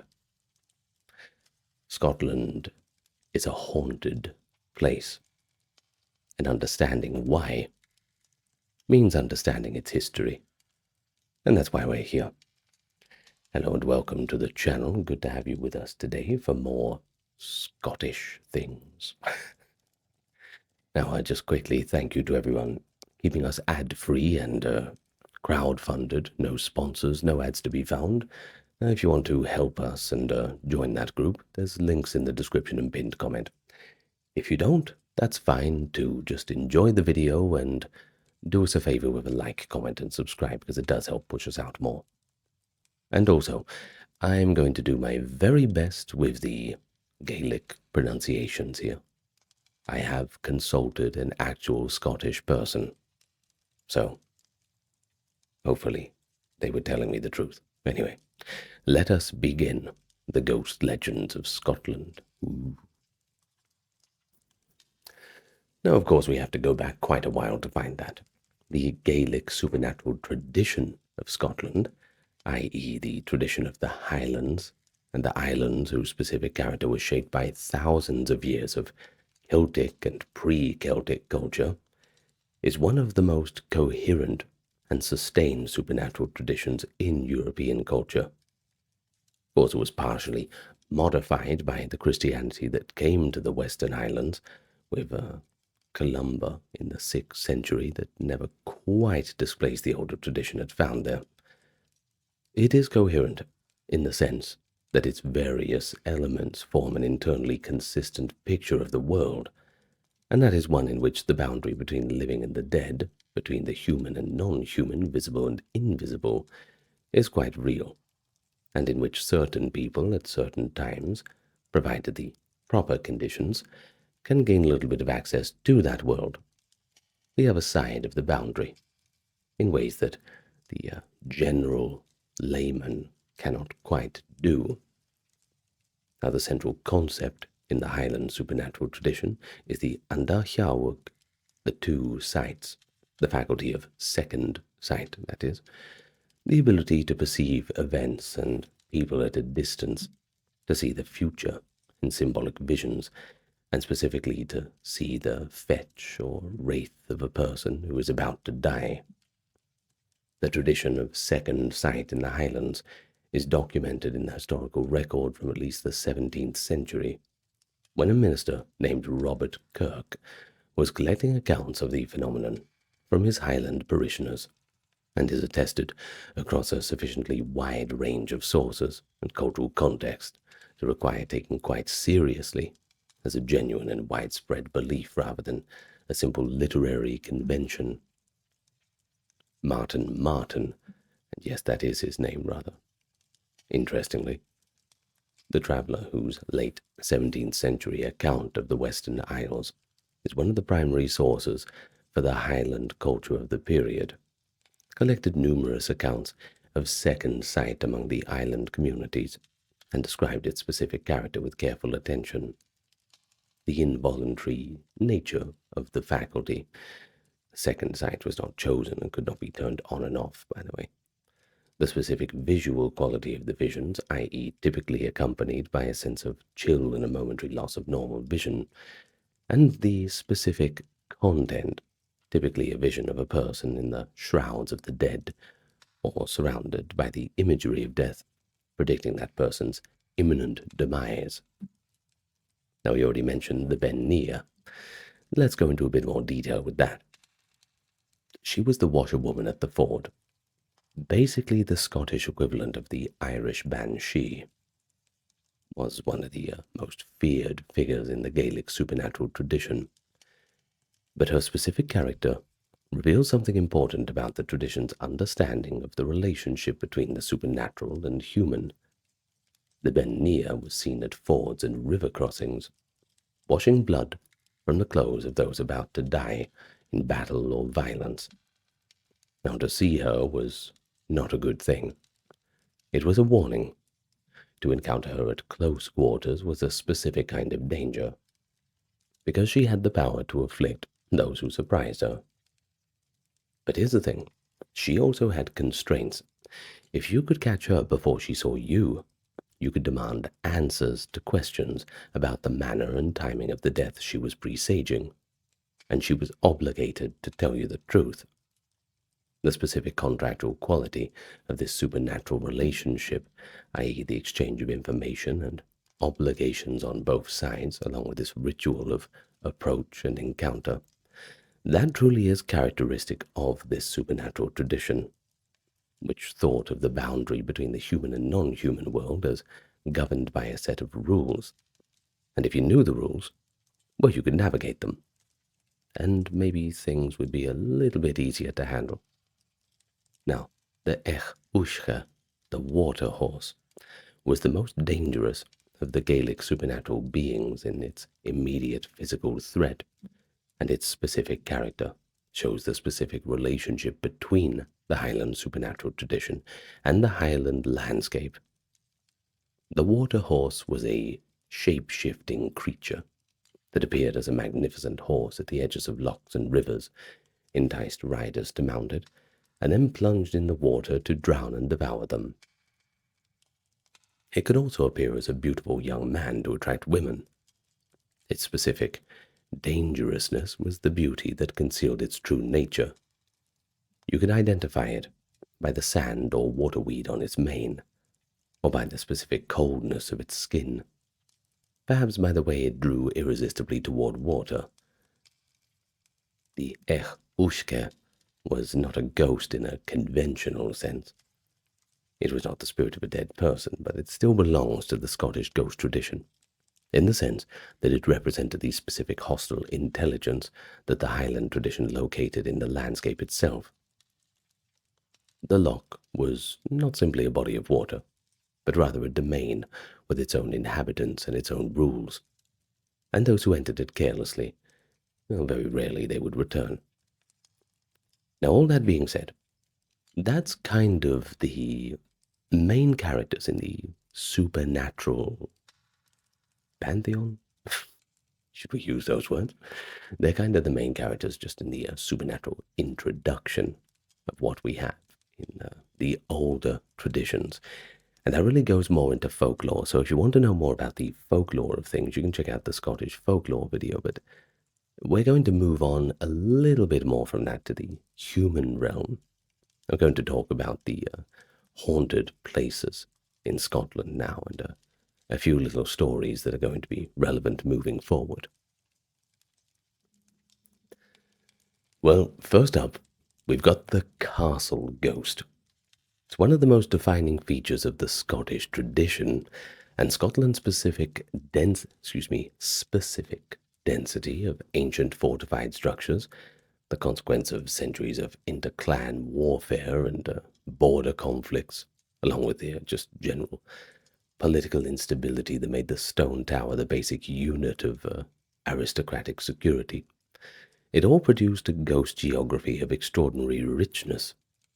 The specific form that many Scottish castle ghosts take is the Green Lady, female figure associated with a specific castle, typically identified as rather ahistorical resident who died in a violent or tragic circumstance, and whose apparition is understood as a warning of death or disaster to the family or community associated with that building. The tradition of the Green Lady combines pan-European castle ghosts with the specifically Gaelic tradition of the Banshee, the fairy woman whose appearance portends death, and it makes this hybrid form that is unmistakably Scottish. So what about the actual castles? I mean, this is going to be kind of like a travel guide, I suppose. They should have that. I went on a travel tour recently, but they need to have a travel tour of haunted castles, and you stay a night in each one. Now maybe that's what I should be doing. I'll organize that for you. Leave me a comment if you want me to do that. Huh?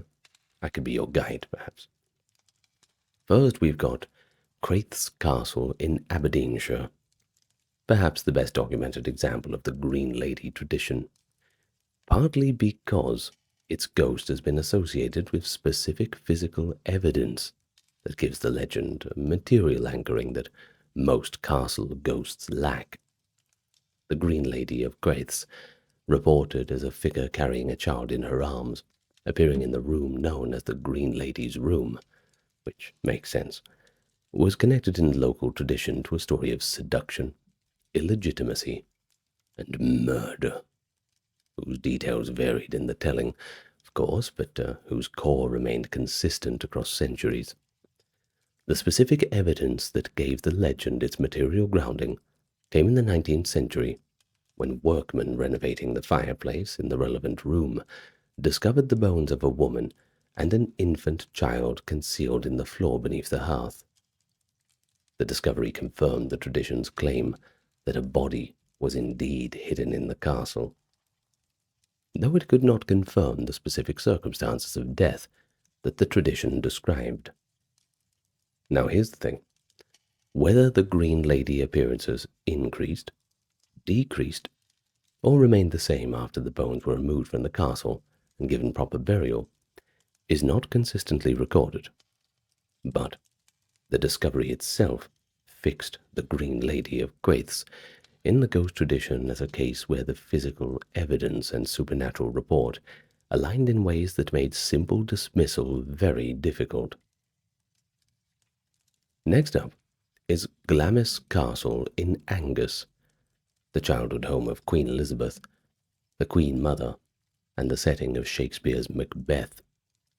It accumulated a ghost tradition of extraordinary richness across its long history, partly because the specific character of the castle, its complex of interconnected towers and passages, rooms that did not appear to correspond to any external measurement of the building, its Victorian renovation that created new spaces while closing others, etc., gave it exactly the kind of architectural mystery that a ghost legend requires.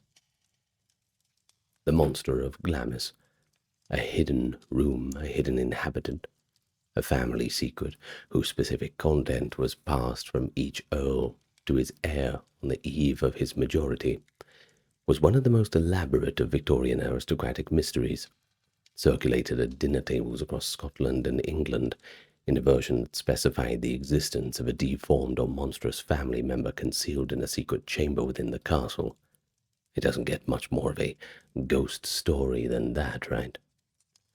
Or whether any version of the story was true, that's not been established. And the family's consistent refusal to comment on it maintained the mystery for well over a century. The ghost tradition associated with Glamis also includes a grey lady seen in the chapel, a tongueless woman who runs across the clock court, a small boy sitting on a stone seat in the passageway, and a figure identified as the ghost of Lady Janet Douglas, who was burned at the stake in 1537 on charges of witchcraft fabricated by James V. Edinburgh Castle itself contains what may be the most intensively investigated ghost phenomenon in Scotland. The various apparitions and anomalous experiences reported in the castle's lower levels, specifically the vaults and passages that have been the focus of sustained research since the late 90s.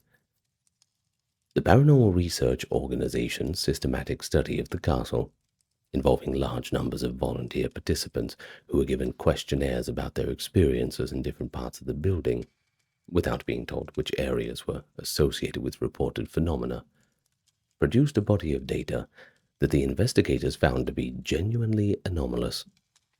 The areas where volunteers reported the most unusual experiences, like temperature changes, visual anomalies, and feelings of presence, correlated significantly with the areas where historical accounts had recorded those same occurrences. And this correlation appeared to be independent of any prior knowledge the volunteers might have had about the castle's reputation. Whether this represents genuine phenomena, the specific architectural environmental character of those areas of the castle, or the psychological priming of people who are in a setting that they know to be historically associated with ghosts, the data has been discussed seriously enough by researchers of various orientations to suggest that it cannot be entirely dismissed. Well, castles are all good and well, and there's plenty more we can talk about, but let's talk a little bit more about Edinburgh in general. The Edinburgh that exists beneath the streets of the old town is one of the most extraordinary inheritances of any European city, and has been produced one of the most extensively documented bodies of ghost experiences in the world. The South Bridge Vaults, a series of chambers built into the arches of the South Bridge when it was constructed in the 1780s, and subsequently sealed off and forgotten when the bridge's function changed and the vaults became inaccessible, were rediscovered in 1985. And since then, they have developed into tourist attractions. No wonder, it's pretty cool, right? But they also serve as one of the primary sites of systematic ghost investigations in Britain. The vaults housed, during their period of active use, some of the poorest and most desperate inhabitants of Edinburgh. Workshops, taverns, drinking establishments, and eventually, it is believed, though not entirely proven, the dens and hiding places of various categories of criminal and marginal figures. The conditions were those of extreme poverty and poor ventilation, in spaces that received no natural light and little fresh air. The human suffering that occurred in the vaults during their period of use, and the specific deaths that undoubtedly occurred there, well, they gave them what researchers call a high level of residual historical charge. The specific phenomena reported in the Southbridge vaults by the thousands of visitors who have passed through them since they were open to the public have been consistent enough across independent accounts to constitute a genuine phenomenon. And when you have that, well, we need some proper explanation, surely. Physical contact, the sensation of being touched, grabbed, or pushed, is by far the most commonly reported experience, and its frequency and consistency across accounts from visitors who had no prior knowledge of the previous reports is one of the features of the vault phenomena that researchers have found most difficult to account for by simple suggestion or expectation. Temperature changes are also frequently reported, mainly things getting colder, as is the experience of audio disturbance, footsteps, voices, sounds that have no identifiable source. The Mackenzie poltergeist, to which we will return to in the next section, operates in a different part of Edinburgh, but shares with the vaults this pattern of physical manifestation that goes beyond the atmospheric and the visual into something that visitors experience as genuine physical contact. Mary King's Close, the medieval street that was built over when the Royal Exchange was constructed on top of it in the 18th century, and that largely survived intact beneath the new building, is perhaps the most famous of Edinburgh's underground spaces, and the one whose ghost legends have been most extensively documented and most commercially developed. The Close, which was inhabited until its sealing in the early 18th century, and which has been preserved in a form that allows visitors to walk through rooms that have been not substantially altered since the 17th century, accumulated its ghost tradition around the specific history of plague deaths that occurred there and the surrounding area during the Great Edinburgh Plague of 1645. The specific legend of Annie, a small girl whose ghost is said to inhabit one of the closed chambers, and who allegedly appeared to a Japanese psychic visiting in 1992 asking for a lost doll, has generated one of the most specific and bizarre manifestations of the ghost legend tradition.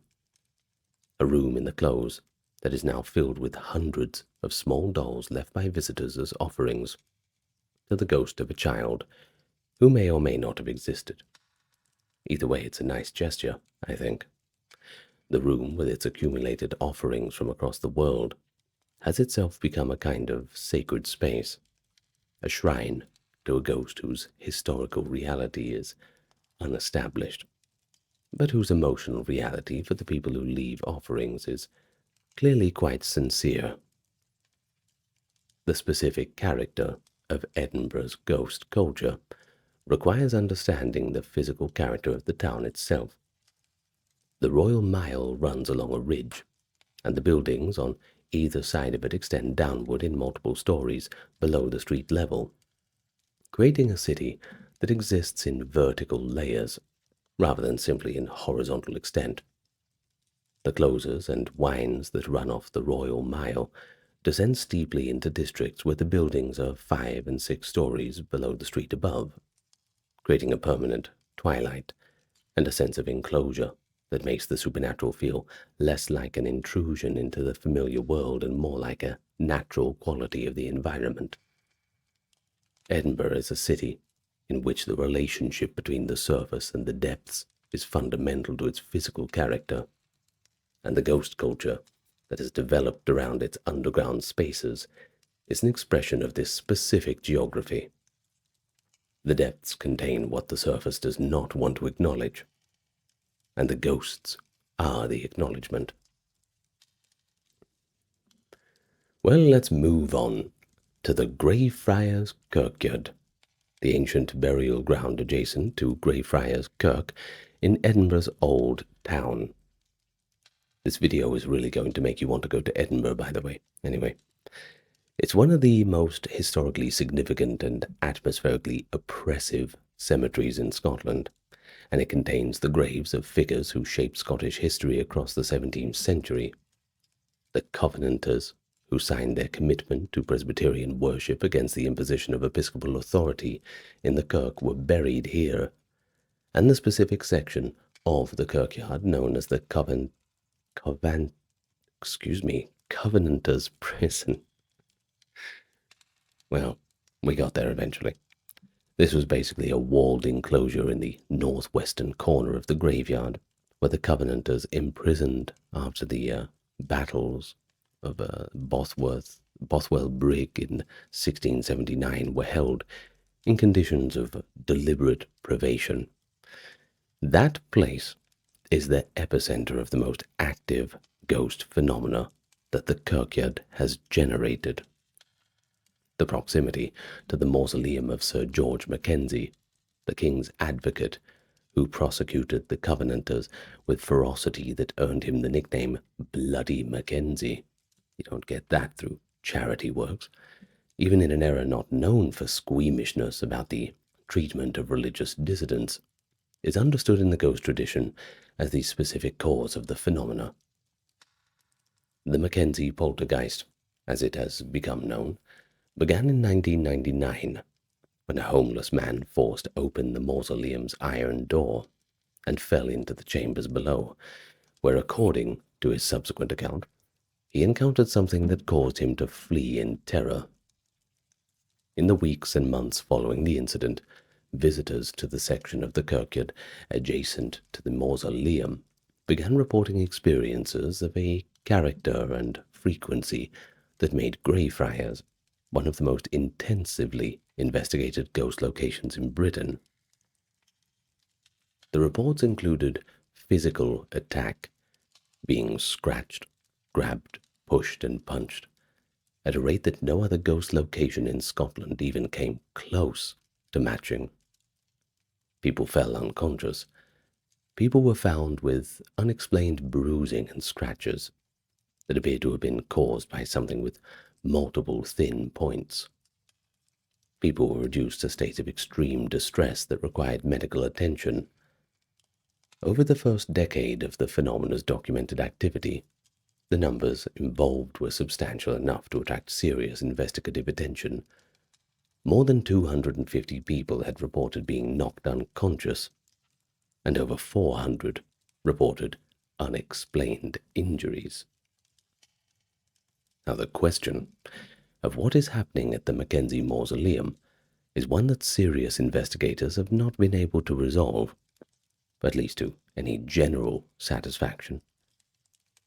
The physicality of the reported phenomena distinguishes it from the purely atmospheric hauntings that make up the majority of the ghost repertoire, and the consistency of the reports across different categories of visitor: local residents who have lived near the kirkyard for decades and experienced nothing unusual for most of that time, and recent first-time visitors who had no prior expectations about the character of what they would encounter, makes simple suggestion or expectation a less satisfying explanation than it is for many other ghost reports.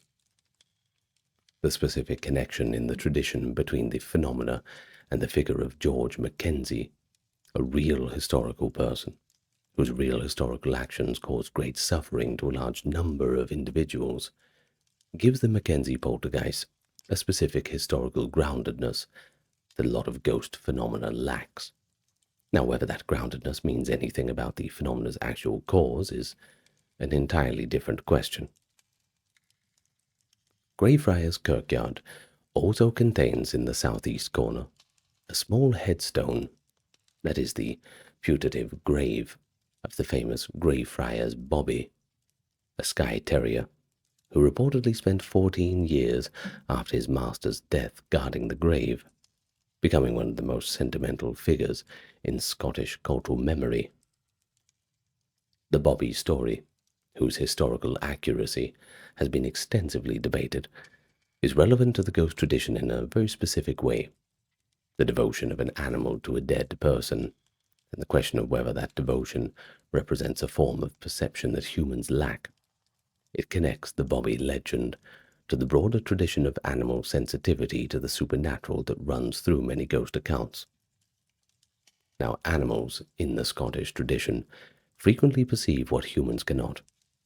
Dogs refuse to enter certain rooms, horses will not cross certain bridges, and cattle avoid certain fields.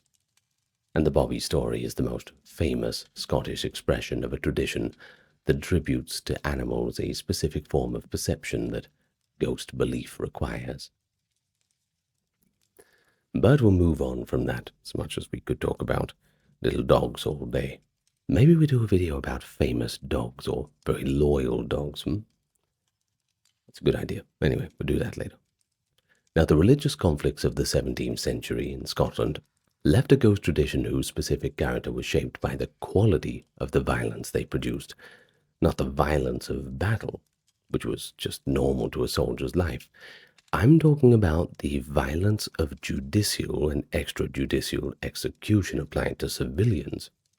We got farmers, tradespeople, women, people whose religious convictions had been determined to be incompatible with the demands of the crown. Imagine that. Now, we already mentioned the Covenanters, the Scottish Presbyterians who subscribed to the National Covenant of 1638, and the Solemn League of the Covenant in 1643 as affirmations of their commitment to the Presbyterian Church against their royal attempts to impose episcopal authority. They were persecuted with considerable ferocity during the Restoration period, particularly after the suppression of the Pentland Rising in 1666, and the more serious Covenanting defeat at Bothwell Brig in 1679. The field executions of the Killing Time, the period from roughly 1680 and 88, when Covenanting field conventicles were suppressed by military force, and their participants killed on the spot rather than taken prisoner.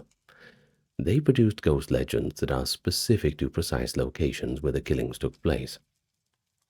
The Ayrshire moors and the uplands of Dumfries and Galloway, where many of the Killing Time executions occurred, accumulated a tradition of presences at specific locations. The springs where the dying drank their last water, the stones behind which the shot and wounded hid before bleeding out, and the places where the bodies were left unburied, because no one dared claim them for Christian burial while the persecution was active. The specific ghost tradition of the Covenanting martyrs combined the ordinary martyr theology, i.e., the dead who died for their faith, remaining present in some sense at the places of their deaths, with the specifically Gaelic tradition of the restless dead, those who died violently or without proper burial, and who were therefore unable to rest.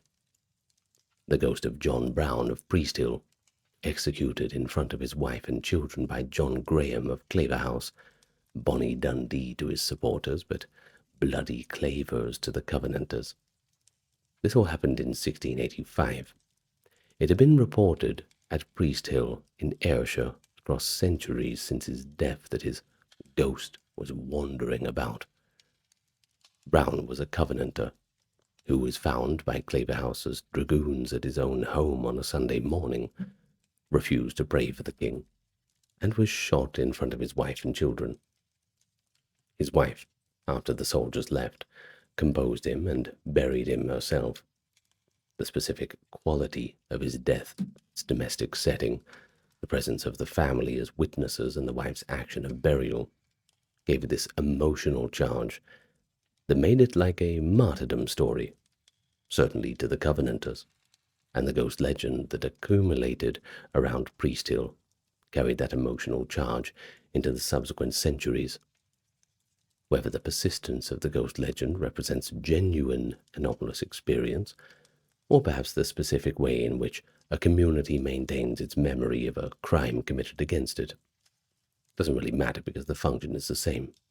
The dead are kept present in one way or another, and I suppose that means that their killers are kept accountable. After all, more people know him as Bloody rather than Bonnie.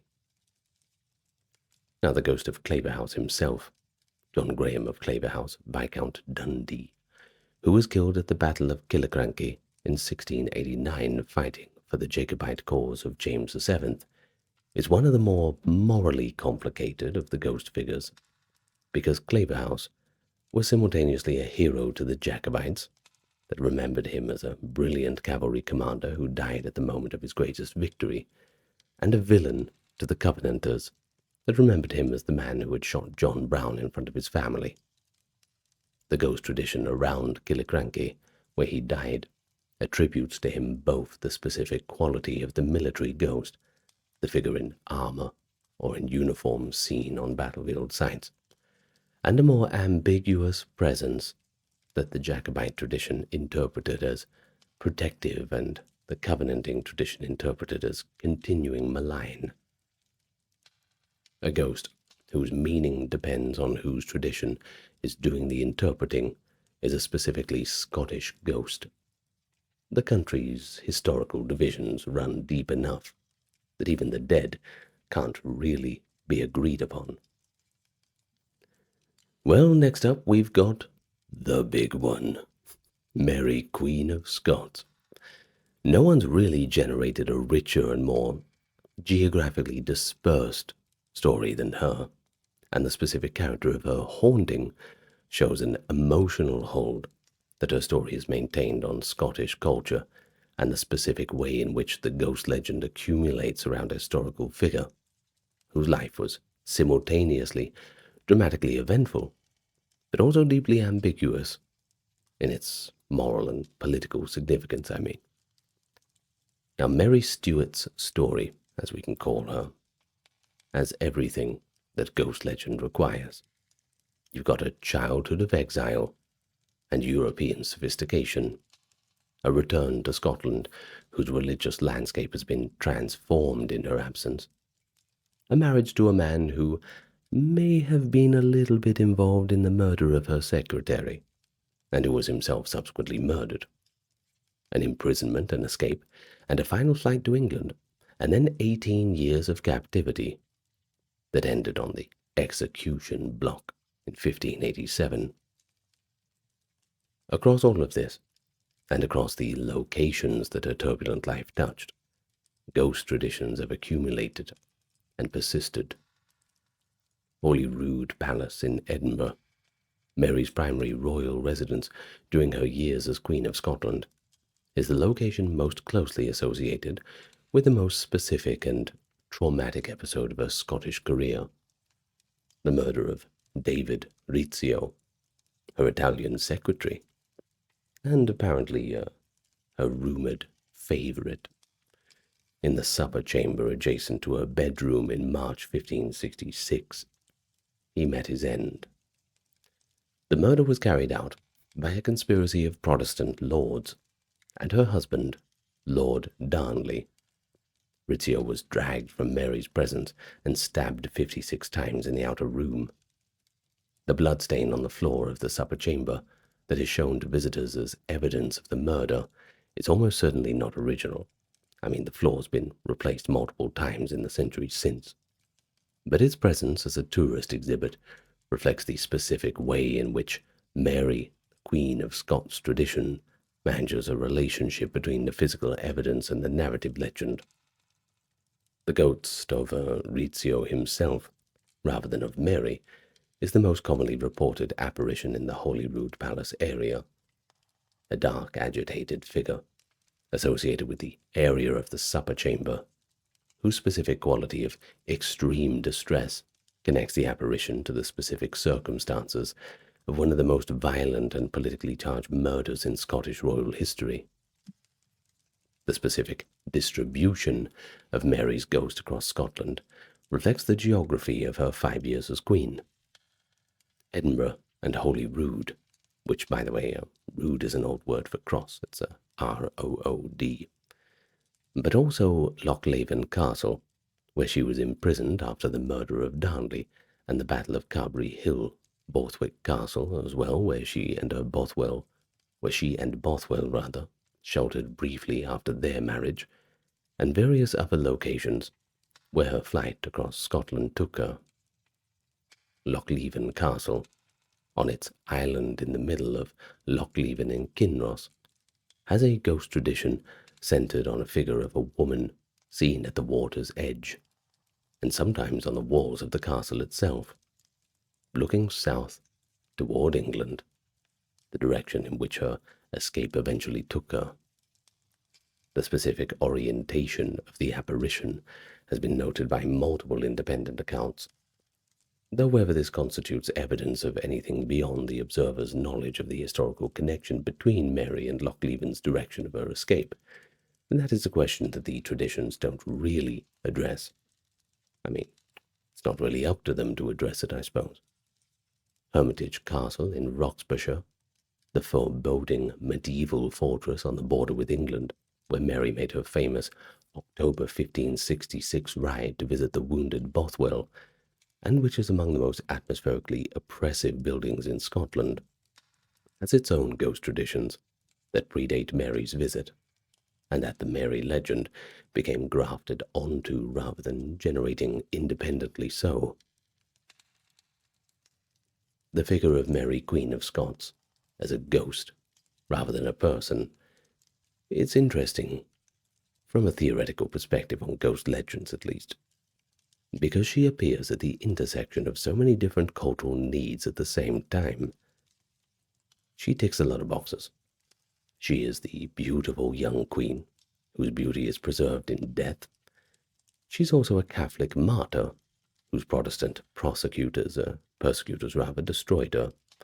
She's also the political victim of male ambition and conspiracy, and the mother separated from a son that she never saw again. She is the exile who longed for return to a country that no longer wanted her back. Each of these dimensions of her story has generated its own specific tradition of apparition and visitation, and the composite figure of Mary's ghost is one of the most complex in the Scottish tradition. Not a single ghost with a single message, but a figure who means something different, depending on whose tradition is invoking her and what emotional or political need the invocation is serving. Of course, that's all up to whoever tells the story. Well, next up is more of a tragedy on a grander scale, I suppose, the Highland clearances. If you don't know what they are, basically, well, yes, we should do a full video on them, but they were basically the forced removal of the indigenous Gaelic-speaking population from large areas of the Scottish Highlands and Islands. It happened between 1750 and 1860. Why? Basically, they wanted to convert the land to more economically productive things for sheep farming. And that left a ghost tradition that is different in character from any other in the Scottish repertoire, and also, well, a very bad taste in the mouth of Scottish-English relationships, that's for sure. The clearance ghosts, as they're called, they're not the ghosts of the traumatically dead. Rather, there were relatively few direct deaths from the clearances themselves, sure, though many died from indirect consequences of poverty, exposure, and the impossible conditions of the marginal coastal plots to which the cleared populations were shipped off to. There are the ghosts of the dispossessed, figures associated with the townships whose roofless stone walls still mark the Highland landscape, with the hearths that were extinguished when families were driven away from their homes, with the specific places of community gathering and collective memory that the clearances destroyed, along with the communities themselves.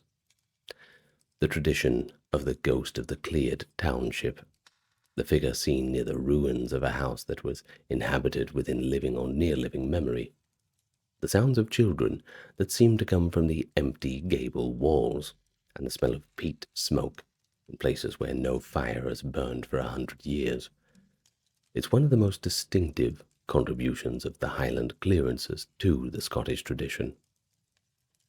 It shares a few features with the battlefield ghosts, the specific association with a place where something irreversible happened, something traumatic, the persistence of a presence that seems connected to the emotional charge of that irreversibility. But it differs in the specific quality of the loss that it memorializes. The battlefield ghost is typically associated with violent death, but the clearance's ghost is associated with the death of a way of life, the destruction of a social and cultural structure that gave meaning to individual lives. The ghost of Balu Unor, one of the many clearance townships in Sutherland, returns to a landscape that has been empty for 150 years, and what it haunts is not the memory of its own death, but the memory of what once existed in that place before the factors and the sheriff came. The Bran Seer, Cognac Our, Sallow Kenneth, the 17th century prophet of the Mackenzie clan, whose prophecies about the future of the Highlands have been collected, debated, and occasionally confirmed by subsequent events, occupies a specific position in the Highland ghost tradition, as a figure who could see forward rather than backward, whose gift was not the perception of the dead, but the perception of what had not yet happened. His famous prophecy concerning the destruction of the Seaforth Mackenzie line was said to have been fulfilled so precisely in the early 19th century that his 19th century biographers collected the details of the fulfillment with something approaching documentary satisfaction. Now, whether Cognac Our was a real person, whether the prophecies attributed to him were genuine, made in advance of the events that they describe, and whether the account of his execution, burned in a tar barrel at Chancery Point on the orders of the Countess of Seaforth, whose martial secrets he had revealed, whether that's historical or legendary, those are questions that the tradition maintains interest in without definitively resolving, and perhaps it's never going to be resolved, which makes it more interesting, I suppose. That's one way to keep the story alive, through the mystery, right?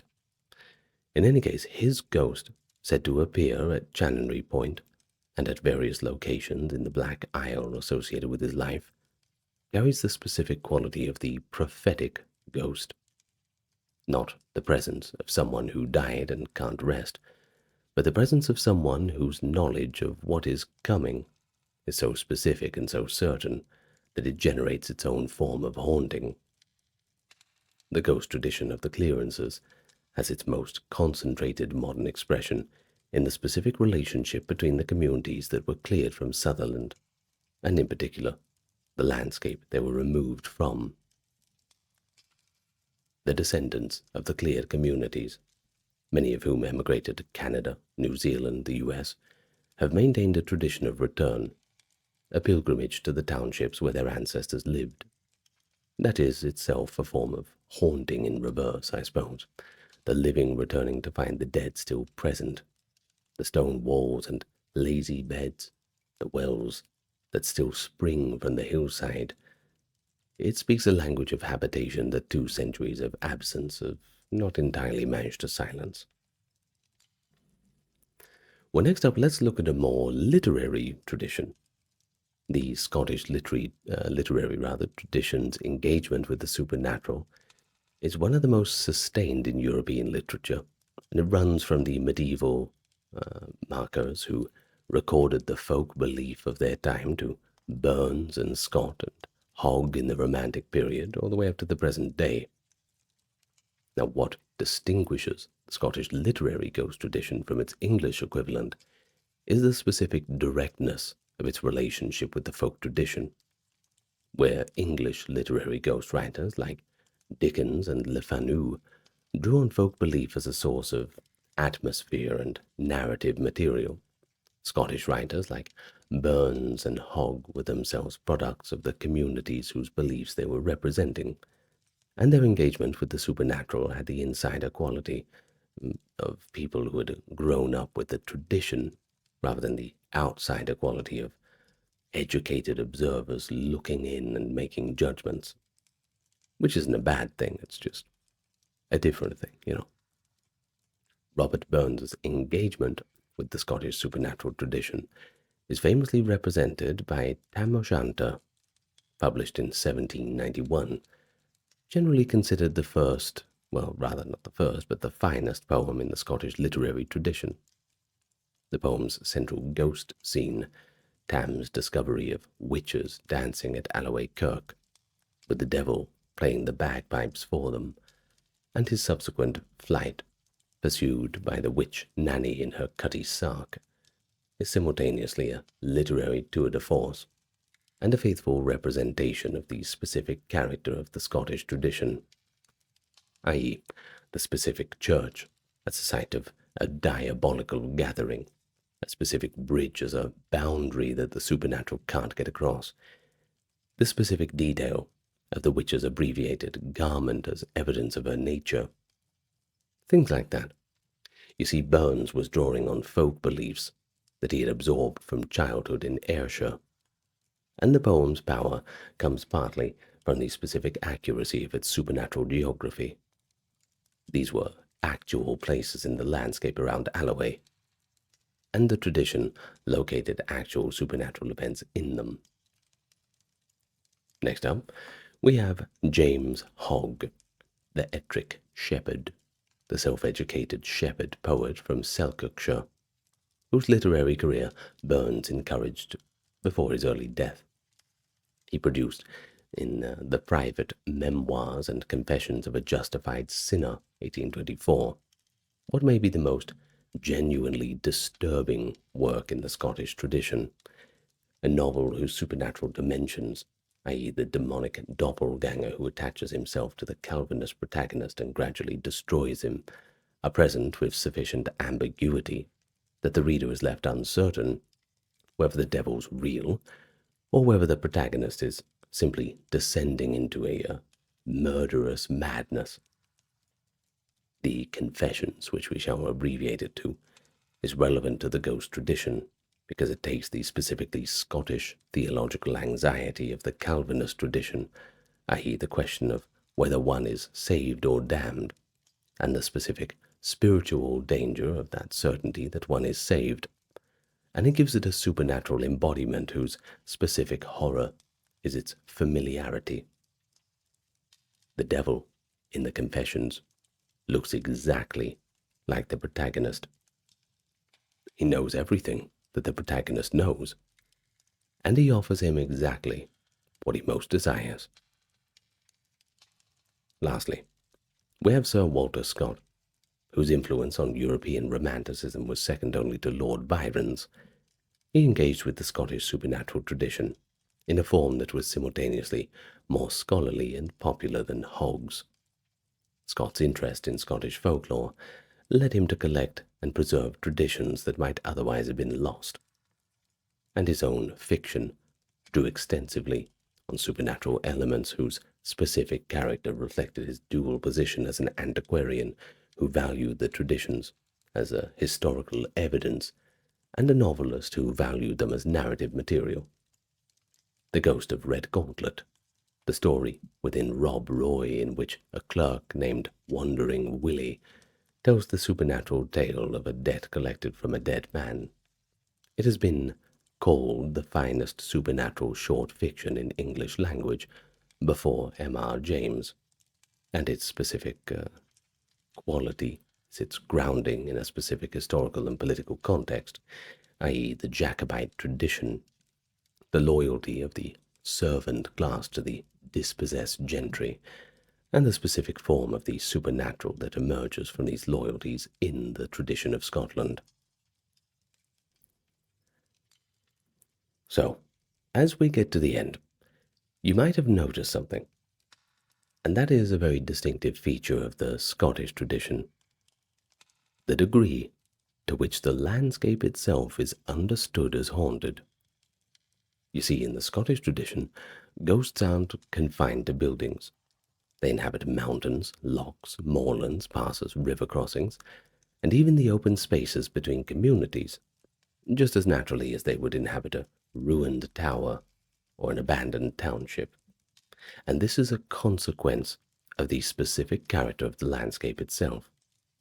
The vastness, the emptiness, the specific way in which the highland topography places the traveler in relationship with spaces that have no human presence for miles, and of the specific Gaelic tradition's understanding of the natural world as inhabited by presences that were neither human nor straightforwardly supernatural, but simply just part of the world.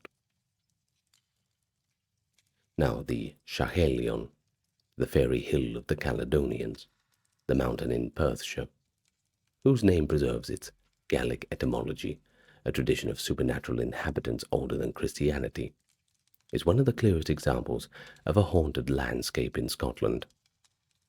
The mountain has been associated with supernatural experience by the communities around it for as long as the documentary record reaches, and the specific quality of the experience it generates is consistent enough across accounts separated by centuries to suggest either a genuine anomaly or a very persistent tradition of expectation producing consistent results. You can expect disorientation, a sense of time passing differently, and encounters that cannot be really reconciled with any ordinary scientific explanation. The distinction between these two explanations is not, in the case of similar Scottish landscape hauntings, as clear as might initially appear. Now the specific tradition of the fairy mount, the Shion, or fairy hill, a rounded hillock associated with the Shi, the fairy people of the Gaelic tradition, is quite relevant to the ghost tradition too, because the Shi in Scottish Gaelic understanding, at least, were not decorative creatures of the English fairy tale tradition, but beings of considerable power and danger, whose interactions with the human world were governed by strict rules of courtesy and reciprocity, and whose violations of those rules were understood as real events with real consequences for the people who crossed the line. The boundary between the fairy tradition and the ghost tradition in the Scottish Gaelic world was pretty permeable. You see, the dead who were taken by the Shi continued to exist in the fairy world, and their appearance to their living relatives, typically in the first years after death before the connection between two worlds attenuated, was one of the forms of ghost experience most commonly reported. And of course, if you want to know more about Scottish fairy mounds and all the rest, well, we've already mentioned we did a video on Scottish folklore, which I think has quite a few views now, actually. So hopefully this one gets a lot of views as well. We'll see. In any case, I think that when I said that this video might make you want to visit Edinburgh, I meant it. It just seems like such a typical, almost Gothic city. And I mean Gothic in a fashionable sense, not in a, invading Rome sense. I've not been to Scotland yet. I really want to. I hope I can soon. We'll see. And just finally, a little recommendation for you. We have this sort of Macbeth-like Scottish tradition of these kind of hauntings or these sorts of things. When I was younger, I got an album by a band called Theatre of Tragedy. It's called Velvet Darkness They Fear was the name of the album. There was also an earlier album called A Rose for the Dead. Both brilliant albums, sung wonderfully by the great Liv Christine, who left the band at a later date, I think. Well, I think she was in it till the end. I can't remember. In any case, it has a really good lyrical style that utilizes a lot of older language, and it has this very ghost-like Scottish vibe, this Beauty and the Beast kind of vibe that I think really matches the aesthetic of the things that we've been talking about. So if you want to go and listen to that sort of thing, fair warning, it is a metal album, but with a lot of clean singing by a very operatic voice of Liv Christine. Go and have a look at it. Theatre of Tragedy, A Rose for the Dead, and Velvet Darkness They Fear. Great albums. Anyway, that's just my final thoughts. I know that's it's not quite off topic, but usually when we get to the end of the video, we'll go off topic a little bit. I get tired too, you know. Anyway, I'm going to go and listen to Theatre of Tragedy and cook dinner now, so thank you very much for joining me on this very ghostly adventure, and I hope that you don't have any ghosts visit you in your sleep tonight. Maybe there's one in the corner of the room looking at you right now. Who knows? Good night, everyone. Sleep well. New York, a city built on top of itself. Every generation tears down what the last one built, and something new comes on top. Hills have been leveled, coves filled in, streams buried under the streets. The Dutch trading post became a British colonial town, and then it became the largest city in the Western Hemisphere. And at every stage, the previous version was demolished, paved over, and almost forgotten. Because the thing about covering up the past is that the past doesn't always stay down. Across the 19th century, as New York transformed faster and more violently than any city in the world, it also became one of the most haunted. Not in spite of the transformation, but because of it. Ghost sightings clustered around the oldest streets, the buildings marked for demolition, and neighborhoods empty to make way for something newer and more profitable. The ghosts were the city's own history, refusing to be entirely erased. And the people seeing them were not a single community. There were wave after wave of new groups of immigrants, each carrying their own folklore and superstitions, their own relationships with the dead. And all of this collided in a city too crowded for anyone to be entirely sure of what was real and what wasn't. So this is the story of haunted New York. Let's begin. But before we do, just a quick thank you to the people supporting us. We are a crowd-funded venture here, so if you're interested in that, links are in the pinned comment and description. We have a Patreon, a donation link, a merch store, we have YouTube memberships. We got it all. And if you can't do that, give us a like, comment, and subscribe. That pushes us out in the algorithm, and everybody's happy when they see that. Okay, it's out of the way now, so let's really begin. We start from the oldest ghost legends. And of course, if you know your New York history, you'll know that's going to draw on the city's Dutch colonial past.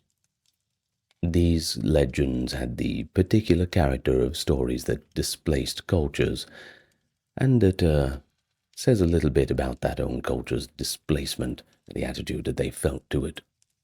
The Dutch, who had founded New Amsterdam in 1626, had been replaced by the English in 1664. The colony renamed, their legal and cultural institutions gradually absorbed or overwritten. By the 19th century, the Dutch presence in New York was a matter of old family names, the Stuyvesants, the Van Cortlandts, the Roosevelts, things like that. Old street names, too, whose original Dutch meanings had been corrupted by 2 centuries of Anglicization, and a set of folk legends that Washington Irving had done more than anyone to shape and preserve. Irving's Knickerbocker's History of New York, published in 1809, and his sketchbook of 1819 to 1820, which contained Rip Van Winkle and the Legend of Sleepy Hollow, established the template for Dutch-inflected New York ghost storytelling that the century's popular culture would draw on continuously, and that this video will reference in quite a few ways.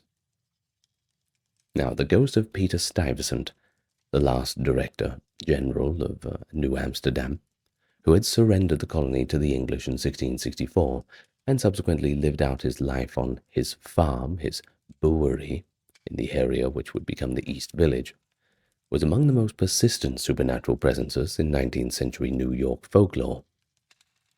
The legend, which existed in several versions of varying elaboration, held that Stuyvesant's spirit returned to walk the grounds of the old farm on significant nights. His wooden leg, i.e. the peg leg he'd worn since he took a cannonball to his right leg during a campaign in the Caribbean. Bad luck for that one, good lord. Well, apparently it would produce a rhythmic tapping on the paving stones. Those sensitive to such things could hear on quiet evenings around the chapel of St. Mark's in the Bowery, which had been built on the site of his original private chapel, and which, by the way, contained in its churchyard his actual remains. Ooh.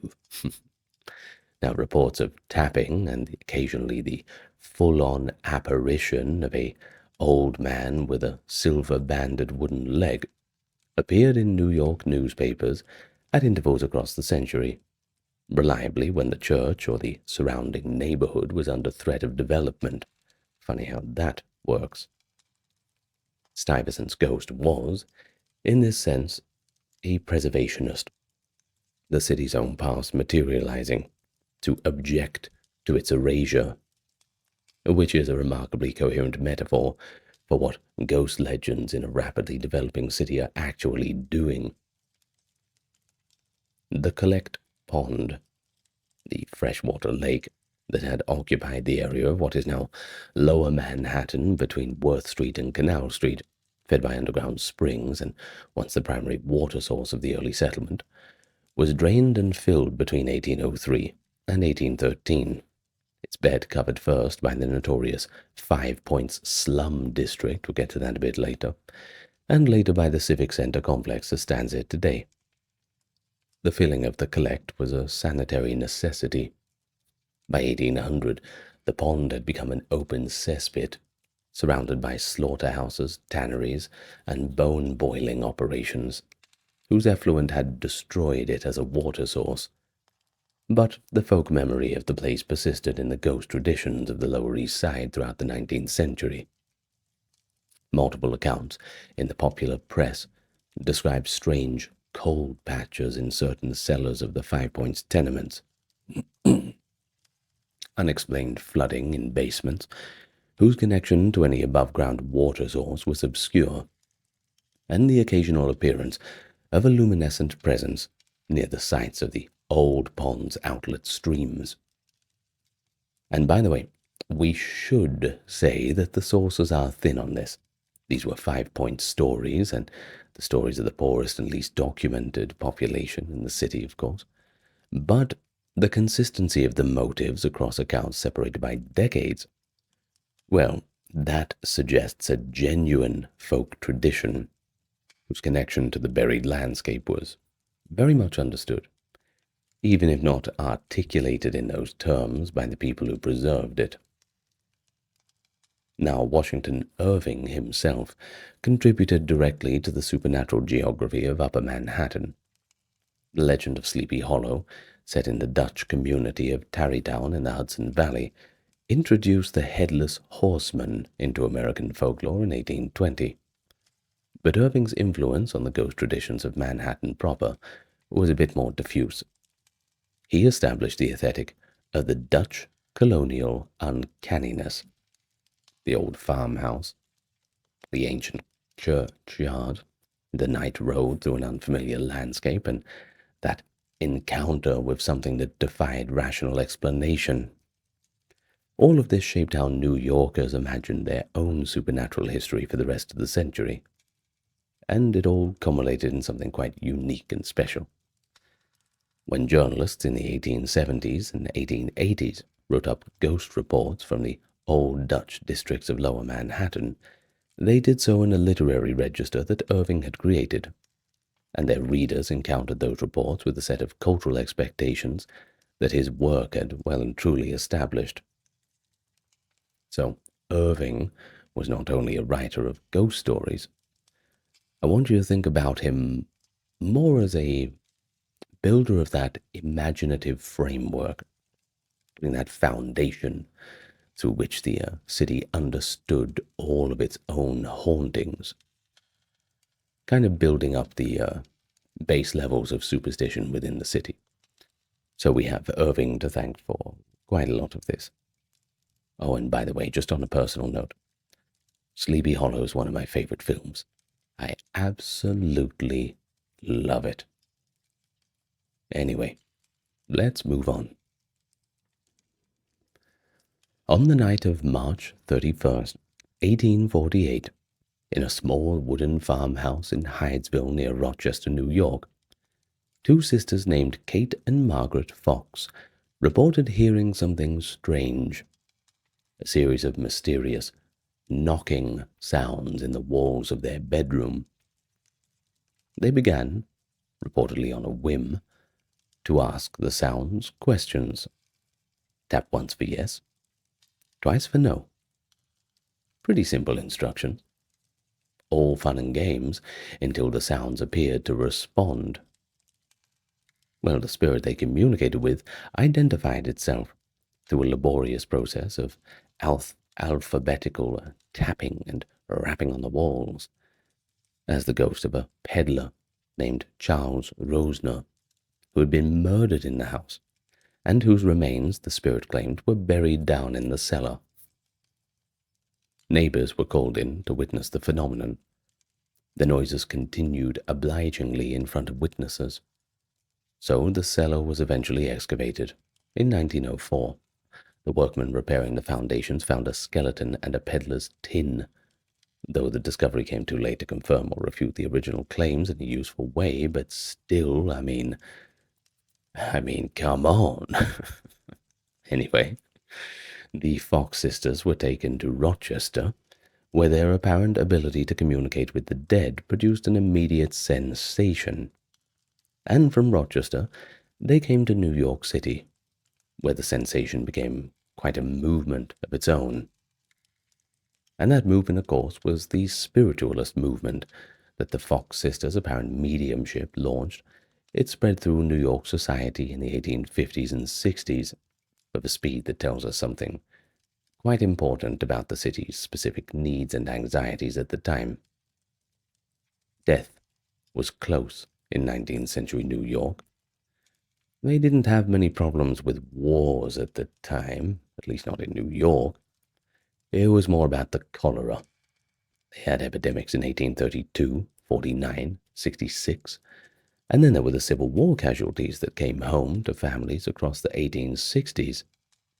The ordinary elevated mortality of a crowded urban environment, or an urban slum, depending on where you live, whose sanitation remained inadequate for most of the century, by the way, and the desire to communicate with the reluctant dead was not simply superstition. It was a bit more than that. All of this was a coherent human response to grief in a world where the comforting certainties of traditional religion were under pressure from the new geological science, biblical criticism, and the general intellectual climate of a secular century. Think about it, you had Darwinism coming out, you had all sorts of new ideas, so people kind of losing their grip on religion, I suppose, or religion was perhaps losing its grip on the people, depending on where you look at it. Now, spiritualism came in and filled the gap, because once a gap is made, it has to be filled. It offered a practical, testable alternative to faith. It wasn't about believing that the dead persisted. They were inviting people to come to a seance, find out for themselves, make up their own mind, and there were plenty of seances around. The offer was irresistible, to be frank with you, to a large number of otherwise rational and educated New Yorkers, and the parlors of the city's middle and upper classes were filled throughout the 50s and 60s with the seance circles whose participants ranged from the credulous to the intensely skeptical to everything you've got in between. The mediums who operated in New York across the spiritualist decade made a varied impression on the city's records. Some of them were straightforwardly fraudulent, and they were exposed as such. There were plenty of people going around exposing them, that's for sure, and this is a problem that has not really gone away, and probably never will. Sometimes there was a considerable drama around this too. The journalist and magician John Neville Maskelyne made a career of exposing fraudulent mediums, and the New York press pursued similar exposés with quite a bit of enthusiasm, since a court fraud made a better coffee, made a better coffee. I should get a coffee. Made a better copy, rather, than a convincing performance. Now, the category of fraud, however, was applied, I don't know, unevenly with a class bias that the historical record can't entirely conceal. You see, working class mediums, they were prosecuted under fortune-telling statutes, while upper class practitioners conducted seances in their drawing rooms, and no one really cared. Funny how that works. You got a bit of money, you get away with anything. The Fox sisters themselves, in a notorious 1888 confession published in the New York World, admitted that the original Hydesville wrappings had been produced by cracking their toe joints, a revelation that ought to have been the final nail in the coffin to the movement, and that proved, in the event, to have little lasting effect on those who had already committed themselves to the spiritualist belief. Margaret Fox subsequently recanted the confession. In any case, the movement continued. It was just too fun, I suppose. Everybody liked getting together for a good Friday night seance. I mean, why ruin the fun? Come on. Well, one figure from the New York spiritualist world whose story cuts through the usual categories of believer and fraud is the medium Cora L.V. Scott, who performed in New York in the 1850s and 60s, and whose career shows the specific position that female mediumship occupied in the 19th century's politics. Cora began her public career as a child medium in western New York, taken up by a series of male promoters and managers who controlled her professional life and in a few cases her personal life, and became famous for delivering trance lectures on theology, philosophy, and natural science while apparently under spiritual influence. Lectures whose sophistication consistently exceeded what the education available to a young woman of her background and period could have possibly produced, which was taken by her supporters as rock-solid evidence of genuine spiritual communication, and by her critics as evidence of careful preparation by her managers. On the surface level, just hearing these last few sentences, well, perhaps you've already made up your own mind. Cora's case illuminates a dynamic that ran through the female mediumship generally. You see, the seance allowed women to speak with an authority that the ordinary social rules of the period denied them, by attributing that authority to a spirit rather than to themselves. Whether or not the spirits were real, that doesn't matter, because the authority certainly was. And when some woman was going into a trance and rattling off things about all sorts of topics from beyond the grave, well, I dare say everybody shut up and listened. Well, here we are back to the 5 Points district. Now, if you watch the video about the New York slums, you'll know exactly what you're in for. The 5 Points being the intersection of Cross, Anthony, Little Walter, Orange, and Mulberry Streets in Lower Manhattan, whose demolition began in the 1880s and was complete by the early 20th century, was throughout the middle decades of the 19th century the most densely populated and most desperately and crushingly poor neighborhoods in the United States, and possibly the entire Western world. I mean, I think we could say that with quite a bit of conviction. It's not a competition, but you know what I mean. Its tenements housed Irish famine migrants, freed black Americans, Italian newcomers, and the accumulated misery of a city that had developed zero adequate mechanisms for absorbing the pace of its own growth. Charles Dickens actually visited the Five Points in 1842, and he described it in American Notes with a combination of fascinated horror and genuine compassion that his English readers received with the gratified shudder they bore to all accounts of the American social life. The population that lived there, and died there at rates that made Five Points mortality statistics an argument for sanitary reform in themselves, generated a ghost tradition whose character reflected the specific conditions of their lives. The most widely reported haunting associated with Five Points was the old brewery, a defunct malt brewery on the corner of Cross and Little Water Streets, that had been converted into residential use around 1837, and a couple years later, by the 40s, housed an estimated 1,000 people, conditions that reformers described with a specificity that reads as barely credible. The building was a warren of sublet rooms, sub-sublet corners within the subletted rooms, and windowless internal spaces, whose occupants existed in a degree of darkness, cold, and mutual proximity that the contemporary accounts found almost impossible to convey.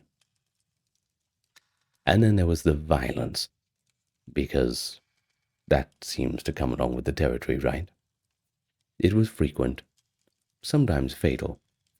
It was said in the folk tradition that circulated through the Five Points community and was repeated in the Reform literature with an enthusiasm that on average 1 murder per night occurred in the building's worst years.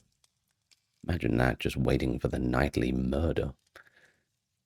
The sources are pretty thin on that specific claim, and it might just be said to, blow things out of proportion. But it might actually represent a period-specific exaggeration of a genuine pattern of violence. The problem was so much that they may as well just say, yeah, it's a murder a night. It was widely believed, of course, and widely repeated, and the ghost tradition that attached itself to the old brewery drew directly upon it. Reports of screaming, footsteps in empty passages, faces appearing in the dark internal windows that looked out onto the building's light walls, they all circulated through the neighborhood through the 1840s.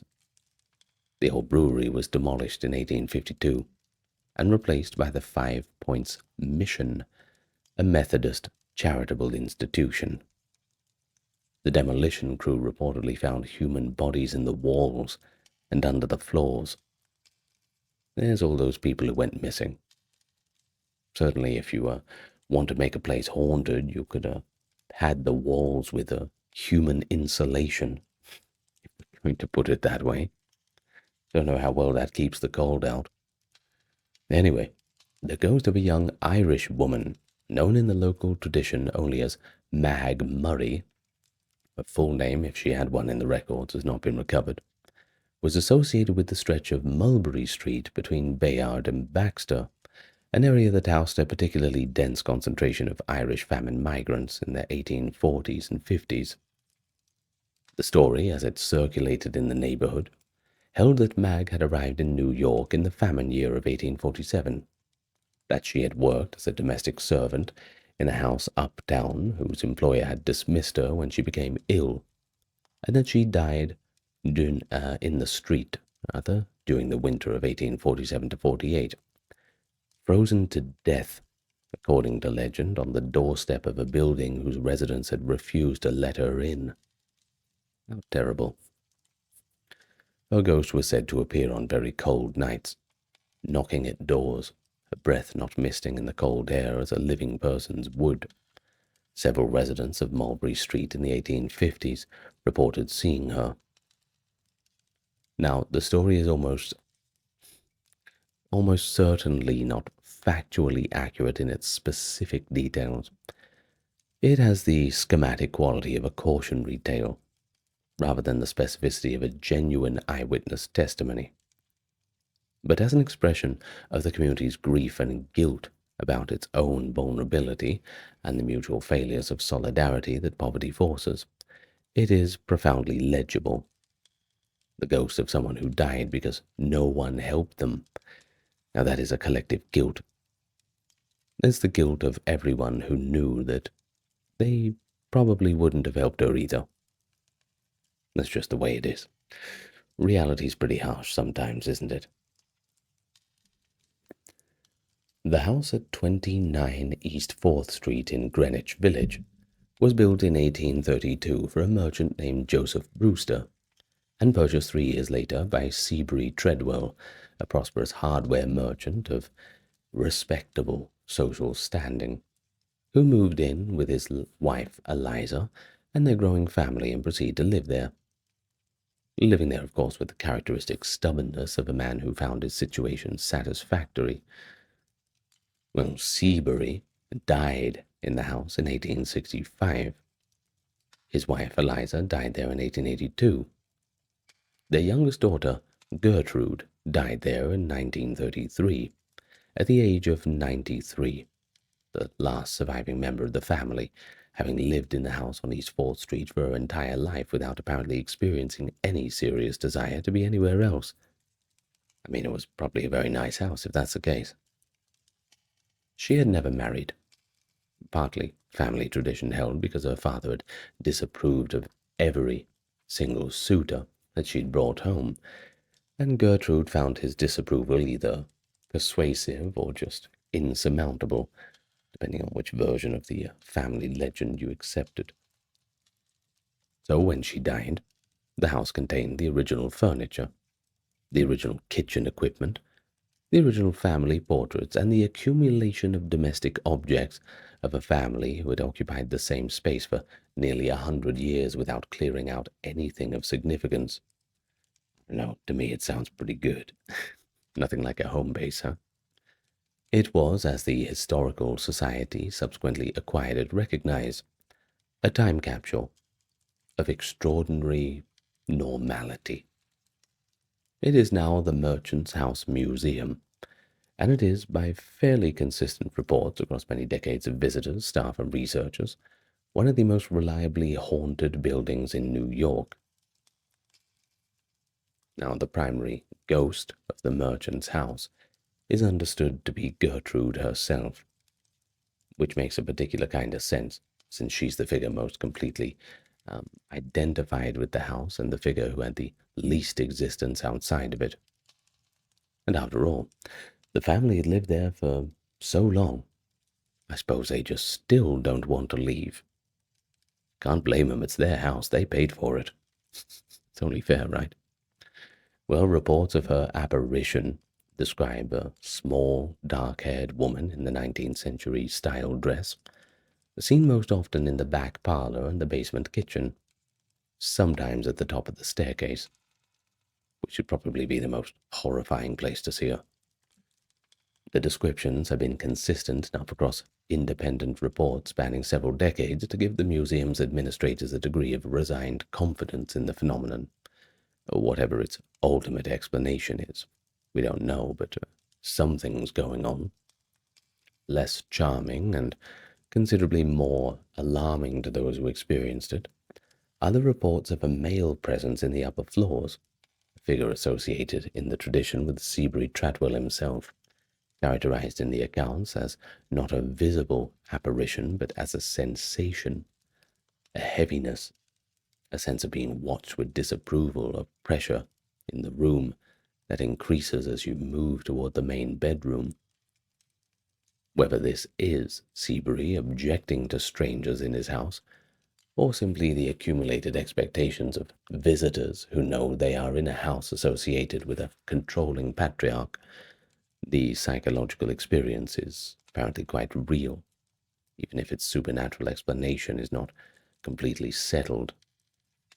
The Merchant's House is a place where the past feels genuinely present, and the reasons for that, the intact material culture, documented history, and unbroken chain of occupation, are partly rational and partly not.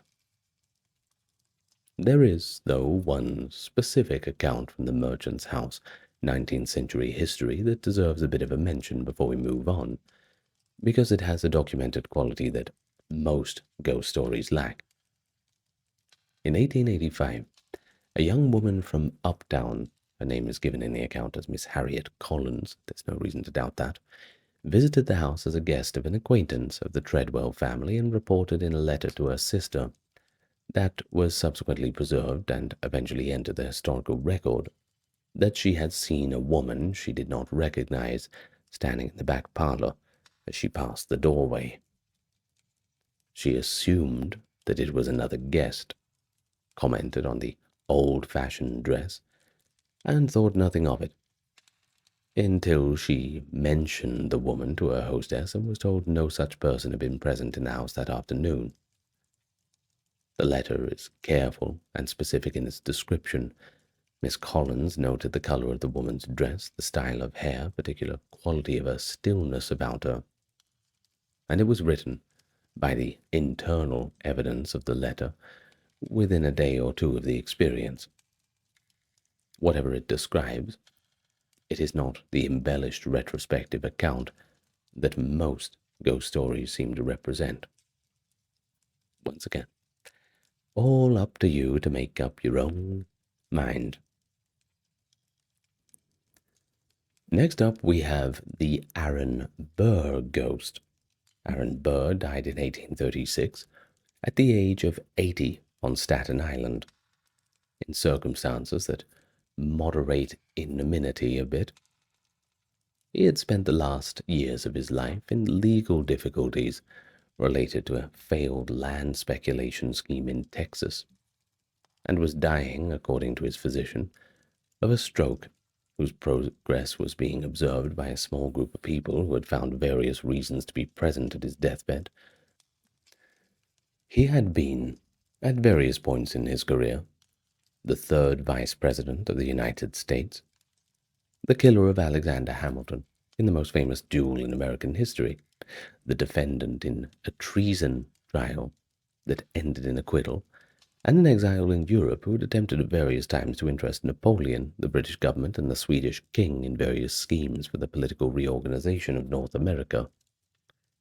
He was, by any measure, a man of substantial presence, and the ghost tradition that attached to him in 19th century New York was proportionately substantial. The building most consistently associated with Burr's ghost was 1/5 Avenue, or more precisely, the earlier structures that occupied that site and its immediate vicinity, an area of Greenwich Village that had been associated with Burr during his later life. The tavern that stood near the corner of 5th Avenue and 8th Street, known in the neighborhood as a place where Burr had been a regular presence in the 1830s, became the decades after his death a site of reported apparitions. A tall, thin, imperious old man in antiquated dress glimpsed at the bar and in the back rooms, sometimes described as drinking alone, and sometimes as engaged in what appeared to be an animated conversation with an invisible companion. The invisible companion detail is one of the more interesting features, because it suggests a figure still engaged in the political scheming and personal negotiation that had characterized his life, conducting his posthumous existence with the same relentless purposefulness that had animated his actual one. The tradition, as reported in various New York newspaper accounts across the 50s, 60s, and 70s, also connected the Burr ghost site to the tale of the old Richmond Hill mansion, his former home, which had been demolished and built over in the expansion of Lower Manhattan. Burr, in the ghost tradition, was another figure haunting the site of what had been lost. The most entertaining episode in the Burr ghost tradition involves a report from the 1870s, in which a lawyer named Cornelius Bogert, who was researching a property dispute involving land in Greenwich Village that had once been part of the Richmond Hill estate, claimed to have been visited in his office on Chambers Street by an apparition who gave him specific information about a deed and its location. Bogert, by the account's own internal logic, found the deed precisely where the apparition indicated. The story was published in a legal journal, of all places, as a curiosity rather than a legal precedent, with an editorial note expressing the journal's skepticism about the supernatural dimensions, while acknowledging that the deed had been found. Well, the sources are genuinely thin on this particular account. The legal journal citation has not been independently verified by later researchers, and it might all be completely made up, who knows. But it did circulate widely enough in New York folklore to establish itself as part of the bird tradition, and its specific detail of a ghost providing useful legal information is delightfully characteristic of a man who spent his life using every available advantage in property litigation. Imagine that, some sort of ghost showing up to give you financial and legal advice. Hey, why not? Next up, we've got the tombs. That's ominous, isn't it? The Manhattan Detention Complex, whose various structures have occupied the block bounded by Center, Leonard White, and Elm Street since 1838. It took its nickname from the Egyptian Revival architecture of the first building, designed by John Haviland and completed in 1838, whose massive stone facade and sunken interior courtyard gave it the appearance, according to contemporaries, of an Egyptian mortuary monument. Pretty cool, huh? The nickname stuck through the building's replacement in 1902, and its subsequent rebuildings, and it stuck in part because it was accurate in a sense beyond the architectural.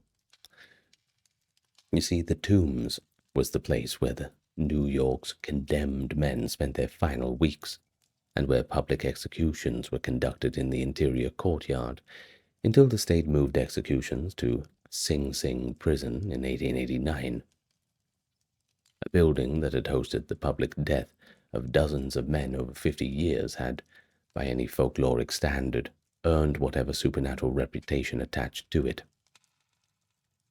The ghost most consistently reported in connection to the Tombs was not one of the executed criminals, but actually a woman, the wife, or in some versions, the sweetheart of a man hanged in the courtyard in 1840, whose name varies between accounts. John Walsh in some versions, Patrick Donahue in others. A suggestion that the story's specific details were less fixed. The more important thing is its emotional core.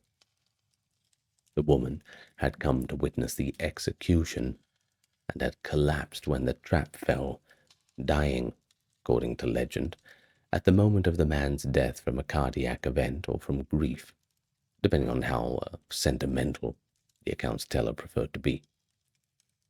Her apparition was said to appear in the corridor outside the cells on the anniversary of the execution, a small figure in dark clothing, standing still, not approaching anyone, simply just there, with a quality of waiting that those who reported seeing her found deeply distressing.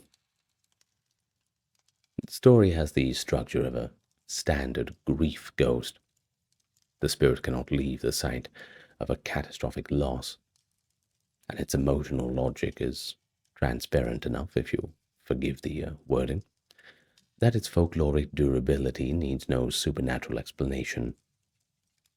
But what's more interesting is that multiple witnesses over the decades, including several guards and at least one jailer whose account was recorded in the prison's administrative log, reported seeing something in that corridor that they could not account for.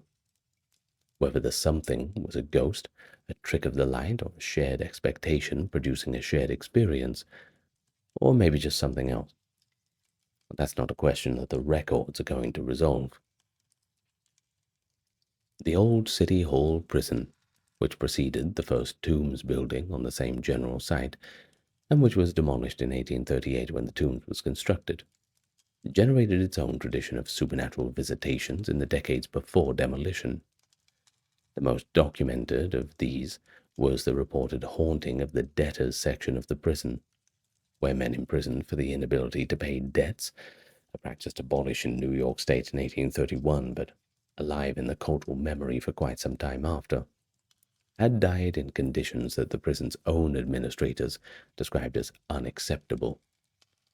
The debtor's ghost tradition was not about violence or dramatic death, more about the slow grinding humiliation of a man imprisoned because he was poor, which is a less visually speculative ghost story, but perhaps, I don't know, a more politically pointed one, perhaps?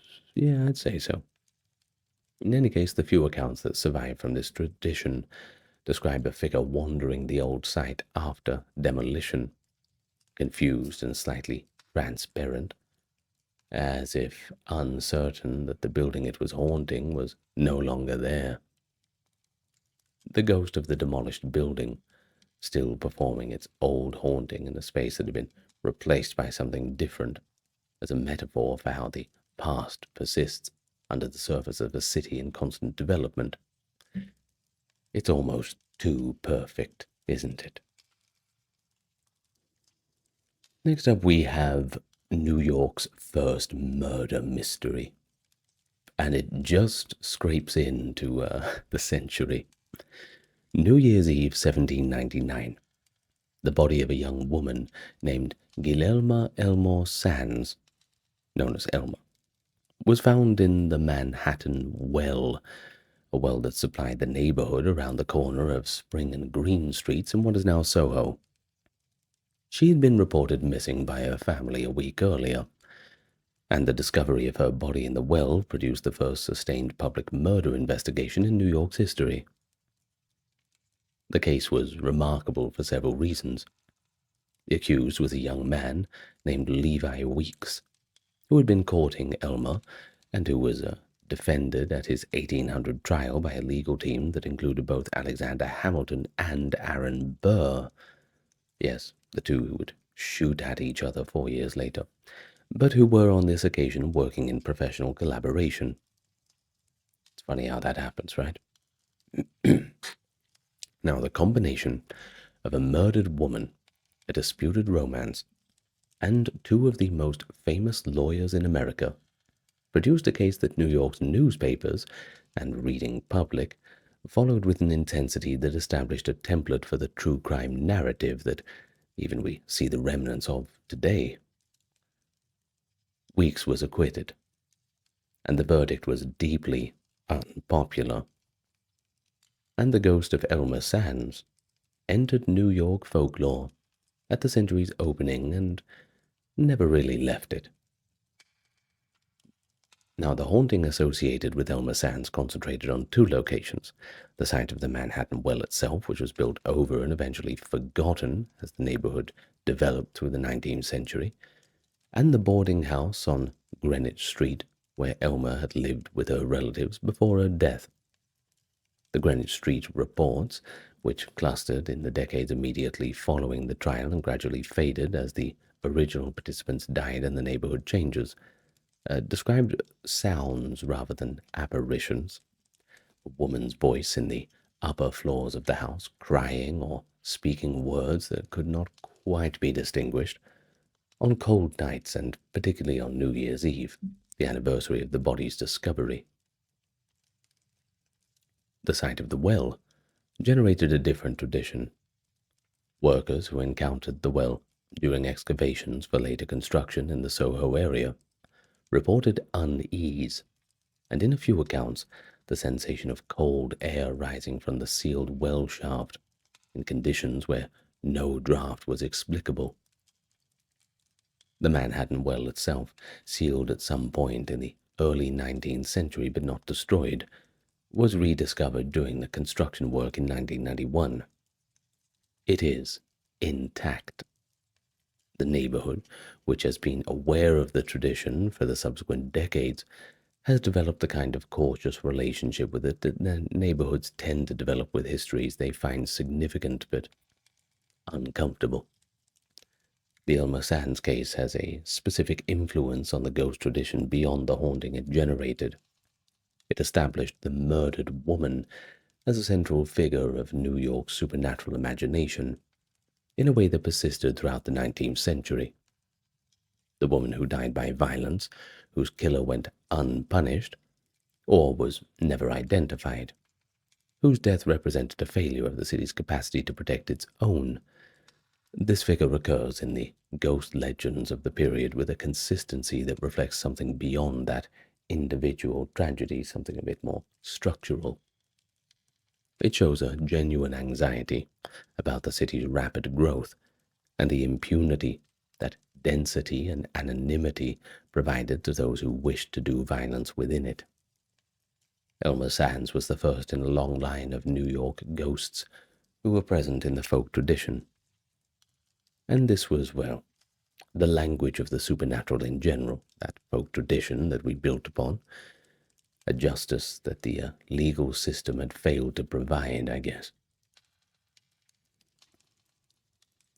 Moving on, the relationship between New York's 19th century newspaper press and the ghost tradition was symbiotic in ways whose complexity is very easy to underestimate. Of course, we have to get our sources from somewhere, don't we? And the newspapers love a good story. But they also love blowing a story out of proportion. Got to sell that advertising, right? The papers needed ghost stories because they needed to sell papers. The penny press that emerged in the 1830s, led by Benjamin Day's New York Sun and James Gordon Bennett's New York Herald, had discovered that the combination of local color, human drama, and the vision of the inexplicable was precisely the mixture their mass readership had wanted. The ghost tradition needed the newspapers because the press gave individual accounts of supernatural experience a circulation opportunity, but also a legitimacy that oral transmission alone could not provide.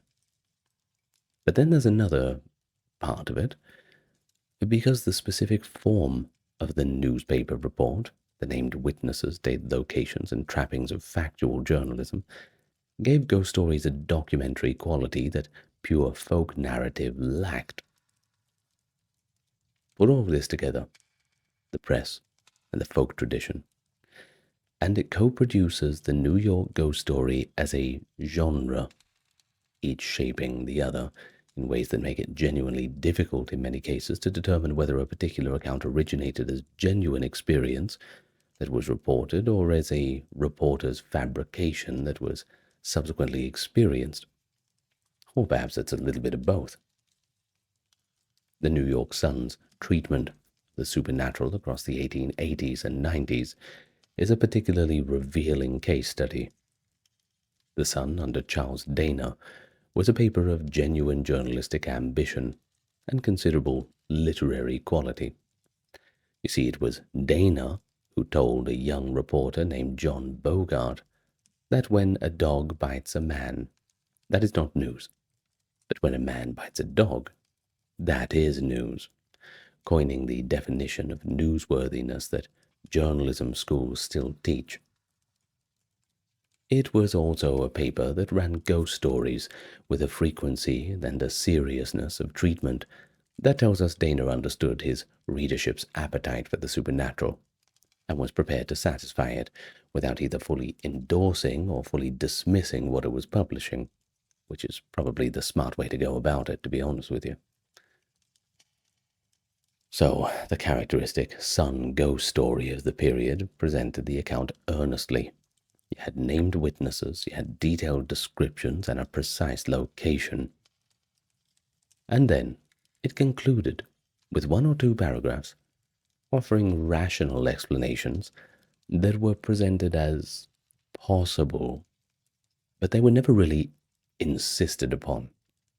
You know, it wasn't like they were saying, oh, some idiot somewhere thinks there's a ghost and here's the rational explanation. You know, they're coming up with what could be a rational explanation, but they still leave it open. And I think that's the best way to go about these things. Always look at both sides, because who knows? And we never like to ruin the fun of these things, at least not on this channel. The structure left the reader free to choose their preferred interpretation, very non-judgmental, while providing the pleasures of both the supernatural narrative and the reassurance of rationalist doubt. And it also stops that newspaper from being called a tabloid rag or some supernaturalist paper in earnest in its own right. It was a commercially astute formula, if anything, and epistemically honest. The role of P.T. Barnum in the 19th century New York supernatural marketplace deserves a mention too. His career illustrates the relationship between credulity, fraud, and entertainment that characterized the period's engagement with the inexplicable. Barnum's American Museum on Broadway, which operated from 1841 until it burned down in 1865, displayed alongside its genuine curiosities a collection of fabrications and exaggerations whose exposure was, at least for Barnum, not a problem, but just another part of the attraction. The Fiji mermaid, the Cardiff giant replica, the exhibits that invited the audience to decide for themselves whether what they were looking at was real or not. These were deliberate provocations of the same epistemological uncertainty that the ghost story was exploiting. Barnum understood that his audience wanted to wonder, not necessarily to be convinced, and that the pleasure of the encounter with the possibly supernatural was not diminished by the subsequent revelation of the fraud, because the wondering itself was the product being sold. The New York ghost story tradition operated on similar terms. What the stories offered was not proof of the supernatural. It's hard to really get that. But it was the specific pleasure of the speculation of the unexplained, the enjoyment of a mystery that rational explanation had not yet dissolved. Whether the explanation came eventually or not, well, that is less important than the quality of the wandering in the meantime, at least for most people, I assume. The ghost legends of New York are not a random collection of supernatural anecdotes. It's a lot more deeper than that. All of these together make this coherent body of folk expression, whose themes and preoccupations, read carefully, tell us more about the living city than any literal dead. And what they tell us above all is that New York in the 19th century was a city whose relationship to its own past was one of chronic anxiety. The anxiety of a place changing so rapidly that the present was always in the process of erasing what had just been, and that the people who lived in the erased places could not entirely be erased along with the buildings. The ghost of Peter Stuyvesant objecting to the development around his chapel, the collect pond making itself felt in the basements of the tenements that had been built over it, Aaron Burr still scheming in the tavern. All of these are, I suppose, versions of the same story. And the city keeps building over its past, and the past keeps on returning. The ghost tradition also encoded the specific social anxieties of a period with a precision that most respectable forms of commentary sometimes miss. The 5 Points ghosts express the guilt and the dread, especially with Mag Murray and the faces in the old brewery, that the comfortable classes felt about poverty that existed a stone's throw away. The knowledge that the slums were there and the people dying in them were dying partly as a consequence of conditions that the city's economic organization had created, and its political organization was not really willing to address. The ghost of the Tombs woman, waiting in the corridor year after year. Well, that expresses the grief of those whose intimate connections to the criminal justice system had been severed by execution. Elmer Sands expressed the failed promise of a legal system that let a likely killer walk free. Though that being said, he was never proven to be the killer, but well, he seems the most obvious candidate, and in any case they never found the killer, so No justice for poor her. These were not escapist fictions. Not at all. It's not something that we sort of have fun with. These were a self-examination, and it's all based in actual events, not just something drawn out of fiction. Not to say fiction's bad. I'm just saying that the events we talked about is not. Now, the spiritualist movement, that sits a little bit apart from the folk tradition because it was explicitly a middle and even upper-class phenomenon, institutionally organized and commercially mediated in ways that the organic folk legend was simply never going to be. But it did share with the folk tradition the fundamental impulse, the refusal to accept that death was the end of the story, the desire to maintain connection with those who died, the specific grief of rapidly modernizing this culture whose traditional and religious consolidations were under an intellectual pressure and whose need for those consolidations was no less acute for being harder to justify. The seance parlors of the 1850s and the 5 Points ghost stories, they were all addressing the same human problem, just from a different angle, a different social position. And that problem is grief. Always has been, and grief will always be a fundamental human problem. The tool was the imagination's insistence that the dead were still somehow present.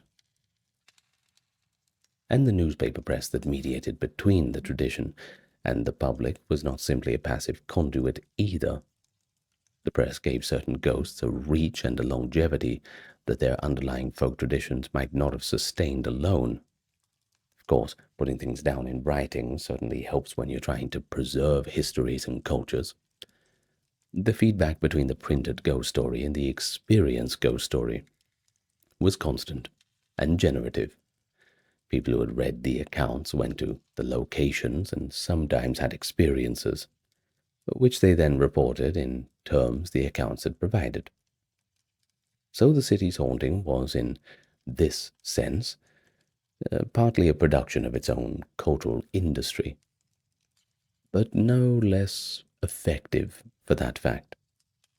The ghosts were made of history. They're the products of history mixed with grief and guilt, of the specific fears of a city that was eating its own past in order to build its future quicker than anyone could comprehend it.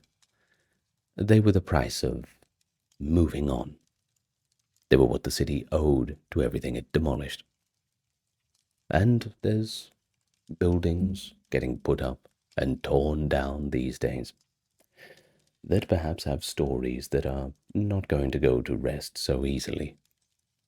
So who knows in 100 years' time if we'll be talking about the ghosts of the 21st century New York. We probably will. If human psychology holds its current trend, I don't think that the ghost story is going to be going away anytime soon. And frankly, I think that's a good thing. Anyway, thank you so much for listening. I have enjoyed doing this one. It's always good fun doing stuff a little bit away from the traditional historical sphere. And while we move a little bit into the supernatural and everything, I think it's important to tell these stories. And hey, if we're doing folklore on this channel, well, we can do pretty much anything. After all, it's our channel, and we'll do what we like. Thank you so much for joining me. Thank you to everyone supporting the Patreon memberships, donations, and the merch store.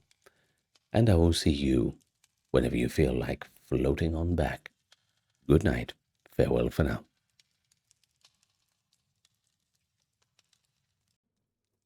One of the most infamous and influential occult figures of the early 20th century was none other than Aleistar Crowley. An English magician, writer, and mountaineer, he styled himself as the prophet of a new spiritual era, willingly embracing the title of the Beast 666. In his lifetime, he gained notoriety for transgressive and rather decadent behavior, earning tabloid epithets like the wickedest man in the world. Yet Crowley was a bit more than just that. He was a prolific author, an intellectual explorer, going into mysticism, yoga, magical rites, and esoteric philosophy with the zeal of a scholar and, of course, the showmanship of a provocateur. We're going to talk about Crowley's journey, from his strict religious upbringing in Victorian England to his final days in relative obscurity. And we'll look at both the famous chapters of his occult career, such as his work with the Hermetic Order of the Golden Dawn, the founding of new magical orders like the AA and Ordo Templi Orientis, and the revelation of his religion Thelema. But then we'll look at the lesser-known but significant facets of his life, the mountaineering expeditions, worldwide travels, the relationships, the books, the scandals, and even a few other surprising details that make the story just that little bit more compelling. So, if you would come with me, then we can journey into the life of Aleistar Crowley together. Now, allow me to welcome you to the channel first. It is good manners to do so. If you're new here or you're yet to click that subscribe button, I invite you to do so if you feel inclined. Now, this video, along with all of the videos on this channel, you can look at the playlists for them, are completely ad-free. You won't get interrupted. Listen to it all the way through. No problems.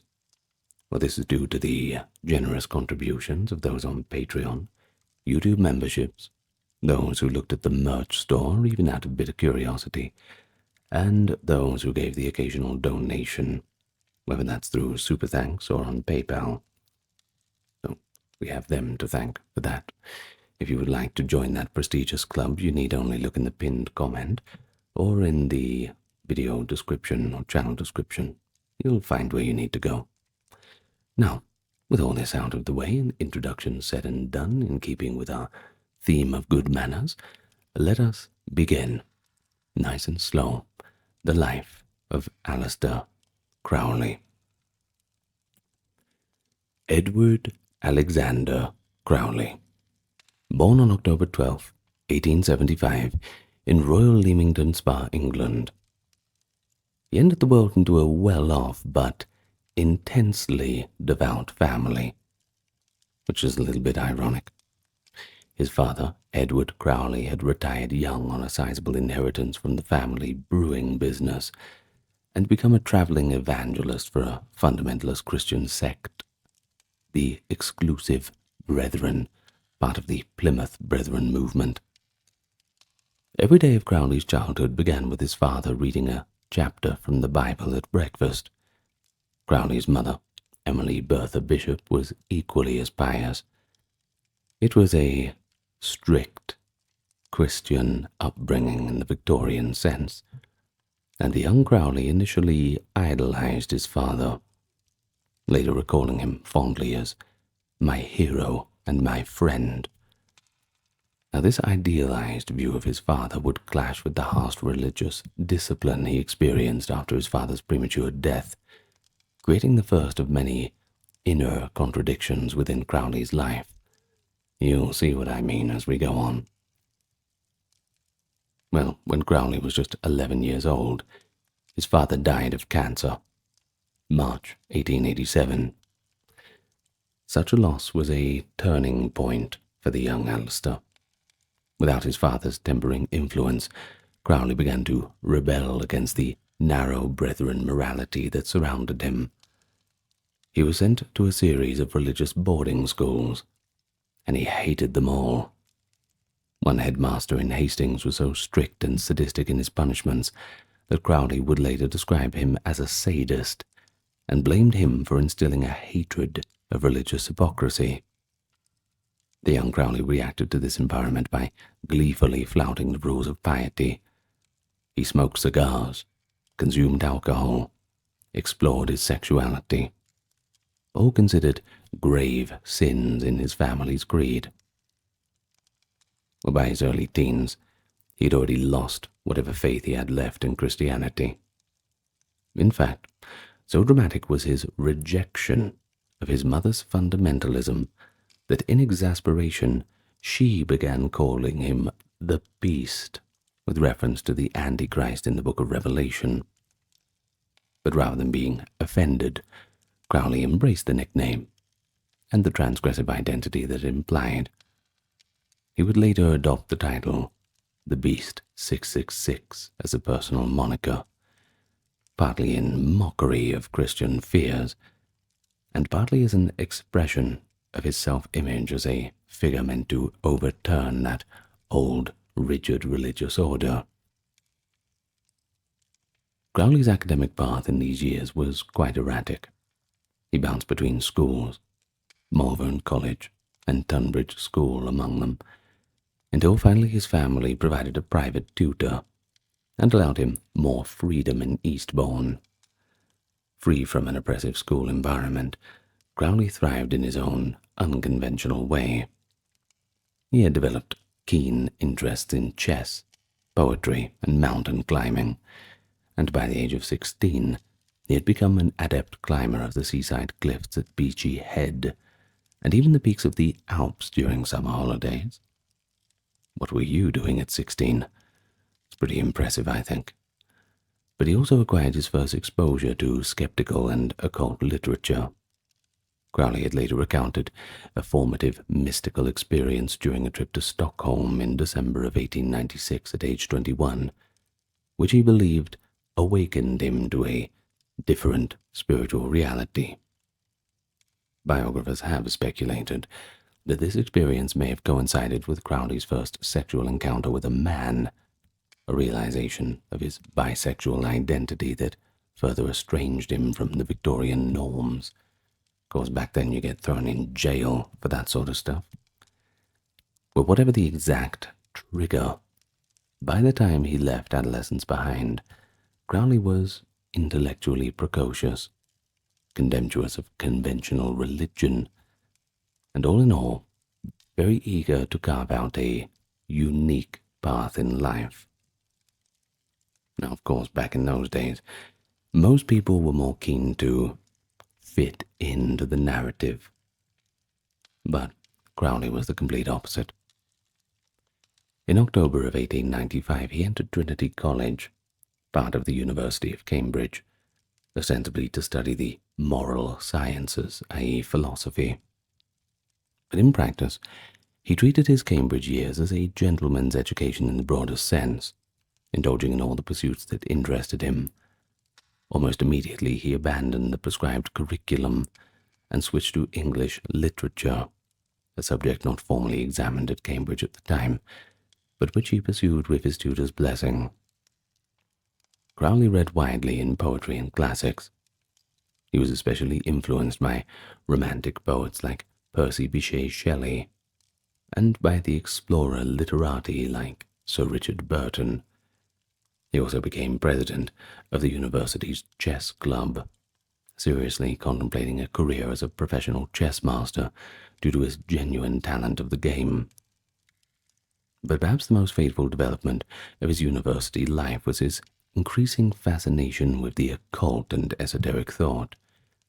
Crowley began to seek out books on magic and mysticism, at one point obtaining a copy of The Book of Black Magics and Pacts by A.E. Waite, that is Arthur Edward Waite, by the way, and the mystical Christian text The Cloud upon the Sanctuary.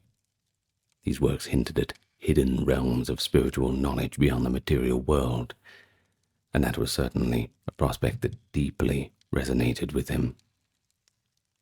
It was during this period that Crowley made a deliberate decision to remake his own identity. Dissatisfied with his birth name, Edward, and the familial nickname, Alec, which he found ugly, he chose to rename himself Aleistar.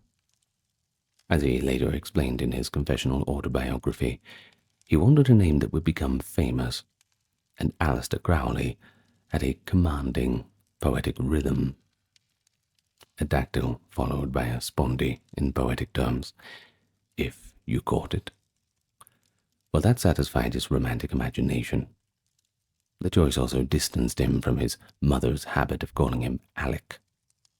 Thus, by his early 20s, the young man was already authoring himself as a character set apart from the norm, published his first poems, some in student literary magazines, under the name Aleistar Crowley.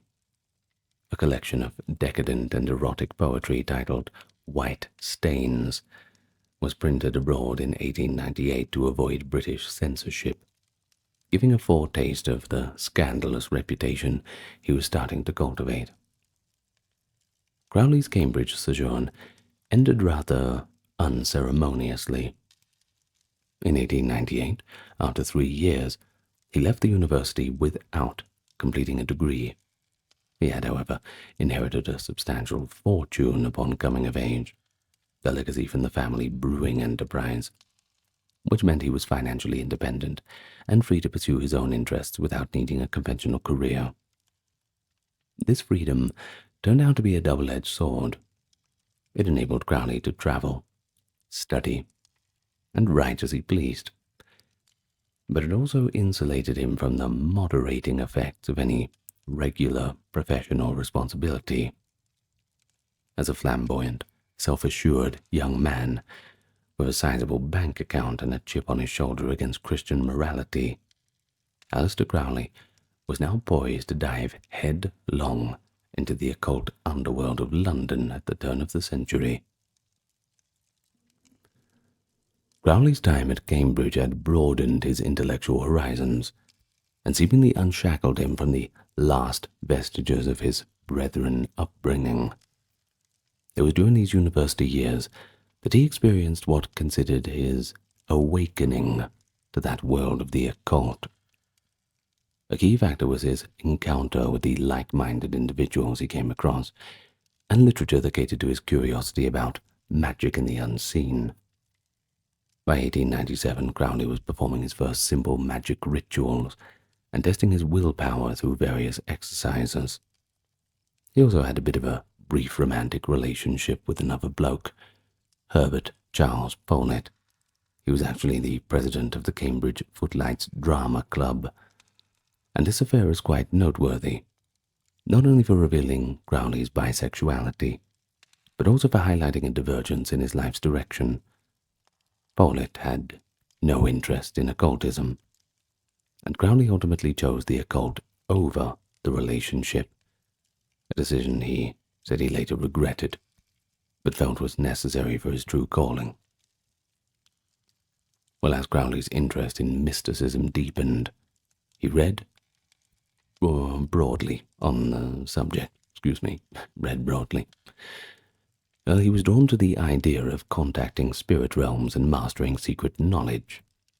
I mean, it sounds pretty interesting, doesn't it? Who could say no to that? So, in March 1898, Crowley acquired 2 books that profoundly influenced him, that is, Waite's Book of Black Magic and the aforementioned The Cloud Upon the Sanctuary. These works hinted that behind exoteric religion lay an esoteric core accessible only to those who were truly initiated. Crowley believed there existed a hidden masters or secret chiefs who could guide the spiritual evolution of humankind, ideas he would later carry into his own magical philosophy. The young man's sense of destiny was stoked by such readings. He started to view himself as someone who might penetrate the true mysteries of life. A chance meeting in the summer of 1898 set the stage for Crowley's formal entry into an occult order. While vacationing in Switzerland, climbing in the Alps, as was his natural annual habit, Crowley met a chemist named Julian L. Baker. Well, after a bit of talking, they discovered they shared a fascination with alchemy and esoteric subjects. Baker, as it happened, was a member of an occult fraternity in London known as the Hermetic Order of the Golden Dawn. It was through Baker that Crowley learned of this society, which claimed to teach the secrets of ceremonial magic and spiritual illumination. Baker introduced him to another member, George Cecil Jones. Jones would later become a lifelong friend and an important figure in Crowley's development, guiding him gently into the order's fold. In late 1898, armed with introductions, Aleistar Crowley was accepted into the Hermetic Order of the Golden Dawn. He was initiated on November 18, 1898, taking the magical motto Frata Perdurabo, which is Latin for I will endure till the end. The Golden Dawn at the time was the preeminent occult organization in Britain, boasting a membership that included scholars, poets, and aristocrats, the place to be for anyone interested in the topic.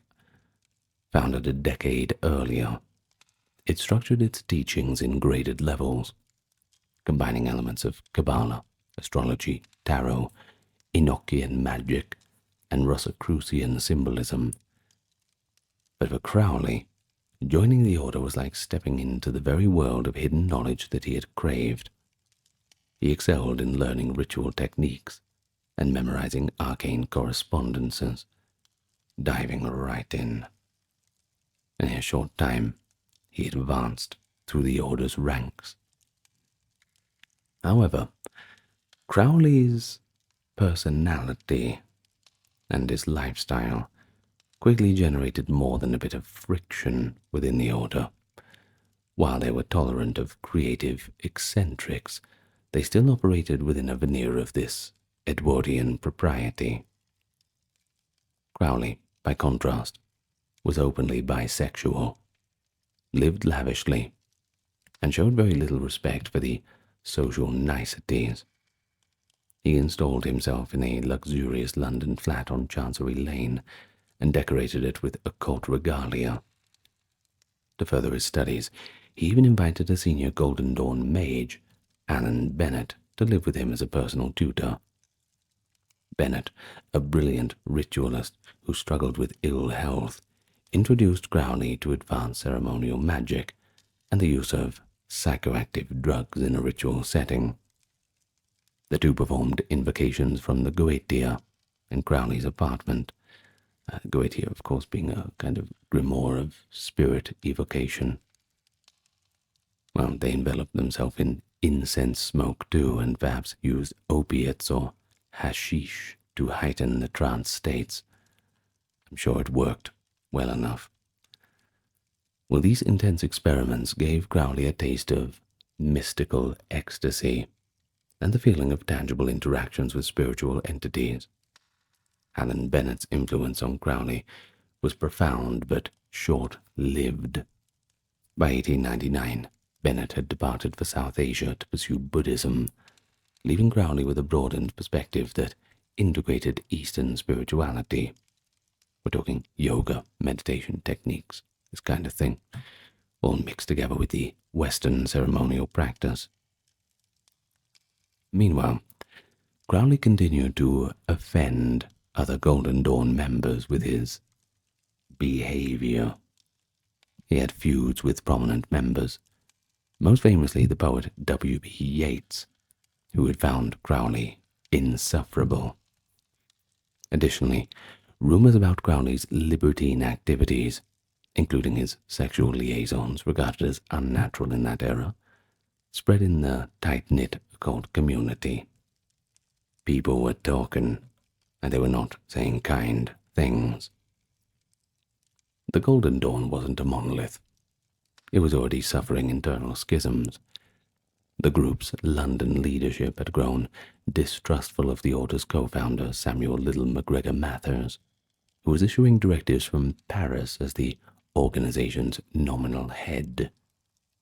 Crowley, eager for advancement, sided with Mathers.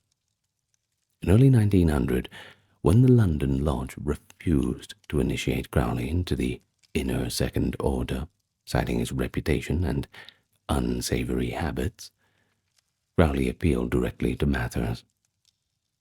Mathers, who saw in Crowley a useful ally against the London rebels, agreed to initiate him in Paris, and even sent him on a interesting mission to assert Mathers' authority by seizing the Golden Dawn's initiation temple space in London. Thus occurred one of the more dramatic and, I suppose, a little bit of a comical episode of Crowley's early occult career. It was known as the Battle of Blythe Road. In April of 1900, Crowley showed up at the Golden Dawn's London Temple on Blythe Road, West Kensington, dressed in a flamboyant Highland Scots regalia, complete with a kilt and dagger, claiming to be Mathers' representative and demanding control of the temple premises. He was accompanied by his mistress at the time, Elaine Simpson, who was also a Golden Dawn initiate. The members in London, including Yates, refused to accede to his demands. The confrontation between a legal matter became a legal matter and went to court. Unsurprisingly, the judge ruled in favor of the London Lodge members, who held the lease to the property, all the paperwork in order, and all the rest. Well, Crowley's attempted coup had failed. He and Mathers were effectively ousted from the Order's activities, and the Golden Dawn soon splintered apart from these disputes. The golden days over. And Crowley, well, he had gained a taste of infamy from the affair. Newspapers got wind of the occult squabble, and he did not discourage the sensationalist press coverage. In later years, he even took a certain pride in having helped expose the Golden Dawn's secrets. And perhaps the episode was a catalyst that freed him to establish his own esoteric path. Well, certainly a turbulent initiation, don't you think? But it taught Crowley an important lesson. He learned that formal organizations could be restrictive and prone to politics. His independent streak thus deepened. He also learned that scandal could burnish his notoriety. He also played up the image of the dangerous sorcerer in the public eye. He noticed it attracted curiosity to his circle and the occasional willing disciple. But most importantly, Crowley emerged from the Golden Dawn debacle with confidence that he had mastered the basics of ceremonial magic. He believed he was ready to push further than his former peers ever dared, and, with his substantial inheritance still fueling his ventures, Crowley embarked on several years of global travel and intensive magical experimentation that would both establish and test his limits. In the aftermath of the Golden Dawn collapse, Crowley turned away from London's occult scene and journeyed abroad to seek wisdom, adventure, and perhaps a little occult insight. Well, he more or less spent the years 1900 to 903 as a wandering seeker. During this period, he also engaged in some of the most impressive and hazardous mountaineering exploits of his life, a facet often overshadowed by his occult fame, by the way. That's why the video's 2 hours long, as we have to talk about the little parts, don't we? So in 1900, Crowley set sail for America and beyond. He first traveled to Mexico, arriving in Mexico City, where he lived for several months. In Mexico, he claimed to have been initiated into a local Masonic lodge, which he took as a kind of validation of his esoteric credentials, though later scrutiny is cast out on the legitimacy of his Mexican Freemasonry experience.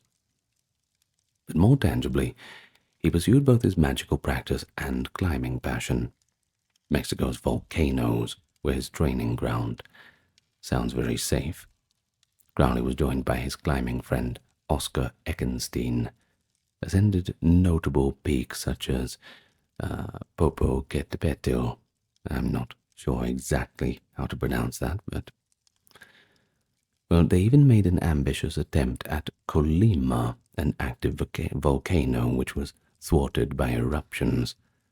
During quiet periods in Mexico, Crowley experimented with the Enochian magical system, originally developed by Elizabethan magus John Dee, and he wrote poetry and plays, including one based on Wagner's opera Tannhauser. This mixing of strenuous outdoor adventure with mystical practice was pretty characteristic of Crowley. He sought to integrate the physical and spiritual, testing himself both in thin mountain air and the depths of trance. After Mexico, Crowley passed through San Francisco and Hawaii, then ventured to Asia. By late 1901 and 1902, he was in Ceylon, which is the modern country of Sri Lanka, and then moved to India. It was in Ceylon that he reunited with his old mentor. Remember Alan Bennett? Well, he had become a Buddhist monk at this time. Under Bennett's guidance, Crowley took a deep dive into Hindu and Buddhist meditation techniques. He devoted himself to Raja Yoga, practicing intense concentration exercises and breath control. According to Crowley's diaries, he attained states of dhyana, that is, meditative absorption, during this retreat. These Eastern practices profoundly influenced his magical philosophy, convincing him that enlightenment could be systematically pursued. It was in Ceylon that Crowley encountered the concept of the holy guardian angel, a personal divine genius that he would later make central to his teachings. The two occultists, Bennett and Crowley, eventually parted ways as Bennett traveled on to Burma to pursue Buddhism full-time, while Crowley's destiny lay back in the West. But Crowley carried a lifelong respect for Buddhism and yoga, often framing his own system as a marriage of Eastern and Western mysticism with Western ritual. Well, in 1902, Crowley's focus shifted back to mountaineering. That year he led an expedition at what would become legendary in climbing history, an attempt to summit K2 in the Himalayas. Not an easy climb, by the way.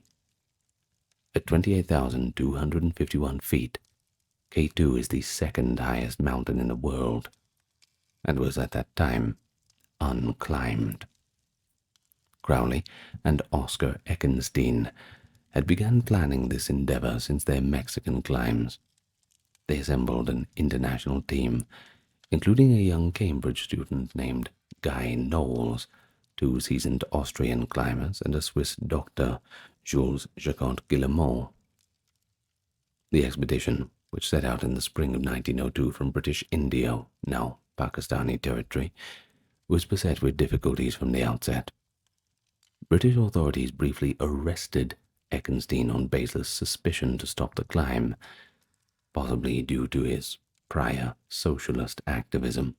Didn't win you any friends back in those days. But regardless, the team pushed on. Crowley took charge during Eckenstein's absence and demonstrated both his logistical talent and rather abrasive style of leadership. He insisted on bringing along a trunk full of books and poetry, declaring that, quote, he could not have stood on the Baltoro Glacier in the absence of Milton, even as arguments brewed about the load weight. I'm sure he didn't carry it himself. Well, trekking through the rugged Baltistan, Crowley soon quarreled with colleagues and porters alike. The journey through steep passes and across roaring glacial rivers tested everybody's endurance. Crowley himself suffered bouts of malaria, influenza, and snow blindness during the climb. But remarkably, the team managed to reach about 18,600 feet on K2, which was a record at the time for human climbing. But internal strife and bad weather ended the attempt before the summit. Crowley's relationship with the others deteriorated sharply high on the mountain.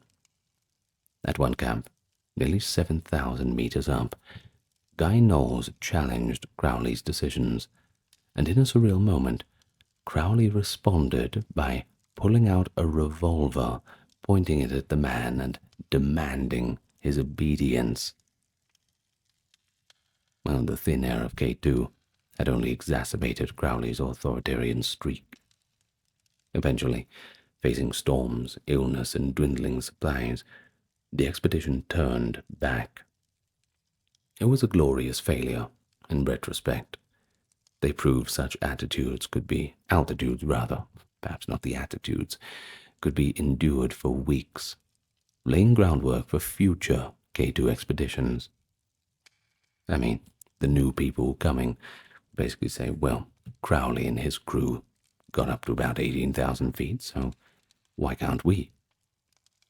In any case, Crowley's abrasive conduct, culminating in the pistol incident, circulated in mountaineering circles, and it reinforced his reputation as brilliant but dangerously erratic. Pushing limits again in 1905, Crowley joined another major Himalayan expedition, this time to Kanchenjunga in Nepal, the world's third highest peak, by the way. Everyone always knows about Everest and K2, but they never talk about Kanchenjunga. Well, at least outside of mountaineering circles. He was invited by Dr. Jacob Guillemal from the K2 team. Crowley couldn't resist the challenge of another unclimbed giant.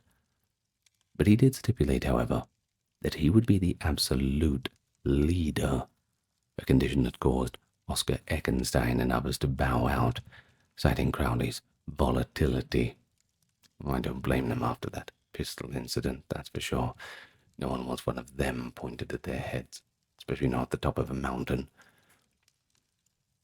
Well, in August 1905, Crowley's party, including Guillemot and 2 experienced Swiss climbers, set out from Darjeeling with hundreds of porters and enormous supplies. But from the beginning, things were not going well. Crowley was in high spirits at the start. His diary records exultation at the clear views and his own robust health at 15,000 feet. But his companions soon regarded his leadership as reckless. He pushed ahead, despite Porter's misgivings about the, quote, sacred mountain, and despite inadequate equipment. Many of the porters lacked proper boots in the icy terrain. Proper footwear, of course, you don't go hiking without that, even on solid ground.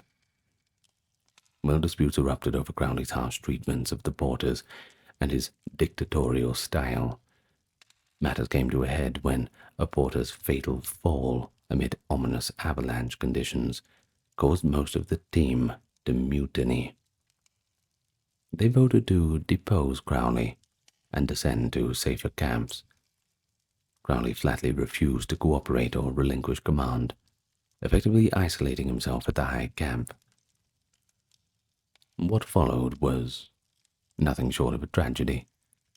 As the dissenting climbers attempted to retreat at night against Crowley's warnings, an avalanche swept away one of the rope teams. 4 men were killed: Alexis Pachet, one of the climbers, and 3 porters.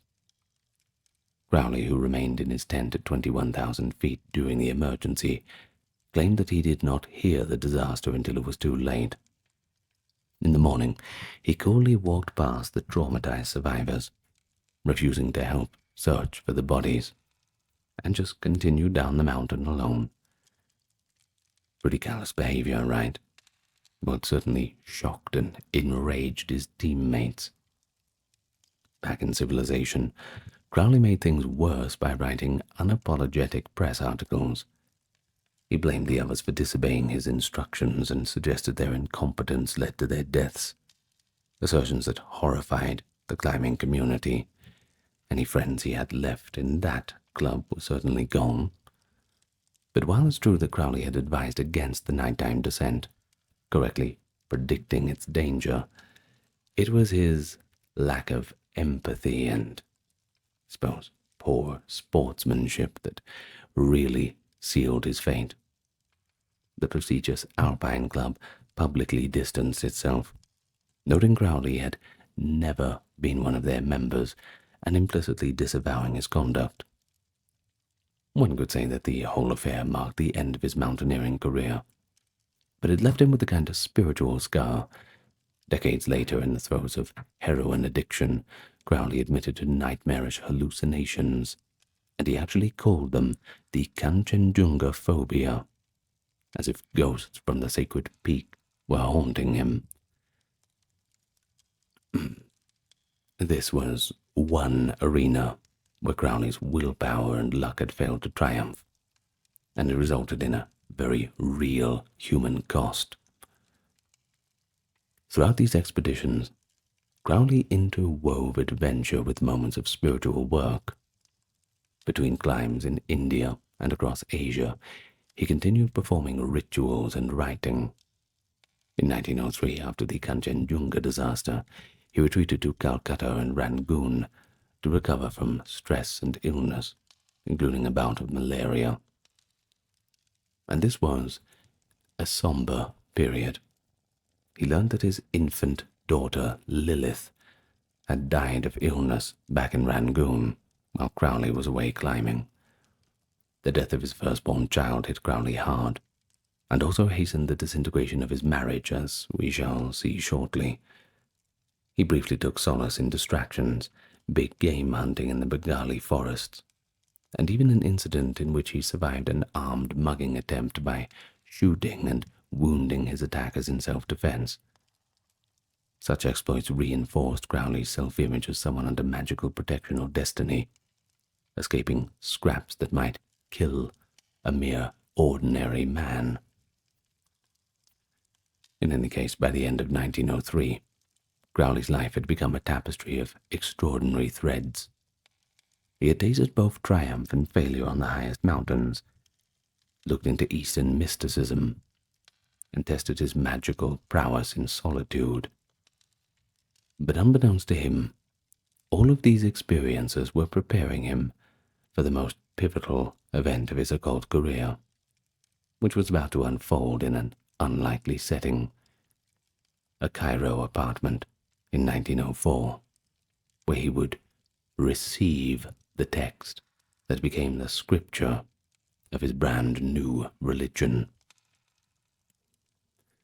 In 1904, Crowley underwent a profound spiritual and creative breakthrough, and it would define the rest of his life.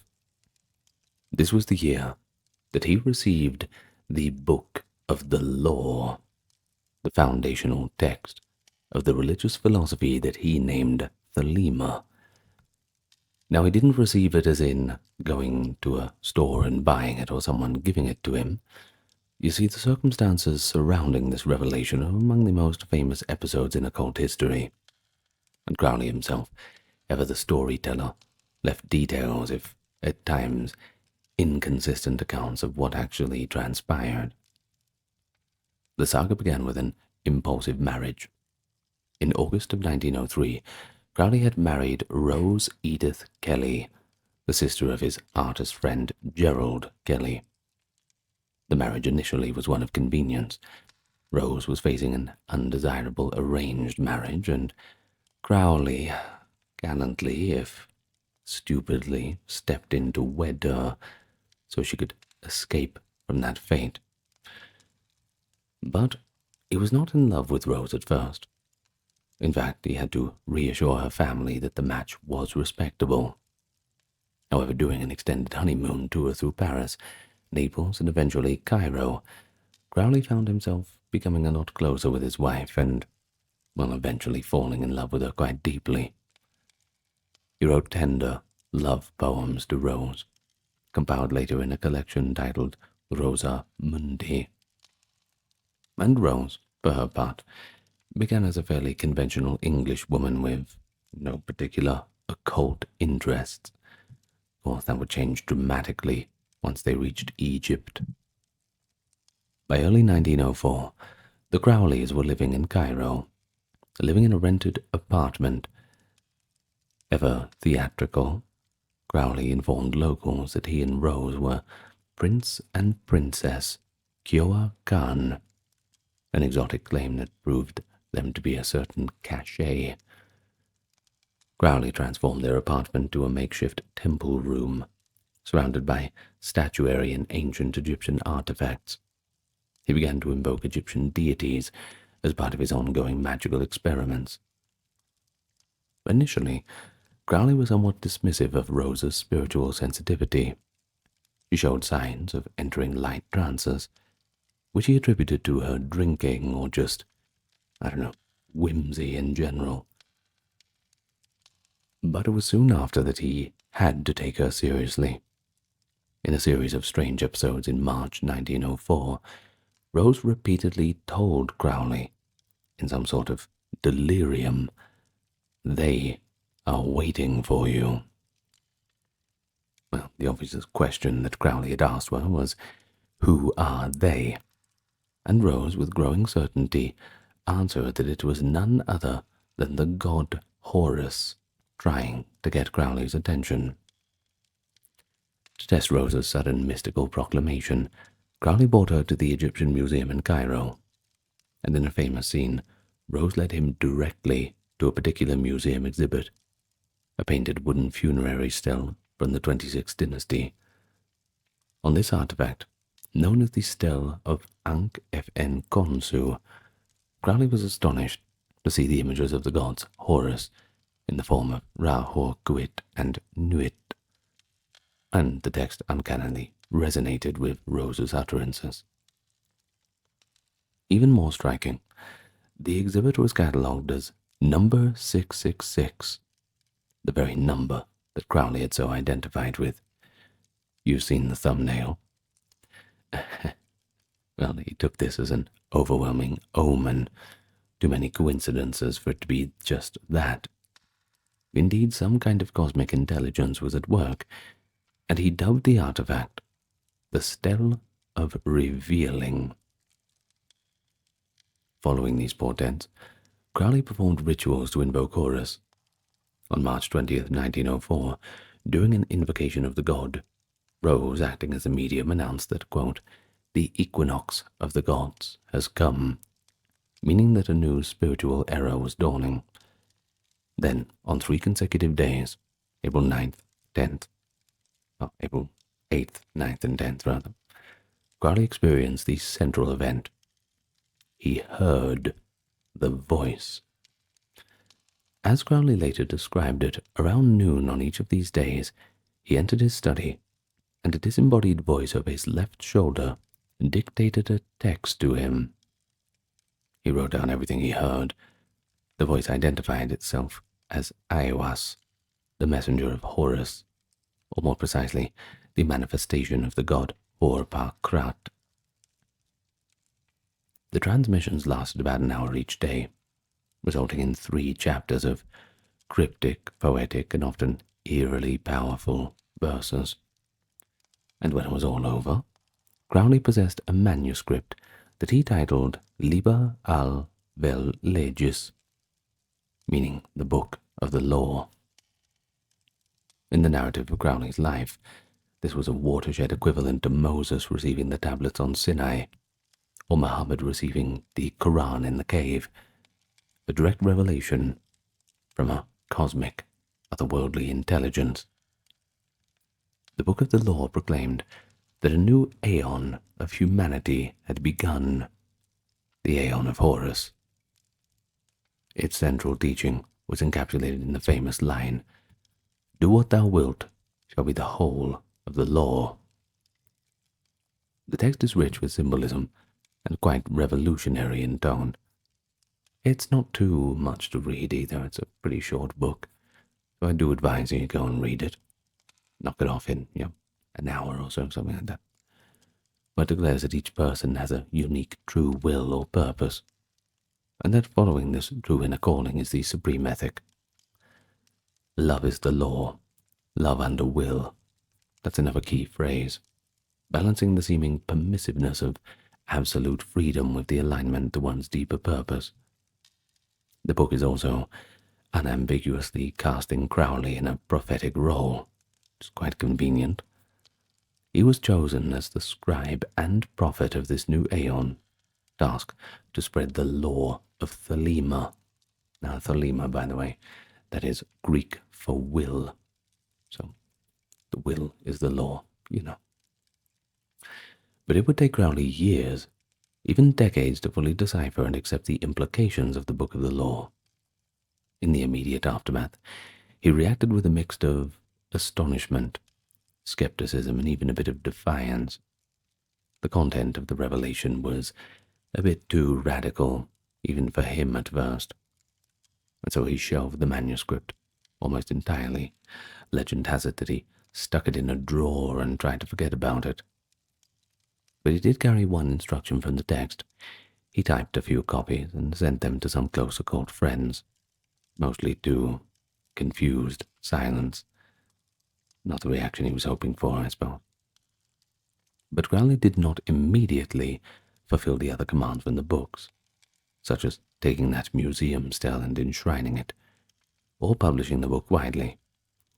In fact, he and Rose departed Cairo later in 1904, and moved on with their travels, with Liber Al largely ignored.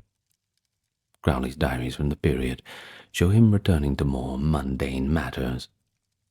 He wrote satirical essays like Why Jesus Wept, and continued to practice more magic without overtly invoking Selima's tenets. Now, by the way, just quickly, Jesus wept in the Bible, that's actually the shortest verse of the Bible. This is going to help you out on trivia nights when that question comes up. Comes up on the chase all the time. I can't remember exactly where it might have been in Thessalonians, I'm not sure. I don't know. Well, in any case, it was only gradually, after some years, after dramatic shifts in his life, that Crowley fully embraced Thelema as his true life's mission. Nonetheless, the Cairo revelation marked a point of no return. Crowley would never again be just another magician or poet. He now bore the mantle, at least in his own mind, of a kind of prophet of a new age. But the experience also coincided with dramatic personal changes. Rose, who had acted as a conduit for the revelation, unfortunately descended into alcoholism in the subsequent years. The young couple welcomed their daughter in July, whom Crowley named with a flourish of occult significance, Nuit Ma Ahatur Hecate Sappho Jezebel Lilith. Yeah, and you thought Elon Musk's kids had strange names. Of course, they called her Lilith for short.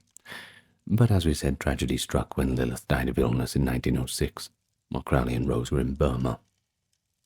Rose's grief and guilt fueled the drinking, and little by little, her relationship with Crowley deteriorated.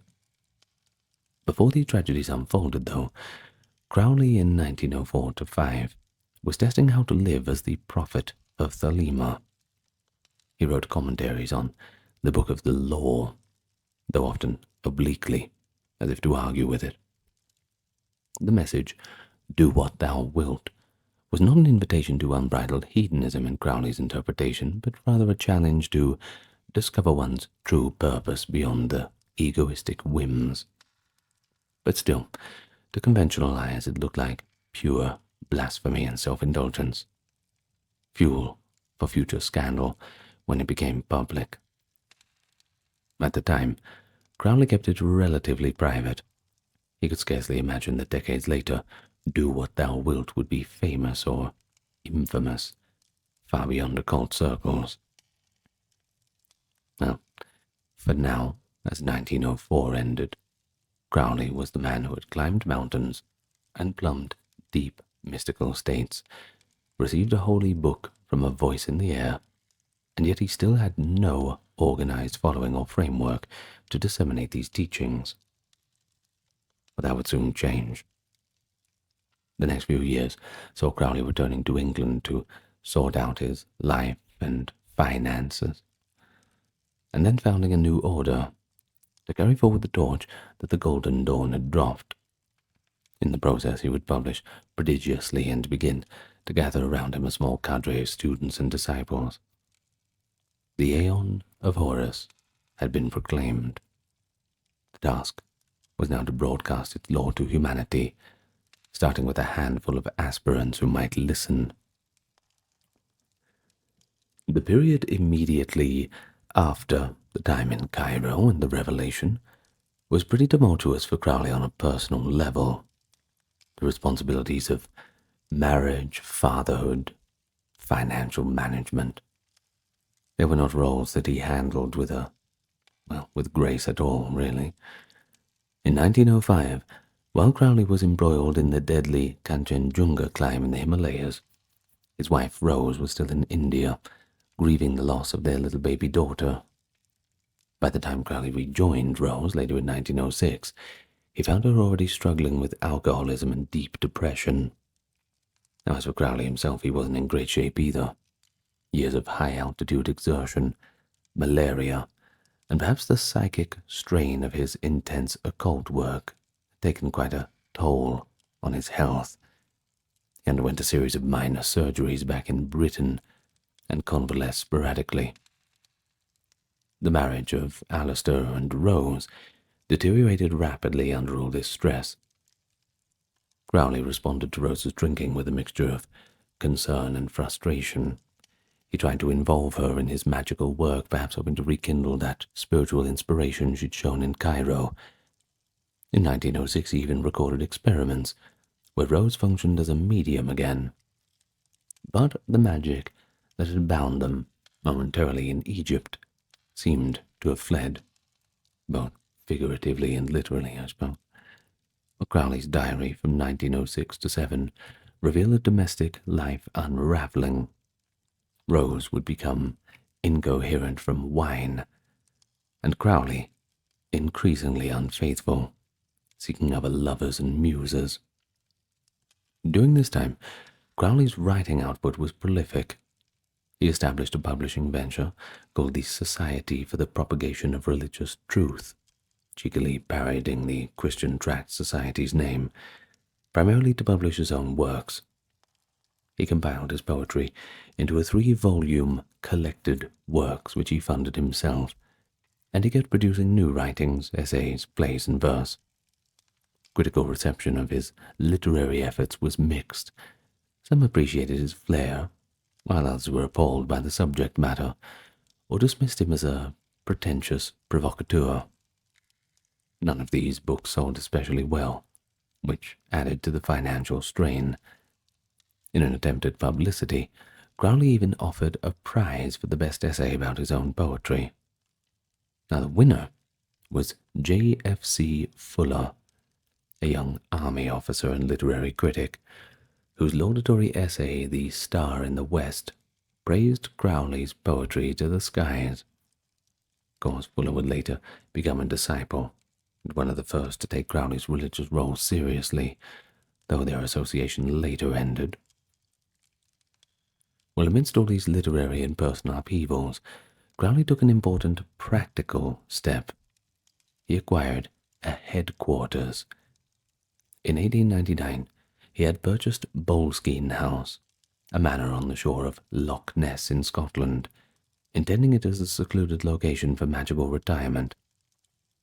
Now, Boleskine became his retreat and temple, and it was at Boleskine in 1907 that Crowley returned in earnest to the mystical practices he'd left unfinished. Years before, he had begun preparations for the elaborate ritual known as the Sacred Magic of Abramelin, intended to invoke one's holy guardian angel. But he abandoned it to go assist Mathers during the Golden Dawn schism. Now, with newfound focus, Crowley resumed his intensive meditations and invocations at Boleskine, often with his friend and fellow occultist George Cecil Jones joining him. Crowley did report that in the summer of 1907, during ritual and drug-induced trances, he experienced a series of new communications from the supernatural source Aiwass. In October and November of that year, Crowley wrote down several inspired texts, which he labeled the Holy Books of Thelema. These included Liber 7 and Liber Cordis Cinque Serpente, which he claimed were dictated by higher powers, similar to the Book of the Law. Suppose there's no way to prove him wrong on that one, I suppose. Anyway, the poetic style of these books is exalted and cryptic. Crowley treated them as Class A texts, meaning not a word was to be changed, because they were of divine origin. The reception of these holy books reaffirmed to Crowley that Thelema was an objective of spiritual truth, not just a personal creed. Notably, in one of these revelations, he perceived that the mislaid manuscript of the Book of the Law had suddenly resurfaced at Boleskine, an event that he took as a sign that the time had come to propagate Thelema in a more public fashion. On the family front, by late 1907, he and Rose were essentially separated. Their second daughter, Lola Zaza, was born in early 1907 and left in Rose's care, but under the watch of her family. With regret, yet resolve, Crowley initiated divorce proceedings in November of 1909, citing his own adultery, an odd but then pretty legally expedient choice, perhaps to avoid blaming Rose's alcohol in court. Rose's drinking had worsened, to the point where her family eventually committed her to an asylum in 1911. Not the kind of place you want to be in 1911, that's for sure, if you've watched my asylum videos. Well, Crowley, despite everything, remained fond of Rose and assisted her with care financially where he could. But he had moved on, at least in his heart, to a new phase of life and work. He had realized that to fulfill his self-imposed destiny as a prophet of Thelema, he needed an organization and a public platform. In the latter part of 1907, Crowley took a decisive step to establish himself as a leader in the occult world. He did this by forming a new magical order. Along with the friend of his, George Cecil Jones, they founded the order that they called the AA, which stood for Argentium Astrum, or in Latin, the Silver Star. The AA was conceived as a successor to the Golden Dawn, but on new Thelemic principles. Rather than being a social lodge with democratic votes and power struggles, the AA was structured as a chain of initiation, where each member worked largely independently through a graded curriculum under the mentorship of the grade above. Crowley deliberately kept the organization relatively austere and focused on personal spiritual attainment.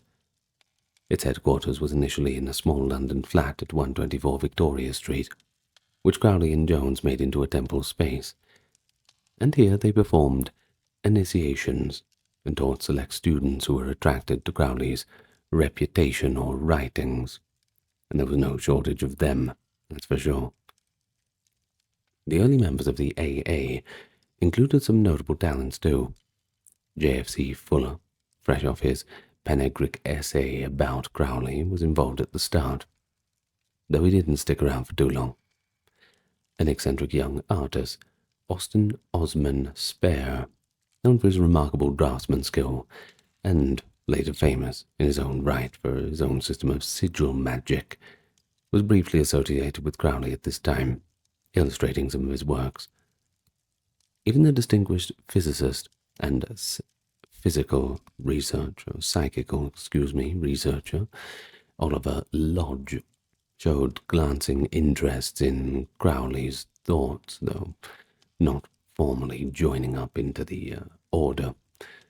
But most dedicated of Crowley's new disciples was Victor Newberg, who was actually a Cambridge graduate whom Crowley had met in 1907. Newberg became Crowley's intimate companion, a student, and in a sense a magical prodigy. Together they undertook some of the most intense rituals of the AA's early days. By 1908, Crowley and Newberg were pushing boundaries in both mystical and physical arenas. One notable experiment was Crowley's so-called Paris working, though the major one by that time was in 1914. Earlier they did a preliminary working in Spain and Morocco. In summer of 1908, Crowley retreated to a villa in Coruña, Spain, and kept a frank diary of concentrated magical invocations of the deity Thoth. The Greek rendering equivalent would be Mercury. The Latin, Roman, rather. Well, this diary, titled John St. John, was later published in the first issue of the Equinox, and provided a rare, candid window into Crowley's daily discipline of yoga, ritual, and even drug use in pursuit of enlightenment. The diary demonstrated Crowley's willingness to publicly document the nitty-gritty details of occult practice, demystifying it for aspirants. Crowley's creativity in 1907 to 1909 was astonishing. Besides the holy books received in trances, he wrote practical instructional texts for the AA, such as Liber E, exercises for concentration and yoga, and Liber O, basic ritual techniques. He compiled a comprehensive treatise on magical and mystical correspondences, 777, which became a reference work for students of Kabbalah and magic. He also penned some of his most beautiful poetry volumes, like Ambergris, and one of his most curious works, Contes en Pax, an eclectic collection mixing allegory, humor, and serious mysticism. In a bold effort to share the AA teachings with the world, Crowley launched a biannual periodical named The Equinox in March 1909, subtitled The Review of Scientific Illuminism. The Equinox was a hefty journal that contained a mix of ritual instruction, spiritual essays, original poetry and fiction, and records of magical experiments. Crowley served as editor and main contributor, writing under various pseudonyms as well as his own name, and he threw in work by his students and colleagues too. For instance, the poet Ethel Archer and disciple Victor Newberg had pieces in it, and Crowley even published fiction by outside writers that he thought was interesting. It was a bit of a free-for-all. I suppose the Equinox was, in Crowley's mind, even a trumpet blast announcing a new force in occultism had arrived, and it was him. Well, it was also extremely costly to produce. Printing ink cheap, was lavishly bound and typeset, and Crowley underwrote it until his inheritance funds began to run dry. Within the pages of the Equinox and beyond, Crowley made clear that Thelema was the core of his system. One of the first issues published, the text of the Book of the Law itself, albeit in coded form. See, Crowley had had a few hesitations about printing it openly at first, so he released it with a cipher key. Crowley was, by 1909, coming around to fully embracing his role as the prophet of Thelema. That year, he had a pivotal experience that cemented his commitment. During a walk in the desert of North Africa, he suddenly understood that Thelema was not just his personal creed, but an objective truth for the new era. This realization came when traveling in Algeria with Newberg. In late 1909, Crowley and Newberg undertook in what many consider to be Crowley's greatest magical operation, the exploration of the Enochian aethers. Enochian magic, originally scribed by John Dee and Edward Kelly in the 16th century, involves a series of 30 aethers or planes of consciousness. Crowley decided to traverse these planes. Well, he did this psychically, from the highest to lowest.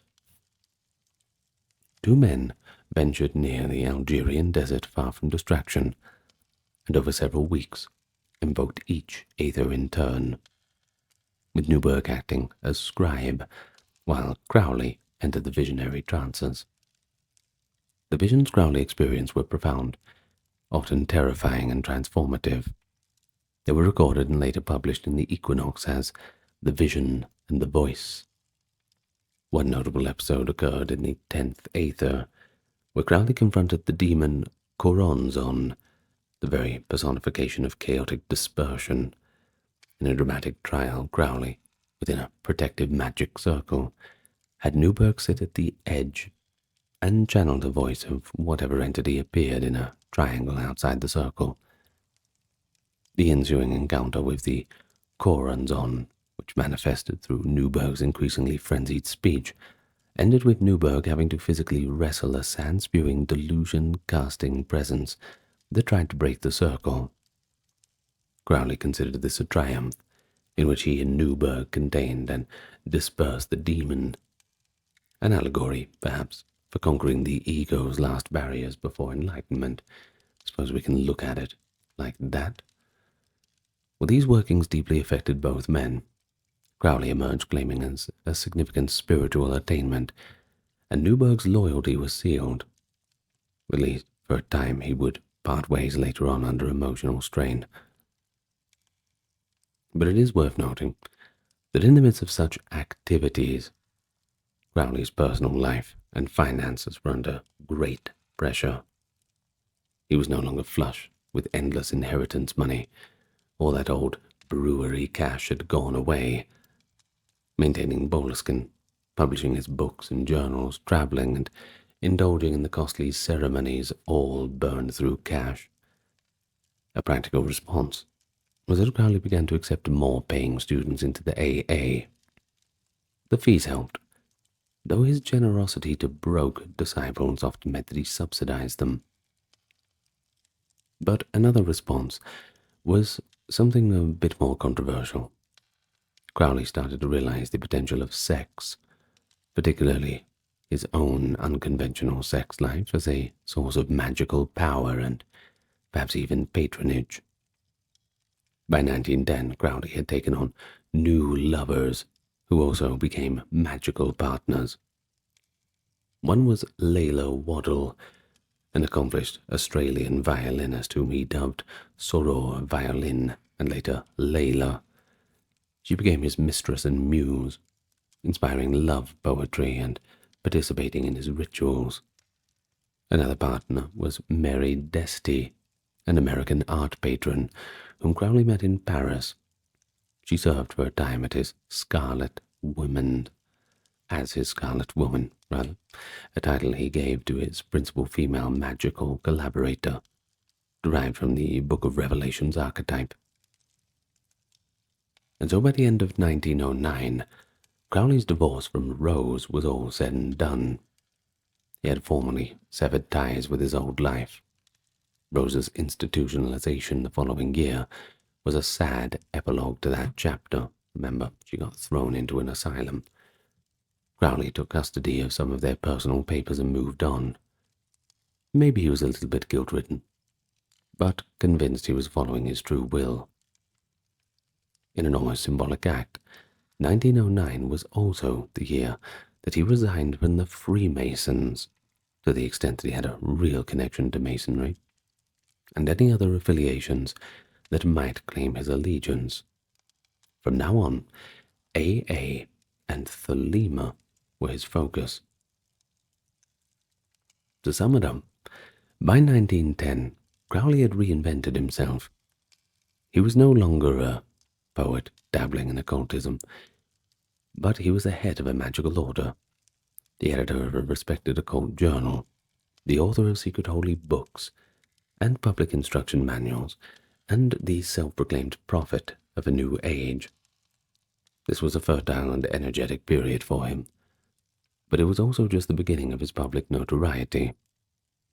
The next phase would see Crowley stepping onto a larger stage, courting both fame and infamy, as he extended his work from the private order to public performance and engaged in the broader occult circles through the Ordo Templi Orientis.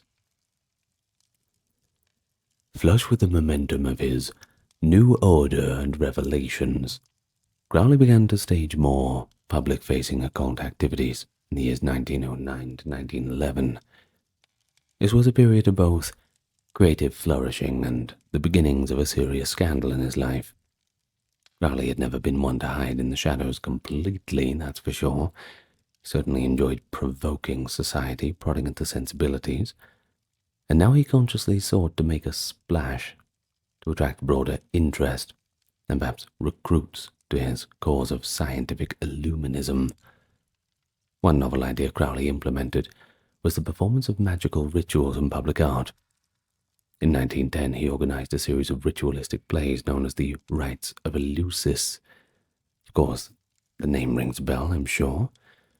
These were modeled loosely on the ancient Greek Eleusinian mysteries, but in reality they were more original ceremonies written by Crowley himself, each dedicated to a classical deity. Saturn, Jupiter, Mars, etc. That kind of thing. Well, they incorporated poetry, music, dramatic costumes and lighting, early multimedia performances in a sense, and Crowley himself, along with several of his students, including Layla Waddle on violin and Victor Newberg dancing or intoning roles, performed these rites on stage at London at Caxton Hall.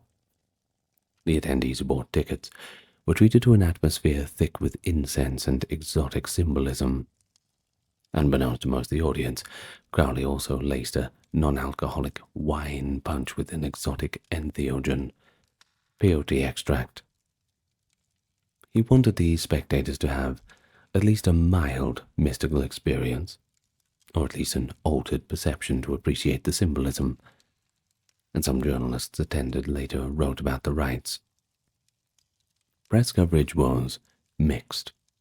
Some reporters found the performances intriguing and artistic, while others mocked them, or hinted darkly that something blasphemous was afoot. One newspaper derisively called Crowley, quote, one of the most blasphemous and cold-blooded villains of modern times, linking the rites to diabolism purely on hearsay. I'm sure that Crowley was delighted to hear that review. Nonetheless, the events gained Crowley a bit of positive notoriety among the avant-garde. There was something new and daring in the Edwardian London cultural scene. However, increased publicity brought increased scrutiny. The more conservative press started to take jabs at Crowley's personal life. One editor, West Dewend Fenton of The Looking Glass, went so far as to insinuate in print that Crowley and his close male associate George Cecil Jones were engaged in immoral acts. In other words, accusing them of homosexuality, which was still a crime and a scandalous allegation at the time. But Crowley's reaction to such accusations was somewhat paradoxical. Personally, he couldn't care less if the world knew he was bisexual. He was quite frank about his same-sex experiences in his unpublished writings, and he saw the whole thing as a sacrament beyond conventional categories. In any case, his students and associates like Jones, who had respectable family lives and careers, were mortified. Jones even sued The Looking Glass for libel, although he lost, given the difficulty of proving the falsehood of innuendo in that era. The fallout from these controversies strained Crowley's relationships. Now that J.F.C. Fuller, he had been so enthusiastic, but now he broke off his friendship around this time, possibly disillusioned by Crowley's relentless craving for attention, or perhaps by the rumors. But Crowley remained unbowed. Indeed, he doubled down on sensationalism on his own way. When Mathers, his Golden Dawn chief of the old times, sued Crowley in 1910 for publishing Golden Dawn's secrets in the Equinox, Crowley fought back in court, and he won. The judge concluded that the so-called secrets, like Enochian calls and rituals, were essentially in the public domain, or effectively of no commercial value. Now, in terms of the trial, that made headlines, and Crowley delighted in playing the media's great beast caricature, hinting at dark powers and rituals with a twinkle in his eye of sorts. The notoriety drew curiosity seekers to him, some of whom began genuine converts to his teachings. Amid all these flamboyant exploits, Crowley's deeper esoteric work continued. In 1911 he spent time in the bohemian milieu of Paris, where he made a connection with the American expatriate named Mary Desty, who we mentioned. Now remember, Desty became Crowley's next Scarlet Woman after Layla Waddell. With Desty, Crowley engaged in a series of magical sessions in Switzerland, where she acted as a medium. Crowley believed a high spiritual being, one of the, quote, secret chiefs he had long hypothesized was communicating through Desty's entranced speech. The entity called himself Abul-Diz and delivered metaphysical pronouncements. From these sessions emerged a major work of Crowley's Book 4. This was a comprehensive exposition of his magical system incorporating yoga, theory of magic, and all sorts of ritual practice. Importantly, around this time, Crowley introduced a spelling change that has endured. He began spelling magic with a C-K. Now that is to distinguish the spiritual discipline from the works of Houdini, those stage conjurers. Book 4 was serialized in the Equinox and later published in parts, some parts co-written or at least inspired by Desty's trance utterances. But for serious students, it became something of a Bible of Crowley's methodology, laying out the meditation practices, symbolization of the wand, cup, dagger, etc., and the underlying philosophy that the magician's goal is the knowledge and conversion of the holy guardian angel, the term for achieving one's true will and divine guidance. In any case, by 1912, Crowley had successfully carved out a niche as an occult teacher with international repute. The AA had lodges, or at least active students, in Britain and abroad. There were a couple of North American members too at this time. However, something new was on the horizon, something that would expand Crowley's influence further. A European esoteric fraternity named Ordo Templi Orientis was about to intersect with his destiny. But before we transition to that, there's one final detail worth noting, a little anecdote. In 1911, Crowley, ever the mountaineer at heart, climbed not a mountain, but the social heights briefly by befriending some in the literati and art world. One friend, the novelist Somerset Maugham, had met Crowley back in Paris in 1902, and later used Crowley as the model for the villain in his novel The Magician, 1908. Of course, you might expect that Crowley relished in being cast as a diabolical character in fiction. Another odd intersection, the emerging field of psychoanalysis, touched him when he met the psychologist Alfred Adler in 1912, who apparently analyzed one of Crowley's dreams. Crowley's openness to such new ideas, he was apparently fascinated by psychoanalysis and would later correspond with Freud's circle too, shows that while he portrayed himself as a master therion, the magical persona, he was also quite aware of and engaged in contemporary intellectual currents. He was always a modern man, as well as an occultist. By 1912, Crowley had cultivated a small but fervent following. He had weathered public ridicule and some scandal, and he had established himself as an authority in practical occult training. It all set the stage for him to assume leadership in a broader occult fraternity, one that would link him to a continental network and introduce a crucial element of his mature magic, the formalized practice of sexual magic.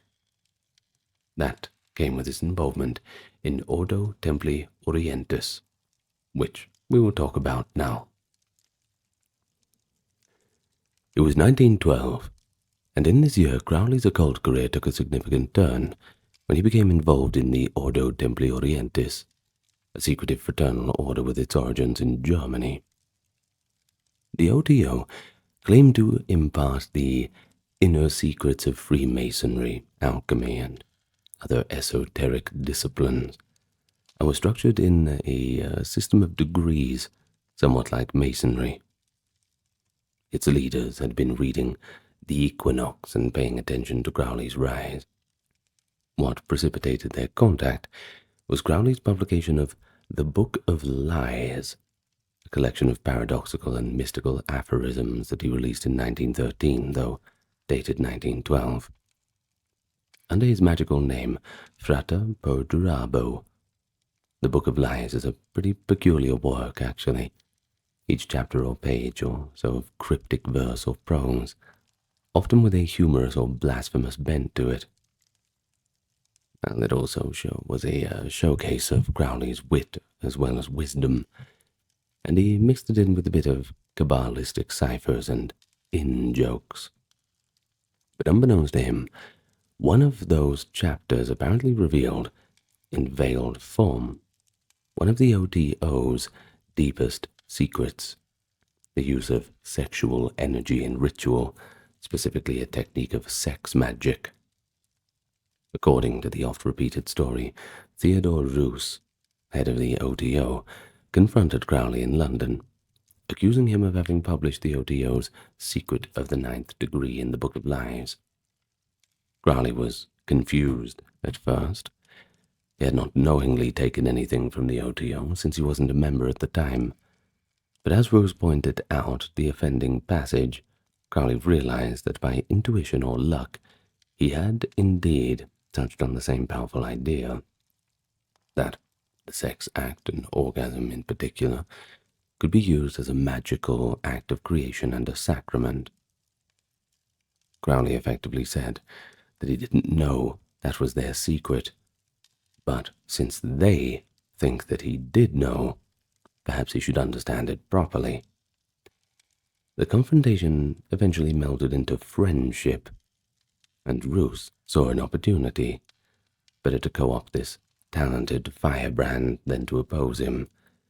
He promptly chartered Crowley to the head of the British section of the OTO, which Crowley reorganized as he saw fit. Crowley took the magical name Baphomet in the OTO and was proclaimed X, the 10th degree, National Grand Master for Great Britain and Ireland, and by Crowley's cheek, Iona and all the Britons. He named the British OTO brands Mysteria, Mystica, Maxima, or MMM. This alliance was significant for several reasons. First, it gave Crowley an existing lodge framework and an air of European legitimacy. Second, it brought Crowley fully into the realm of explicit sex magic. The AA had always been about personal enlightenment and core mystical attainments. OTO, especially under Crowley's influence, would focus on harnessing sexual force for spiritual and magical ends. Crowley embraced this with gusto. He rewrote large portions of the OTO initiation rituals, infusing them with the thelemic symbolism and verses. He also integrated thelema as the philosophical core of the OTO teachings, essentially turning the OTO into an outer vehicle to spread thelema to a broader membership that might not all be mystics, but were drawn by the allure of an occult fraternity, promising esoteric secrets. And, well, I'm sure that the sexual side of it certainly attracted quite a larger crowd.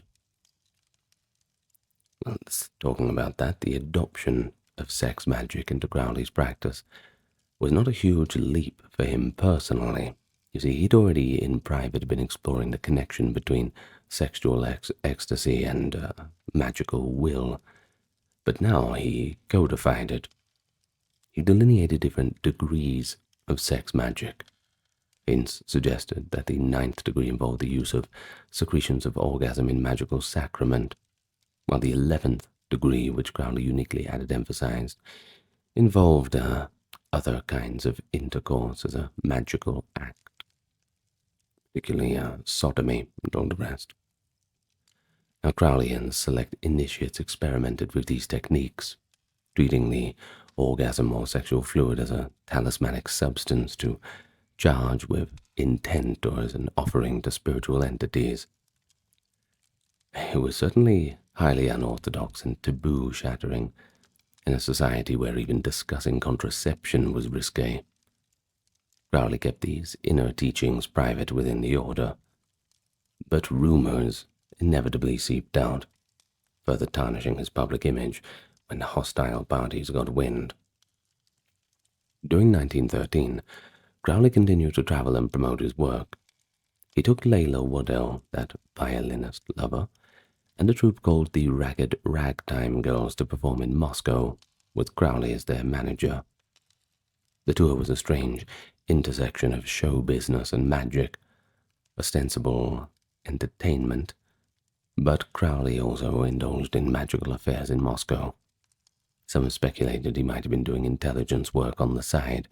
Later associates like biographer Tobias Churton have suggested Crowley occasionally freelanced for British intelligence, and a trip to Moscow on the eve of World War I is something cited as suspicious, but concrete evidence for that is lacking. Still, probably best to mention it. Well, what we do know is that in Moscow he wrote his famous hymn to Pan, an ecstatic poem to the god of lust and nature, which became a staple of OTO rituals. He also composed the Gnostic Mass, that is Liber 15, in 1913, which is a thelemic Eucharistic ceremony. The Gnostic Mass involves a priest and priestess engaging in symbolic, and at least in Crowley's ideal, literal consecration of wine and cake that contains sexual essences, celebrating love under will. This Mass is among Crowley's most beautiful liturgical creations, and it remains the central rite in the OTO to this day. By 1914, Crowley's relationship with Victor Newberg had deteriorated. After their intense magical and sexual work together, a confrontation occurred. The exact details are a little bit murky, but it does seem that Crowley, always a mercurial master, subjected Newberg to a brutal magical curse after an argument, effectively expelling him. Heartbroken and shattered, Newberg left Crowley's circle and never fully returned to occult life, finding some solace in conventional Judaism later. This was a pattern with Crowley. He could inspire students to remarkable spiritual heights, but his demanding, imperious manner often led to breaks and personal wreckage in his wake. But you can't discuss this period without noting Crowley's financial state. It was dire, to say the least. By 1914, he had spent or given away most of his inheritance. The lavish publication of the Equinox, his constant travel, supporting various dependents, collecting rare books and art, all of it had drained his resources. To make matters worse, in early 1914 he decided to cease publishing the Equinox after 10 issues. He had hoped the journal would attract enough subscriptions to sustain itself, but it never did. His last issue in 1913 had a notorious editorial when he printed a sensationalized interview supposedly revealing scandalous things about various individuals, thinly veiled references to his enemies and to some extent himself, which created quite an uproar. The Equinox, while treasured now by occult historians, had not been a commercial success by any stretch of the word. Crowley was near bankrupt and needed a change of scenery. Conveniently, another dramatic shift in world events would provide him with that opportunity: the outbreak of World War I in mid-1914. Thus, by mid-1914, Crowley's life in London was becoming untenable, not just monetarily, but in terms of reputation. The tabloids were labeling him traitorous scum for minor reasons, and soon major reasons, as we'll get to. So he opted to sail to the United States, beginning a new chapter abroad. But before leaving Europe, he made one more bizarre attempt at artistic, magical mischief. In early 1914 in Paris, Crowley and a fellow bohemian staged what is known as the Paris Working, an extended ritual retreat focusing on the gods Mercury and Jupiter, fueled by hashish and ether and continual sexual rites, which led Crowley to pen the Liber Agape, an instructional treatise on sex magic. This working also precipitated the final split with Newberg during a sadomasochistic ritual, where Crowley pushed him beyond his limits. In summary, Crowley's OTO phase up to 1914 solidified his legacy in two key ways. It wove sexual magic into the fabric of modern occult practice, and it spread thelema through an organizational body beyond the AA. Also, however, it added layers to his infamy. Whispers of orgies, black masses, the vile acts began to cling to Crowley's name, some wildly exaggerated by enemies, but some rooted in real events, albeit interpreted without much understanding by outsiders.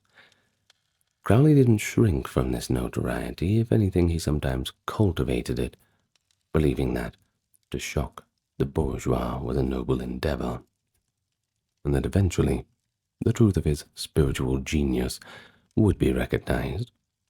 People just had to wait. He probably thought he was a little bit before his time. In any case, as Europe marched to war in 1914, Crowley took his leave. His journey to America during World War I would yield its own peculiar adventures, ranging from alleged espionage to visionary artwork on New York's Hudson River cliffs, and see Crowley attempt to propagate thelema in the New World amid personal struggles with love and addiction. And so the great beast crosses the Atlantic, and the story would only continue to get stranger. When World War I erupted in the summer of 1914, Crowley found himself at a crossroads, practically penniless and painted by some in the British press as a scandalous figure. He left England. In October 1914, Crowley boarded the RMS Lusitania and arrived in New York City with little fanfare. America would be his home for the next several years, and during this period, his life took on an even more eccentric and enigmatic character. He went into journalism and politics in ways that later fueled allegations of treason. He pursued new romances and magical workings, and he struggled with increasing drug dependence, all while trying to keep the flame of thelema alive and well in a foreign land. He wasted no time immersing himself in New York's cultural scene. He lived in various hotels and apartments in Manhattan, rubbing shoulders with artists, writers, and fellow expatriates. And to earn some money, he wrote freelance articles, oddly enough often on astrology or book reviews for magazines. He even penned pieces for Vanity Fair, the American edition, on such topics such as the art of pranayama yoga and the merits of various poetic styles. Using his gift for self-promotion, he also networked with editors and literati, and his urbane charm won him a few good friends. But a controversial aspect of Crowley's U.S. stay is his involvement in political propaganda. Crowley had publicly expressed sympathy for Irish independence from Britain, and opportunistically for Germany's cause in the war. Of course, these were positions that shocked his British acquaintances. I don't know which one they would be more offended at. Now, in New York, Crowley befriended the German-American propagandist George Sylvester Viereck, and soon became a contributor to Viereck's journal, The Fatherland. Now, The Fatherland was a pro-German weekly aimed at keeping the U.S. neutral, or at least swaying American opinion in favor of Germany. Crowley wrote bombastic articles and even poems for this paper lambasting British war policies and extolling Irish freedom. For example, he penned an open letter calling Kaiser Wilhelm a mystic and visionary, and advocated that the Irish revolutionary Roger Casement, then in German custody, be freed to foment rebellion against the British. To any casual observer, Crowley's actions looked undeniably pro-German and decidedly anti-British. Of course, this stance had consequences. The British weren't just going to take that lying down back at the Home Office. British newspapers got wind of Crowley's opinions and denounced him as a vile traitor. Years later, Crowley would insist that he'd just been playing a double game, insinuating his work for the Fatherland was actually a ruse sanctioned by British intelligence to undermine the German propaganda effort by making it absurd and overly bombastic. And it is true that Crowley's contributions were often hyperbolic to the point of self-parody. One theory is he was trying to discredit the magazine by being so over the top.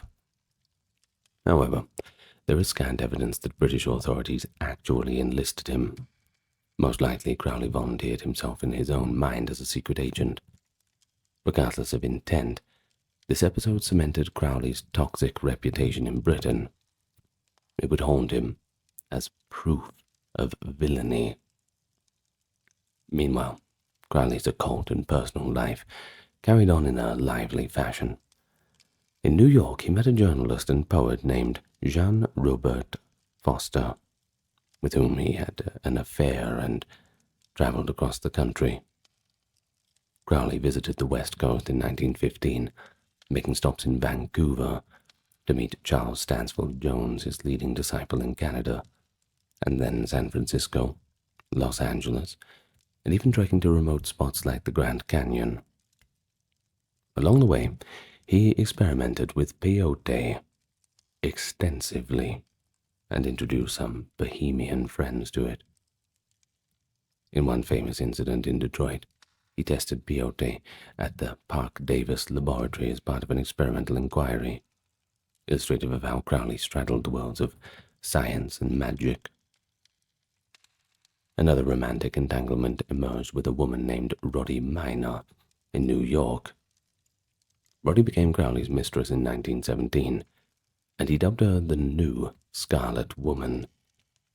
With Roddy, Crowley embarked on what he called the Amalantra working in 1918, a series of visionary seances and magic rituals aimed to contact otherworldly entities. Through Roddy, in trance, Crowley believed they made psychic contact with an intelligence named Lamb, often depicted as vaguely alien, a large-headed figure in a drawing Crowley made. Decades later, UFO enthusiasts would curiously note Lamb's similarity to the Grey aliens, but Crowley considered Lamb a spirit from the astral plane, not an extraterrestrial in the sci-fi sense of things. The Amalantra working generated a rich journal of visions and symbols, feeding into Crowley's evolving cosmology, where various preter-human intelligences were guiding him towards some grand spiritual goal. However, this relationship with Roddy did not last beyond the working. She left. Perhaps she was exhausted by Crowley's intensity. We don't know. In any case, Crowley's constant throughout his US years was writing, and more writing. In 1917, he conceived an ambitious project to restart the Equinox, packaging a new volume as the Equinox Volume 3, Number 1, subtitled The Blue Equinox because of its blue cover. Published in 1919, just as he was leaving America, this hefty book served as a status report for the OTO and the AA, including manifestos and curriculum for his orders, and a few essays on mysticism. It tried to cast the lemur as a serious spiritual movement, listing its lodges and printing key documents like the Liber Legis, the Book of the Law, and Liber Oz, the Declaration of the Rights of Man, for perhaps the first time openly in a public volume. The Blue Equinox also acknowledged the help of certain Americans who had become old patrons or allies, suggesting that Crowley wasn't entirely without support. But notably, he did attract a handful of U.S. devotees, including soldiers and socialites interested in the occult. One of them, Wilfred Talbot Smith, would go on to found an Odio lodge in California in the 1930s, under Crowley's distant guidance. But it was also during these wartime years that Crowley's health and habits began to take a turn. He'd long struggled with asthma, and physicians had prescribed him heroin. I know, right? Sounds weird, but at that time it was actually a legal medication. This was to alleviate bronchial spasms. Of course, as we all know now, heroin is a little bit addictive. And by around 1919, Crowley was firmly within its grip. He was using morphine or heroin daily. This did not immediately curtail his activities. If anything, he wrote prodigiously under narcotic influence, including his first novel, Diary of a Drug Fiend, written in 1920, drawing no doubt partly on his own personal experience. But the pattern of dependency and withdrawal would become a dire issue in his later life. By late 1918, with the Great War ending, Crowley's American adventure was winding down somewhat. His welcome in New York had worn thin, one factor being that Vierik's Fatherland magazine was shut down once the U.S. entered the war, ending any pseudo-spy games that Crowley had. Another being that he had fallen out with some supporters or exhausted them. He undertook one more memorable magical retreat in the summer of 1918. He spent 40 days on Esopus Island, a little wooded island on the Hudson River, living in a tent. There, in imitation of religious seclusion, he fasted, at least to a point. He meditated, he painted strange murals on the rocks and communed with nature. He later said he experienced visions of past lives during this retreat. Locals who encountered him performing rituals on the cliffs likely found the Englishman quite bizarre. But it was a time of spiritual replenishment for Crowley. After all that urban chaos, getting out of the city will do wonders for you, don't you agree? So in December of 1919, Crowley boarded a ship back to Europe. He'd been absent from the UK for 5 years, and returned not as a triumphant prophet, but a penniless, scandal-ridden mystic, now with a heroin addiction to boot. Nonetheless, he returned with renewed determination to fulfill his great work. In the United States, he had planted seeds. Thelema had a foothold with a few earnest practitioners, and he had refined his teachings through writing.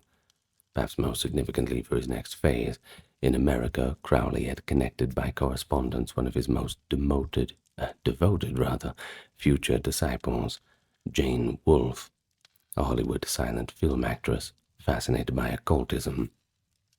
But she would soon abandon that career to join Crowley in Europe. So by early 1920, Crowley was back in London, lodging with friends, persona non grata in respectable society, yet filled with grand plans and visions. Out of the crucible of the war years emerged his next bold experiment, the founding of an intentional magical community, where Thelema could be lived day in, day out. This would be the infamous Abbey of Thelema in Cefalo, Sicily, an episode that would amplify Crowley's notoriety to global proportions. But as we will see, that notoriety came at a great personal cost, and signaled the beginning of the end for Crowley's ability to operate unchecked. In 1920, Crowley embarked on what he envisioned as the crowning project of his spiritual mission, as the establishment of a kind of utopian community devoted to living under the lore of Thelema. Inspired by the fictional Abbey of Theleme in Francois Rabelais' Renaissance satire, where the motto was, "Do what thou wilt," actually, Crowley sought to create a real-world Abbey of Thelema. He imagined a small, disciplined colony of Thelemites who would practice magic daily, free themselves from societal conditioning, and serve as a model for the new Aeon's way of life. Well, where to find the right setting for that? Crowley and his closest disciples turned to an unlikely location, that secluded old villa near the coastal town of Cefalù in Sicily, Italy. Crowley consulted the I Ching, that is a Chinese divination text that he often used for guidance about the move, and it seemed to be quite favorable. He didn't need any more convincing. In April of 1920, he, along with his lover at that time, Leah Hirsig, and a few followers arrived in Cefalù and rented a small single-story farmhouse structure which they dubbed the Abbey. Leah Hirsig, whom Crowley had met in New York, and who traveled across the Atlantic to be with him, was an intelligent Swiss-American woman who took the magical name Aleistar.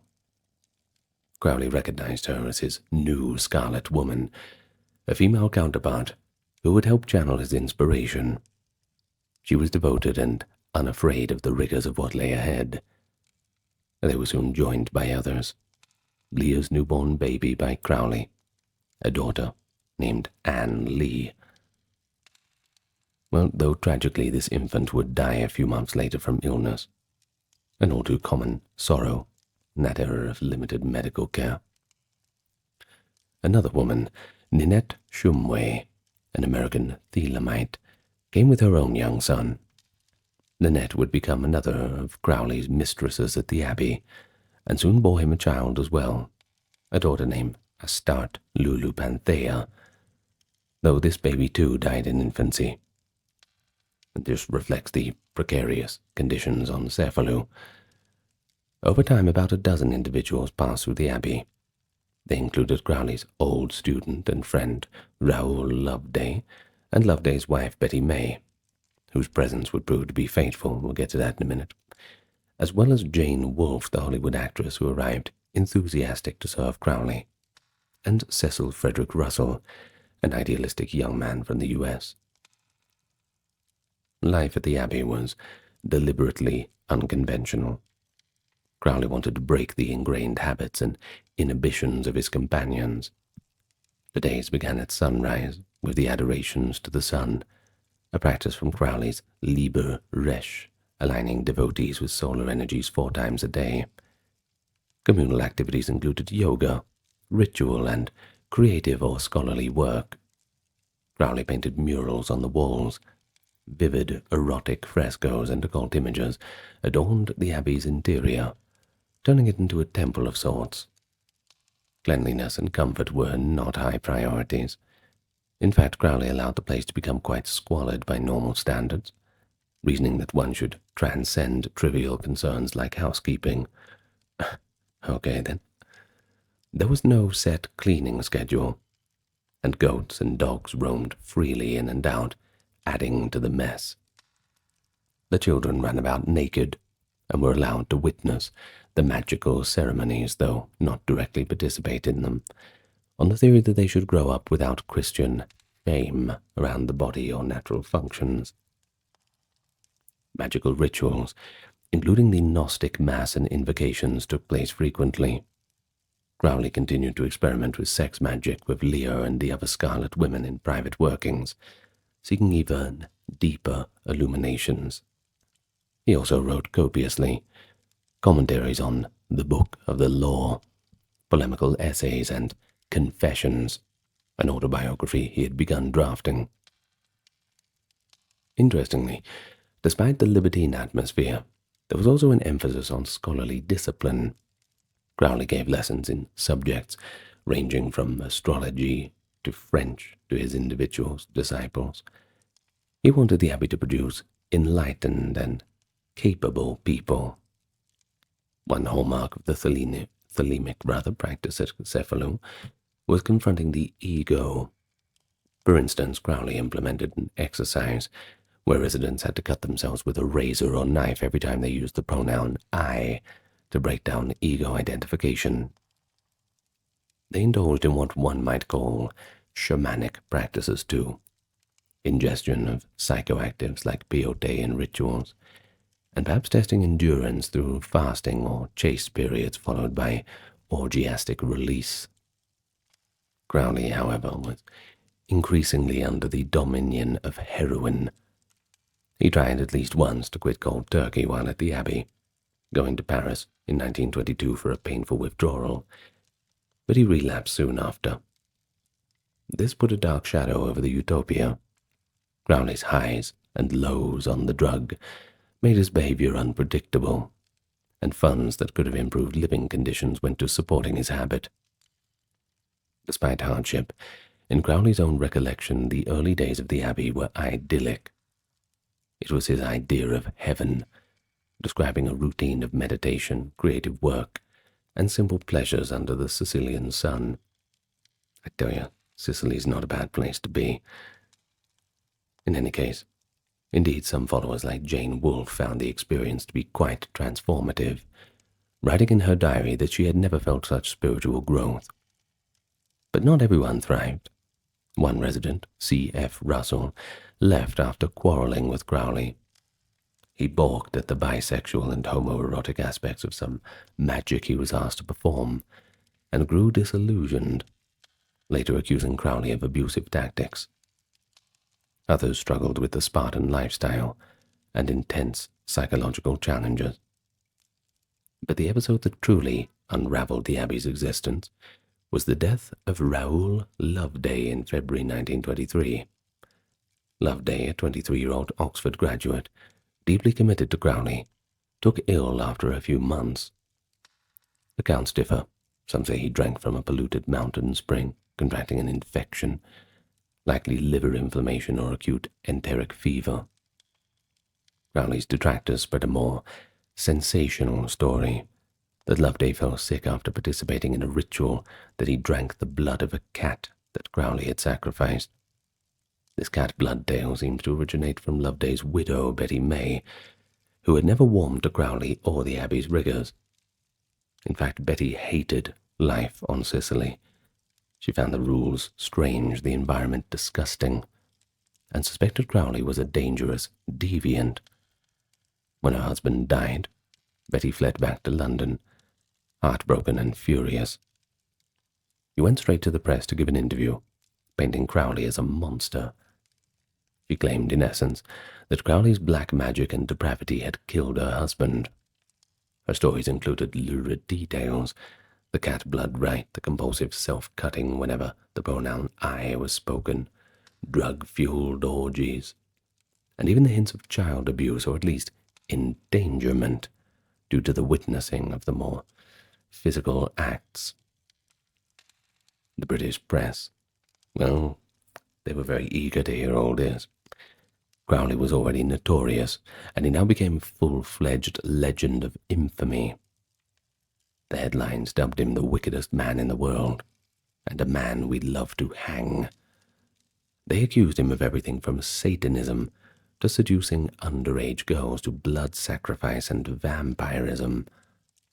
Crowley could not afford to sue for libel, and in truth, some of the outlandish claims were hard to legally refute when he did believe in sex rituals and had indeed killed a stray cat as part of a demonstration once, but not in the way portrayed. Still, it doesn't look good. The avalanche of negative publicity effectively sealed the Abbey's fate. Italian authorities under Mussolini's growing fascist regime took notice as well, having Britain's tabloids decry that a British degenerate was performing sacrilegious acts on Italian soil was not welcome. And so in April of 1923, Crowley was served an expulsion order. The official reason was the vague, disturbing public order or some immigration technicality reason that he got kicked out for. But clearly the Mussolini government did not want the headache or any affront to Catholic morality on the island. Crowley had no choice but to pack up and leave. With his departure, the dream of the Abbey of Thelema came to abrupt end just after 3 years. The Abbey period, while ending in scandal, was extremely fruitful in Crowley's internal work. He completed important manuscripts there, including parts of his Magic in Theory and Practice, and portions of his spiritual autobiography, The Confessions, which we did mention. But externally it was a public relations disaster. Crowley left behind the literal grave of Loveday on Sicilian soil and the metaphorical grave of his reputation in the UK. The press caricature of him as a murderous black magician would stick forever. Crowley later tried to defend himself in print, but his voice was drowned out. At 48 years old, expelled from his haven, addicted to heroin, nearly penniless, and lambasted as a public villain, Crowley faced the lowest ebb of his life. The question was, what was he going to do? Would he fade into obscurity? Or did he have a few chapters left within him? Well, characteristically, Crowley was not ready to give up. The coming years would see him wandering through Europe, scrounging for supporters and sustenance, and striving to secure his literary legacy while battling personal demons. It was a period of decline in some respects, but also one where he produced some of his most reflective work, and where seeds were sown for his eventual posthumous influence. After being banished from Italy, Crowley entered a restless period of wandering across Europe and North Africa. In mid-1923, he landed in Tunis, Tunisia, accompanied by Leah Hirsig. He was physically worn down. Years of drug use and stress had made him chronically ill, and emotionally battered by the collapse of the Abbey. Nevertheless, in Tunis he tried to recuperate and focus. He attempted again to quit heroin, enduring painful withdrawal symptoms that he journaled about with brutal honesty. Leah Hirsig stood by him for a time, but their relationship, once so idealistic, was beginning to crack under the strain of poverty and Crowley's irritable and sometimes cruel demeanor.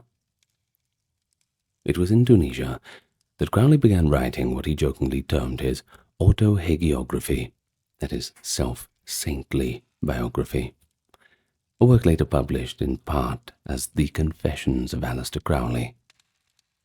This was intended to be a grand, candid account of his life and philosophy, setting the record straight and, not incidentally, demonstrating his greatness to posterity.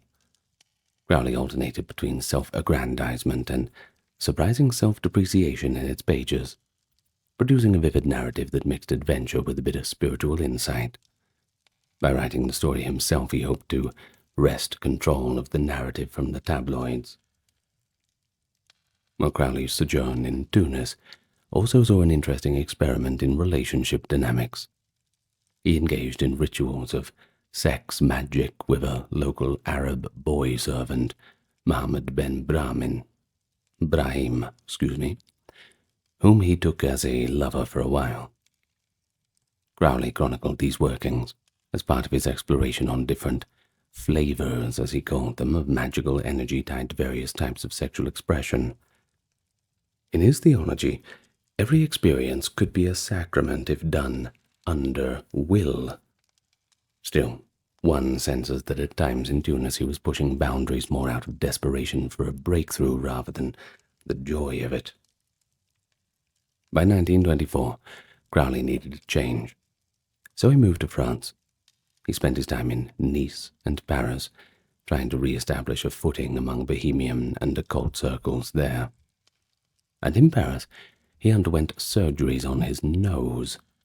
Long-term cocaine use had damaged his nasal passages significantly, and he had operations to try to repair them, a further sign of the toll that his body had gone through. During his Paris stay, he encountered notable figures. He met Frank Harris, the famed Irish-American editor and writer, who admired Crowley's courage of sorts, and he visited Gurdjieff's Institute for the Harmonious Development of Man at Fontainebleau. Crowley had respect for Gurdjieff's efforts as a spiritual teacher, though he ultimately found the system not to his taste. Still, it does show that Crowley was aware of and engaged in other spiritual movements. But at this time, he was broke, so he set out to look for wealthy supporters, effectively to serve as magical pupils. One man he had enticed was Alexander Zolar, a young American astrologer who paid Crowley for training. Zolar later parted ways, perhaps disillusioned. Another was Dorothy Olson, an American woman who became Crowley's lover and student. Crowley took Dorothy to Tunisia for a private magical retreat in the desert of Neftah in 1925, where he had a mystical experience he later fictionalized in a short work, The Heart of the Master. During this retreat, Dorothy became pregnant, but sadly she miscarried, a blow that ended their romantic ties. In the aftermath, Leah Hirzig, who had been drifting away, formally renounced her role as Scarlet Woman and left Crowley's circle around 1925. Crowley, in this fashion, ritually cursed Leah as she departed, writing bitterly of feeling betrayed. Of course, Leah survived the curse, but she lived quietly thereafter in Switzerland and the US, leaving behind the wild life of an occultist. Well, amid all this, Crowley was dealing with a split in the OTO leadership abroad. Theodore Roos had died in 1923, and Crowley claimed that Roos had named him in the next world head of the OTO. Very convenient. This claim was disputed by the German OTO leader Heinrich Tranke and others, who convened a meeting in 1925 to sort out leadership. Crowley attended this Veda conference in Hohenlieben, Thuringia. The gathering was dramatic. Some German members, like Martha Kunzel and Karl Germer, sided with Crowley wholeheartedly, impressed by his spiritual presence and thelemic teachings. Others, like the artist Alban Grau and the mystic Henry Bierven, rejected Crowley's claim and approach, finding him too authoritarian or just too deviant for their taste. The conference ended with OTO fragmenting. Crowley walked away with a few loyal adherents, but much of the German membership drifted off. Crowley's influence was ironically stronger in places like England and North America now than in Central Europe, where his new religion and focus on sex magic did not entirely sit well with the more traditional occultists. After the conference, Crowley settled down again in Paris in 1926–27. He had a series of lovers, male and female, and short-term scarlet women. He continued the magical experiments, sometimes with paid partners, writing down the results in coded diaries. But this high life was undercut by his health and finances.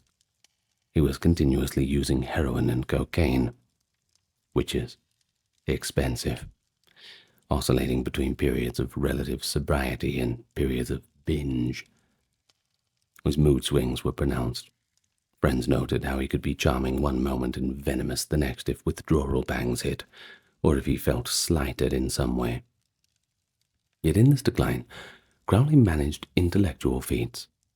In 1928, he finished and published Magic in Theory and Practice, which was essentially part 3 of Book 4, a dense magical manual of philosophy and technique that distilled his 2 decades of experience. This book was one of his masterpieces, covering everything from fundamental principles to detailed instructions for rituals and talismans, to candid admissions about the use of sex and drugs in magic. It didn't make a big splash in sales. Nothing of Crowley's did at that time, but it does stand today as one of his most systematic works. During these Paris years, Crowley gathered a small coterie of young Englishmen who helped him with publishing and finances.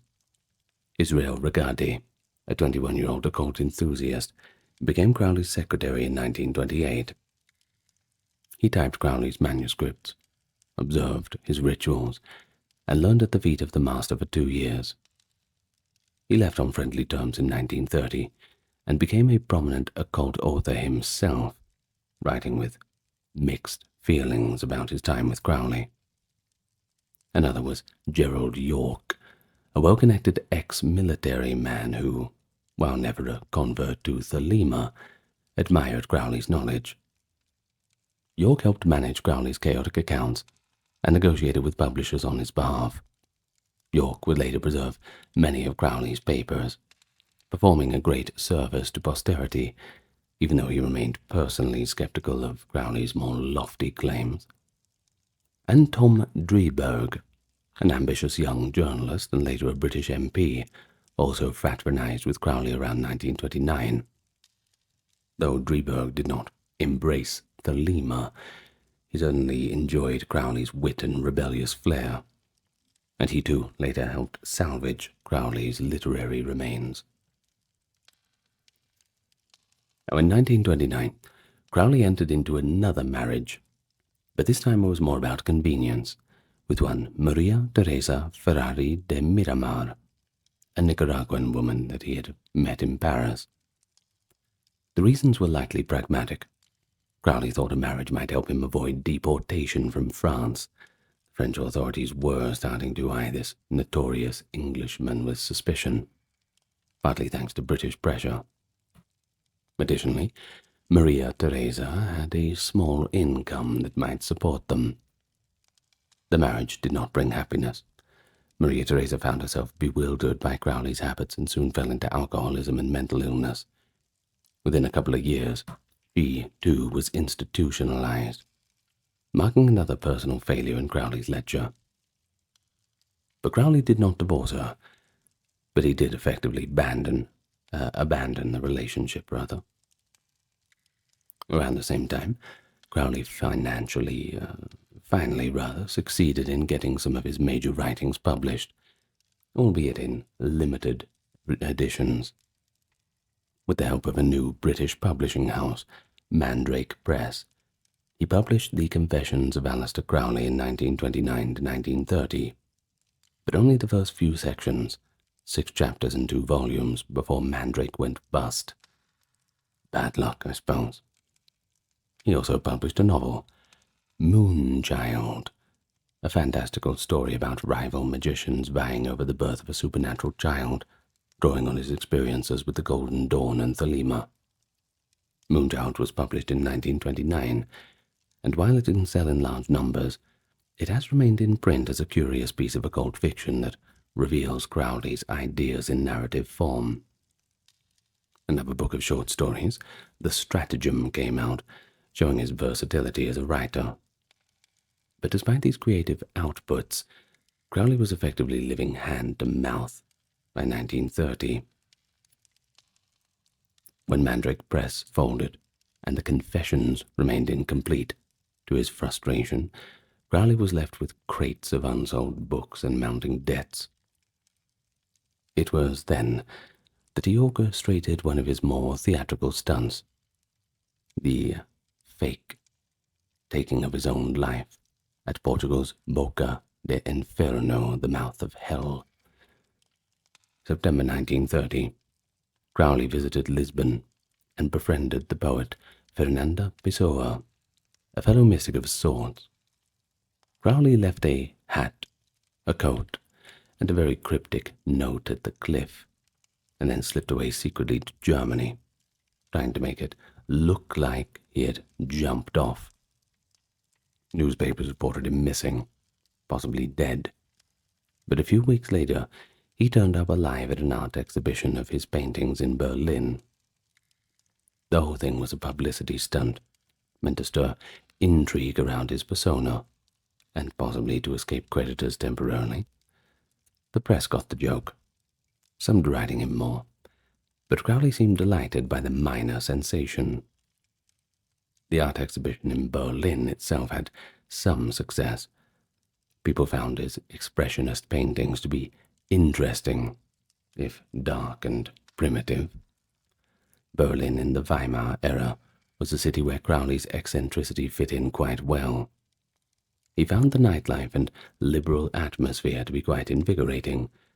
In Berlin, Crowley socialized with artists and even psychologists, meeting with figures like Aldous Huxley and Alfred Adler, and as earlier noted.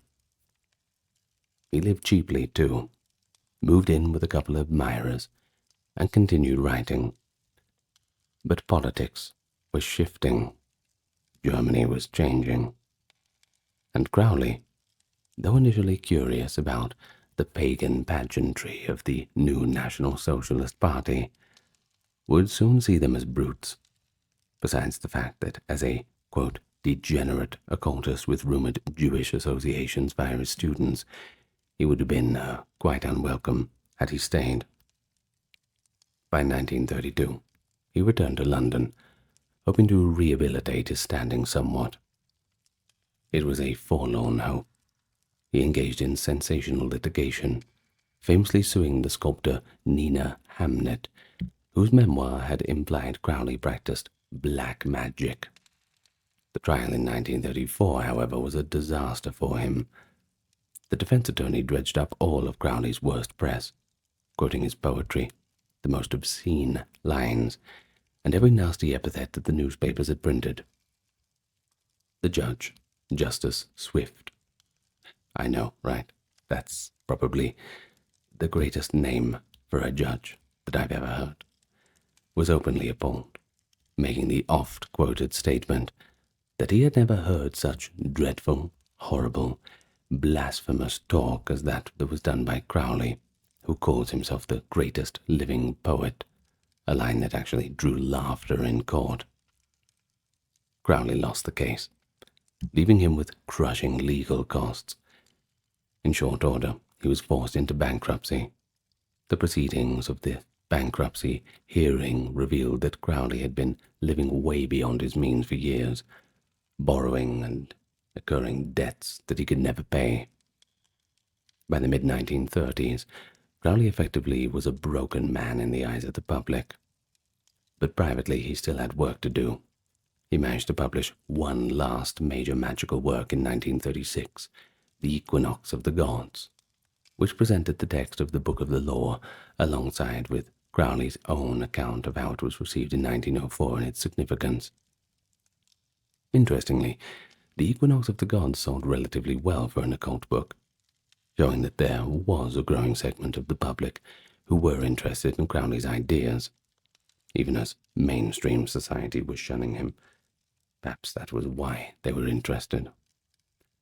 Well, Crowley also found an unlikely domestic happiness of sorts in the 30s.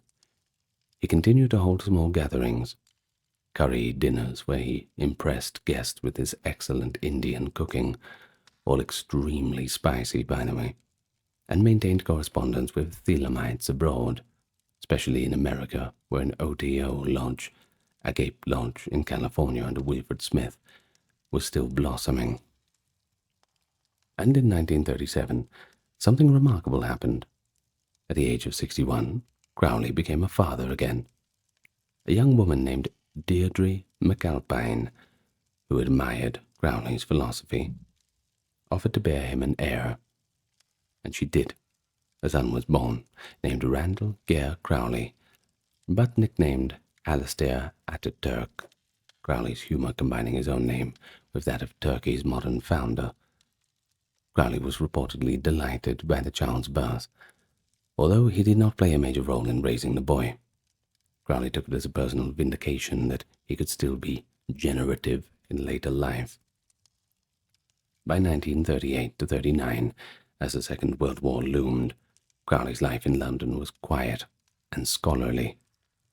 He gave a few public lectures on yoga in Soho, which were modestly attended. At least they helped reposition him as something as an eccentric older statesman of mysticism, rather than a satanic villain. The press had mostly lost interest, as newer horrors and scandals emerged in the world stage. Crowley, as the perennial anti-hero, had outlived many of his detractors, and was mellowing out with age, though not entirely. He still wrote vitriolic letters and critiques, once reviewing a negative biography about him by ex-disciple Rigardi with scathing wit. But financially, he survived by the generosity of devotees. The Agate Lodge in California regularly sent him money, from dues of members like Parsons mainly. Friends like Gerard York occasionally slipped him funds discreetly. Karl Germer, who had been imprisoned by the Germans in 1935 for mailings related to the OTO, and then emigrated to the US, also managed Crowley's affairs from afar and supported him where he could. But as war dawned, again in 1939, Crowley was an old man, witnessing a world conflagration he had predicted in some of his astrological writings. As the bombs fell on London in the Blitz, Crowley left the city for safety in rural Torquay in 1940, though he found that town dull and hostile to an outsider. So eventually he returned to London, preferring the risk to the boredom. His last great enterprise was the Thoth Tarot deck. Starting in 1942 in collaboration with artist Lady Frida Harris, Crowley supervised the design of a full tarot set embodying Thelemic and Golden Dawn symbolism at a high level of detail and beauty. The project was an artistic triumph. The paintings were exquisite, and Crowley wrote a companion volume, The Book of Thoth, published in 1944, explaining the deck. This work was effectively his swan song in occult literature. Erudite, deeply esoteric, but also accessible to serious students of tarot. Today, the Thoth Tarot is one of the most popular and respected tarot decks in the world, a lasting practical legacy of Crowley's esoteric knowledge. By the mid-1940s, his health was on an irreversible decline. He had chronic bronchitis and emphysema. Heroin remained the only things that eased his asthma, so he couldn't quit it entirely, even if he wanted to. In 1945, after the war ended, Crowley moved to a boarding house near Netherwood in Hastings, a quiet seaside town. It was a gracious if modest place, run by an eccentric couple who didn't mind taking in the infamous magician as long as he paid his rent. Here, Crowley spent his final years in relative peace. He had a small circle of visitors. Kenneth Grant, a young acolyte who became his secretary, and whom Crowley groomed to be a future occult leader. Grant indeed went on to found his own branch of Crowleyan occultism after Crowley's death. There was also John Simmons, a writer who befriended Crowley in these years, who would later become one of his literary executors, and biographers, though not always a flattering one. And of course always a steady stream of pilgrims from the Thelemic community. Crowley continued writing almost to the end. One of his late initiatives was compiling letters of advice to his OTO students into a book. This was published posthumously as Magic Without Tears. The letters date from 43 to 44, a collection that shows Crowley at his most explanatory, answering questions about magical training without the usual satire that he sometimes employed. And so, December 1st, 1947, Aleistar Crowley died at the age of 72. The cause was given as chronic bronchitis, aggravated by pleurisy and myocardial degeneration. Basically put, his lungs and heart gave up after years of strain. According to one nurse's account, his last words were, "I am perplexed," an oddly poignant and humble phrase if true, suggesting perhaps at the threshold of death, even the great Magus confronted mystery. Another anecdote claims that he said, "Sometimes I hate myself," reflecting a final moment of clarity or regret. It's hard to know. Deathbed quotes like that pretty much get romanticized more often than not. A small funeral was held at Brighton Crematorium. About a dozen people attended, including his son, Aleistar Ataturk, still a child, and a few loyal friends. Louis Wilkinson, a fellow occultist and literary friend, read selections from Crowley's works as part of the ceremony. He recited Hymn to Pan and passages from the Book of the Law and the Gnostic Mass. The press, ever alert to sensation, got wind of this and lambasted the event as a black mass in the newspapers, sparking one last burst of outrage. But at that point, Crowley was certainly beyond caring, and his handful of devotees were content to send him off in a way that he would have approved.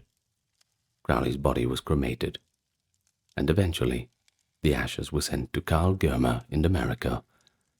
Germer buried Crowley's remains in his own garden in New Jersey, just as one might plant a seed